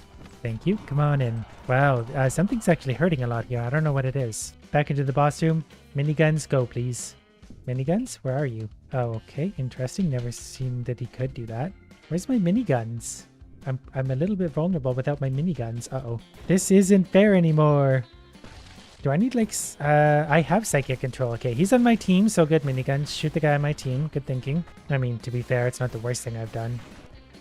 Miniguns, please shoot the boss. Please shoot anyone. I'm taking so much damage. I don't know if I'm missing something, but I feel like I can't avoid damage here. Like, everywhere I go, it's just damage. Okay, we're gonna get close to the boss again and just get some damage in on him for a sec. Okay, I think the enemies are starting to thin out a little bit maybe. I don't know if they respawn, but still got 6 health. Okay, we're gonna get right up in his face. Okay, miniguns hit him there. Good. He blasted again. We're gonna try and get close to him. Miniguns got him. It was just a matter of the miniguns finally hitting him. Mission successful. We've murdered everyone. Today is all about putting things in my mouth, and you're gonna watch. Eventually, we'll eat so much that we'll have the ultimate toad, but for now, everything's going in my mouth, except the bombs. Mostly coins. I'm on a diet of gold, but then of course the occasional bug as well. And whatever that thing was. This monster just has an insatiable appetite. Look at him. He just always wants more. There can never be enough in his mouth. And you get in my mouth, and you get in my mouth, and you get in my mouth. I know I've only been playing for 30 seconds, but I'm really enjoying this, and I want to see what this idiot turns into. We're already up to 16 kills. Ultimately, I'm aiming for about 7 or 8 billion, really, so we'll see if we can hit those kind of numbers. Gonna have to put a lot of things in my mouth to get that big. I'm not really sure what happens if a bug gets to me before I eat him, but all that protein is paid off. His legs have developed enough strength to hold and rest up his body. Wow, we have legs. Whoop, don't eat the bomb. And good news, we're eating birds now. We've moved up the food chain, and flying mice. And rabbits. There's no stopping me now. The local wildlife is completely doomed. I feel like that's often the case, pretty much any game I play really. A lot of bad things happen to the things around me. Kinda miss having an auto clicker right now, but I'm just gonna have extra coffee to make up for that. Pretty sure I can click faster than any auto clicker anyways. It is I, guardian of the pond. Nothing gets past my stalwart defenses. It all goes straight into my mouth and disappears forever. I just realized I should be spending these coins on upgrades. I thought it had been a while since I had any upgrades, so slow-mo I haven't really used yet. I don't know what shrink less is. Less bombs for sure. That's just less stress. Wow, I got a lot bigger on that. I am the pond now. Get in my mouth, get in my mouth, get in my mouth, get in my mouth, get in my mouth. It's basically your mom simulator, am I right? I got so frantic and excited that I clicked right off the screen. So we're up to 64, 65 kills now. Time for an upgrade. Let's make myself bigger. Growth speed up. How big are we now? We're taking up the entire screen. I feel like at this point I don't have to use my tongue. Everything should just naturally kind of go into my mouth. There we go. Now we're getting big. We're a thick boy now. He's on a conquest to become the largest being in the universe. And now we're eating full-size animals like neighborhood dogs and raccoons. Everyone loves a good entree, especially when it's the trash panda. What else we got? Coins are fun and all, but can I have more of the animals? Maybe beloved pets, even children, probably full-size people pretty soon too at the rate this thing's growing. Oh, that hurt. Actually it didn't really. I'm pretty tough now. Okay, we ate a bird, we ate a raccoon, and a bomb. Okay, we're gonna pay to keep going. I got a little antsy in my clicking and eating. Achievement unlocked. It's a toad eat dog world. Yeah, that's like the 6th dog I've eaten, but thank you. Maybe I should be doing slow-mo, or at least investing a little bit in slow-mo. I also want less bombs in a big way, because if I hit slow-mo, it looks like this. And then I can just very slowly eat whatever I want, and it's way too easy at that point. I'm a real toad. I don't need slow-mo. I'm flying by the seat of my pants. And I've had so much coffee that I'm seeing real life in slow motion. Like, I feel like I'm 30 seconds into the future from where I'm currently at. And I have a really bad habit of clicking off the screen because I get a little excited. There's so much to put in my mouth. How can I resist? I don't know what that bird's doing down there, but he was definitely hovering around in the corner being a weirdo. I don't know if he had a plan in mind or not, but he didn't get me. I don't really understand. Is this a clicker game? Is this an evolution game? Is it a god game? Oh, it's starting into a god game. I think evolution took a wrong step here, because we have more heads than I think we should, but we've already eaten a deer, and I think that was a koala. I don't really know what it was. I don't really care. If it's alive, it's going in my mouth. If it's not alive, it's also going in my mouth. Ooh, almost ate the bomb. Speaking of which, let's add a little bit of health because that's cheap. Don't not entirely sure what shrink less means, but growth speed is also a big one. So let's go shrink less because I don't want to shrink less. I'm just not really sure what it means. What was that up there? Did anyone else see that? I got an achievement for something. I don't know what that was. It sounded angry to be eaten. To be fair, I would be angry to be eaten. Oh, it's a buffalo. We're a frog that eats buffalo. We ate 105 somethings and we're 17.8 meters tall, which is probably a pretty big frog. But that's not going to stop me on my conquest of a universe. Nothing's going to stop me. Is it bad that I already forgot what ended my run 10 seconds ago? This is a problem when you live in the future. You don't really understand what happens in the present. Get in my mouth. You get in my mouth. You get in my mouth. Should I just wait for animals and not... Oh, I don't have to click the coins. I didn't know that. You learn so much when you play games. Look at this happy little family. They're all, you know, part of one entity, but they're a happy little family. Only this one gets to eat though. The other ones just have to watch. They're supervisory mouths. Oh, this is so different now that I don't have to click on coins. I feel out of sync. I would have been making so much more money this entire time. Well, it's like I always say, it's really painful being this stupid, but probably not as painful as being this thing. I had to check my phone for a second and something touched me. Nothing touches me. I do the touching in this universe. I am the toucher. They are the touchy. I unlocked a comic page and we melted into a puddle. Something has gone horribly wrong. Do you think? Because... yeah, I think frogs are way better as a puddle. And this is only stage 5. I can't even imagine what I'm eating now. People! Well, one was a zombie, one was a woman with a knife. I don't know which I prefer. There's also a man with a golf club. Ow. You think the legend would have spread that there's a giant frog mutant eating everything and not to approach it, because everything that goes near it gets consumed. The ultimate toucher. Even the cops with the guns don't stand a chance. It'd probably be better if they, you know, shot the frog puddle, whoops, instead of slowly walking towards it. I might need more health, because I'm not really paying attention anymore because I'm not taking it very seriously. And more growth speed. What if that's like an experience thing? The more growth speed we have, the faster this thing gets bigger. That makes sense to me. Not that it needs any help. It's been alive for 15 minutes and it's already consuming the police force. Oh, cheeky bomb. Those used to show up so much. Now there's so very few of them. There might be more coins than there was before too. It's a little bit hard to tell. I think I just ate a homeless person. Or it was maybe someone having a very rough day. It's a little bit hard to tell at this point. There's a lot going on. Might have also been a zombie. But I don't discriminate. All people are the same to me. Food. Stage 6. The toad is back to being a solid creature, but it's no longer a toad. I think we left that a long time ago. Its body has the ability to grow parts of any creatures it consumes by pushing them through the skin. That's fun. So we're gonna be a zombie toad thing. I don't know why, but we're suddenly wearing a hat. That was the ultimate evolution. We got a hat. We're also eating armored cars. Full on. Basically Grand Theft Auto, but I'm a toad. Or a universe-destroying entity. There's a helicopter, so yeah, things are getting serious now. They're finally realizing the threat that is the toad. So throwing helicopters at me, SWAT cars, police cars, still nothing too hardcore though. You think they would, you know, send more than individual men with guns. I can't be stopped by such simple means. You're gonna need a nuclear arsenal for this thing. Cause there could never be too many things to get in my mouth. That was quick. He's becoming more stable, not mentally. Body parts grow and stay. He has grown several legs, a tail, wings, and even a new hat. Just what we needed. This just gets better and better. I couldn't have designed a better thing myself. You think of all the things he's eaten and all the money he's acquired, he would have a nicer hat. Now they're getting serious. They're firing Hummers and missiles and jets at me. All of which inevitably wind up in my mouth. Even you, the viewer, is going to wind up in my mouth. You gotta get the jets quickly, otherwise they'll launch their missile. But then technically you get to put 2 things in your mouth. Whoops. 30 coins is well worth it. I'm in such a reflex now. I see something, I put it in my mouth. I don't ask questions anymore. Talk about conditioning. Oh, that was quick. The growths have turned into screaming tadpoles. I feel like that's backwards. They grow longer and more frantic as they flail trying to escape their fate. What fate? We can eat them too? Because I mean, I will. We're eating entire houses at a time now.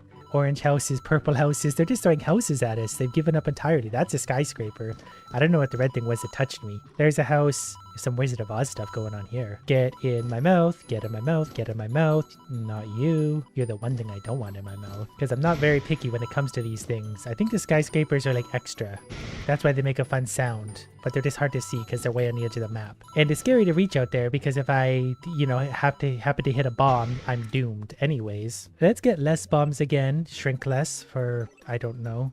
And probably some health. There we go. That's better. We can slow-mo it if we want again. There's so... Ooh, look at all the buildings suddenly. Maybe slow-mo gives you a bonus. I think I also got hit by a skyscraper, which probably hurt a lot. Okay, slow-mo actually screws me up more than anything. Like I said, I'm living in the future, so slow motion just does not work for me.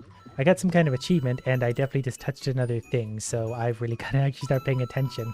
It actually gets hard at this point. Or the coffee's wearing off and my reflexes are getting a little bit slow. Wow, they're coming in hot and heavy, but I'm going to level up so quickly. Oh, oops. So that time I ate 211 entities and I got 1,500 meters tall, which is pretty big. This one really sums it up nicely though. I'm eating this guy while ripping this child in half. Anyways, where was I? Eating entire buildings, soon to be countries and or cities. Basically everything. If it's important to someone, I want to put it in my mouth. I think the hardest part of all this is eating things that come from below because there's so little screen there. I can't see it before it gets to me and like that. And the coins, there's so many coins that it's hard to see past them. So today at work, I got to see how many things I could put in my mouth. Turns out it was like an entire city. Stage 9, the tadpoles violently fought each other, tying the body knot together. They went tighter and tighter, only one tadpole survived, and now is known as the Great Tightening. Oh, it's really a shame I already made a mom joke.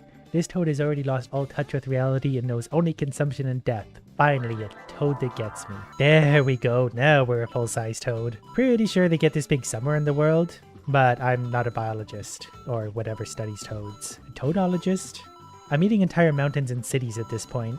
I'm definitely bigger than skyscrapers. Come here, give me some islands. I want my own islands. Island city. It's actually getting harder and harder to eat coins because I'm so busy trying to defend myself from the cities that are inevitably making them way toward me because I probably have my own gravitational pull at this point. In fact, I'm quite sure I do because this would have a lot of mass. So that's why the islands are floating off of the earth and coming toward us, obviously. That's just physics, obviously. We like a comic page that can explain to us why we're doing what we're doing. Oh, there we go. Stage 10. Look how happy he is. See, this is why you set goals, because when you reach them, you get so happy. It's only after becoming a planet of his own has the toad remembered who he truly is. He floats around to wherever he may end up. Deep inside his motionless body is a core so powerful that has its own gravitational force. He is life. He is love. He is totaled. Well, Total's not done eating yet. Who's throwing bombs at me in space? Satellites aren't that big, by the way. Cities and islands are bigger than satellites. Ooh, is that a sun? Ooh, there's a planet. There we go. We're eating entire planets at a time. I'm getting so excited we're putting bombs in our mouth. Well, we've become a galaxy-destroying entity because we're eating, whoops, planets, aliens, asteroids, all sorts of things. Suns themselves. Stars, I guess, is they're probably more accurately called. But you know what, whatever. If you want accurate scientific terms, you're not in the right place for that. We started as a humble little toad. I think I'm about to die because I'm just getting bombarded with everything. And, wow, slow motion is horrible. Why would you use slow motion? So our height reached a total of 500,000 meters, which is pretty big. Maybe ultimately this is really a love story about a toad that just loves putting things in his mouth, even the aliens. Today we're going to make the biggest worm you've ever seen ever. And to do that, we just need to put a whole bunch of things in our mouth like a herd of dogs and some people. The more we eat, the more health we recover, and the more fun we have. And we get a nice big combo like that, we get, I think, double the score. We'll get some nice upgrades along the way, because this worm is pretty big, but we could do better.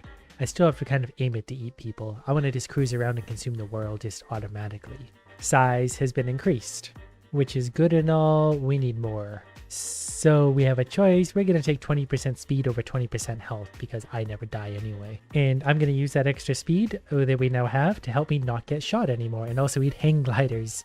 They thought they were safe in the air, but they're not. We also have the cow cavalry have come in to try and disrupt us. We're going to go ahead and just eat them too.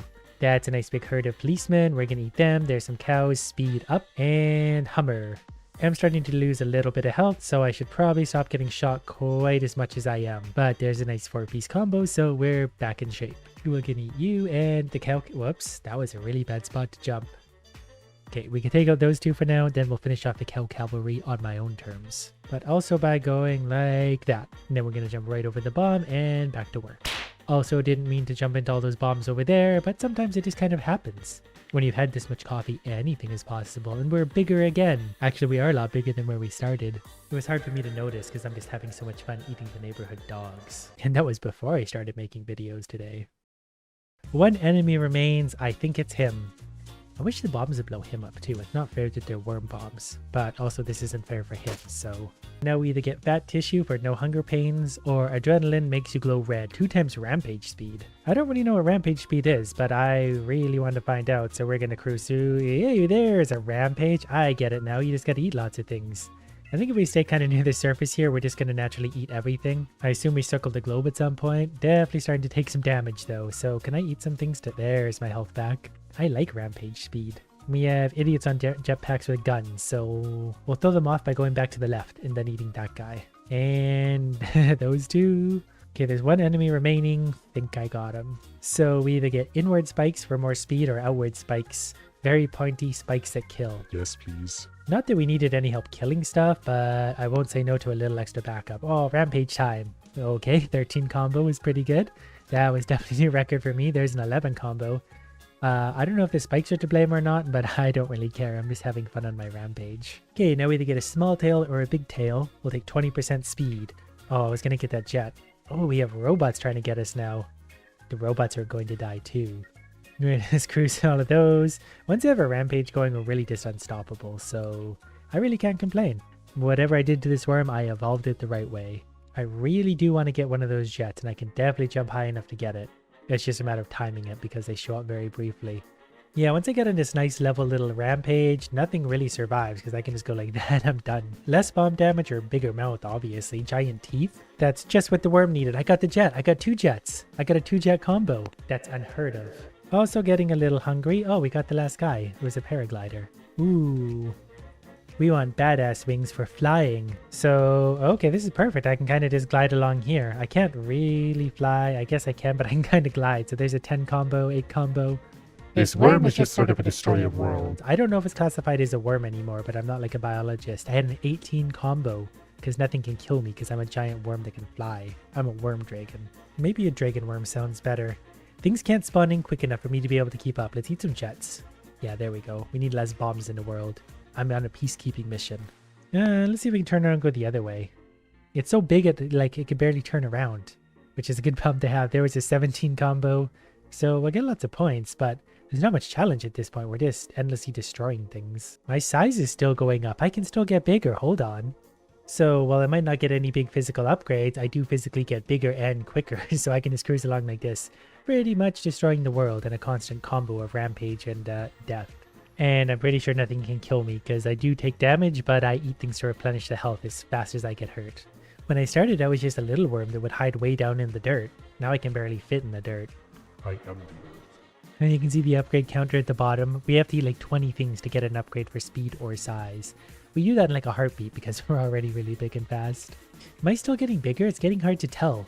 Let me do the ground measurement. Yeah, I definitely take up like the entire size of the dirt, so I'm definitely still getting bigger, so... And I'm pretty sure at this point we're killing just everything on screen because nothing can fit past us, especially with our spikes. The occasional jet might get by, but they don't have long to live. I'm really just still not sure this is big enough. I think we can do better. Our combo just got up to 40 something. I'm not sure if I hit record in time, but we had like a 46, 48 combo going. Which isn't surprising considering we just eat everything. Like even this one's up to 34, 37, 40, 51, 57. It gets pretty big when we can't miss. Getting all the way up to almost 100. We broke 100. Well, I feel that this worm has succeeded where all worms before it have failed. So it's time for a new worm. Alright, this time we start with wings. And we have more animated cows. Ooh, there's even underground lizards. I want people though. Or chickens, but really mostly just people. 20 enemies remain. Oh, we can glide already. That's fun. Surprise! That man's got a pot on his head. You must die, sir. That's absolutely ridiculous. That doesn't fly in my world. Got that one, got that one. Size up. We're even bigger now. Take that, chicken. Really gotta keep an eye on that hunger meter. It's a very hungry little worm. It's the very hungry caterpillar who grew all the way up.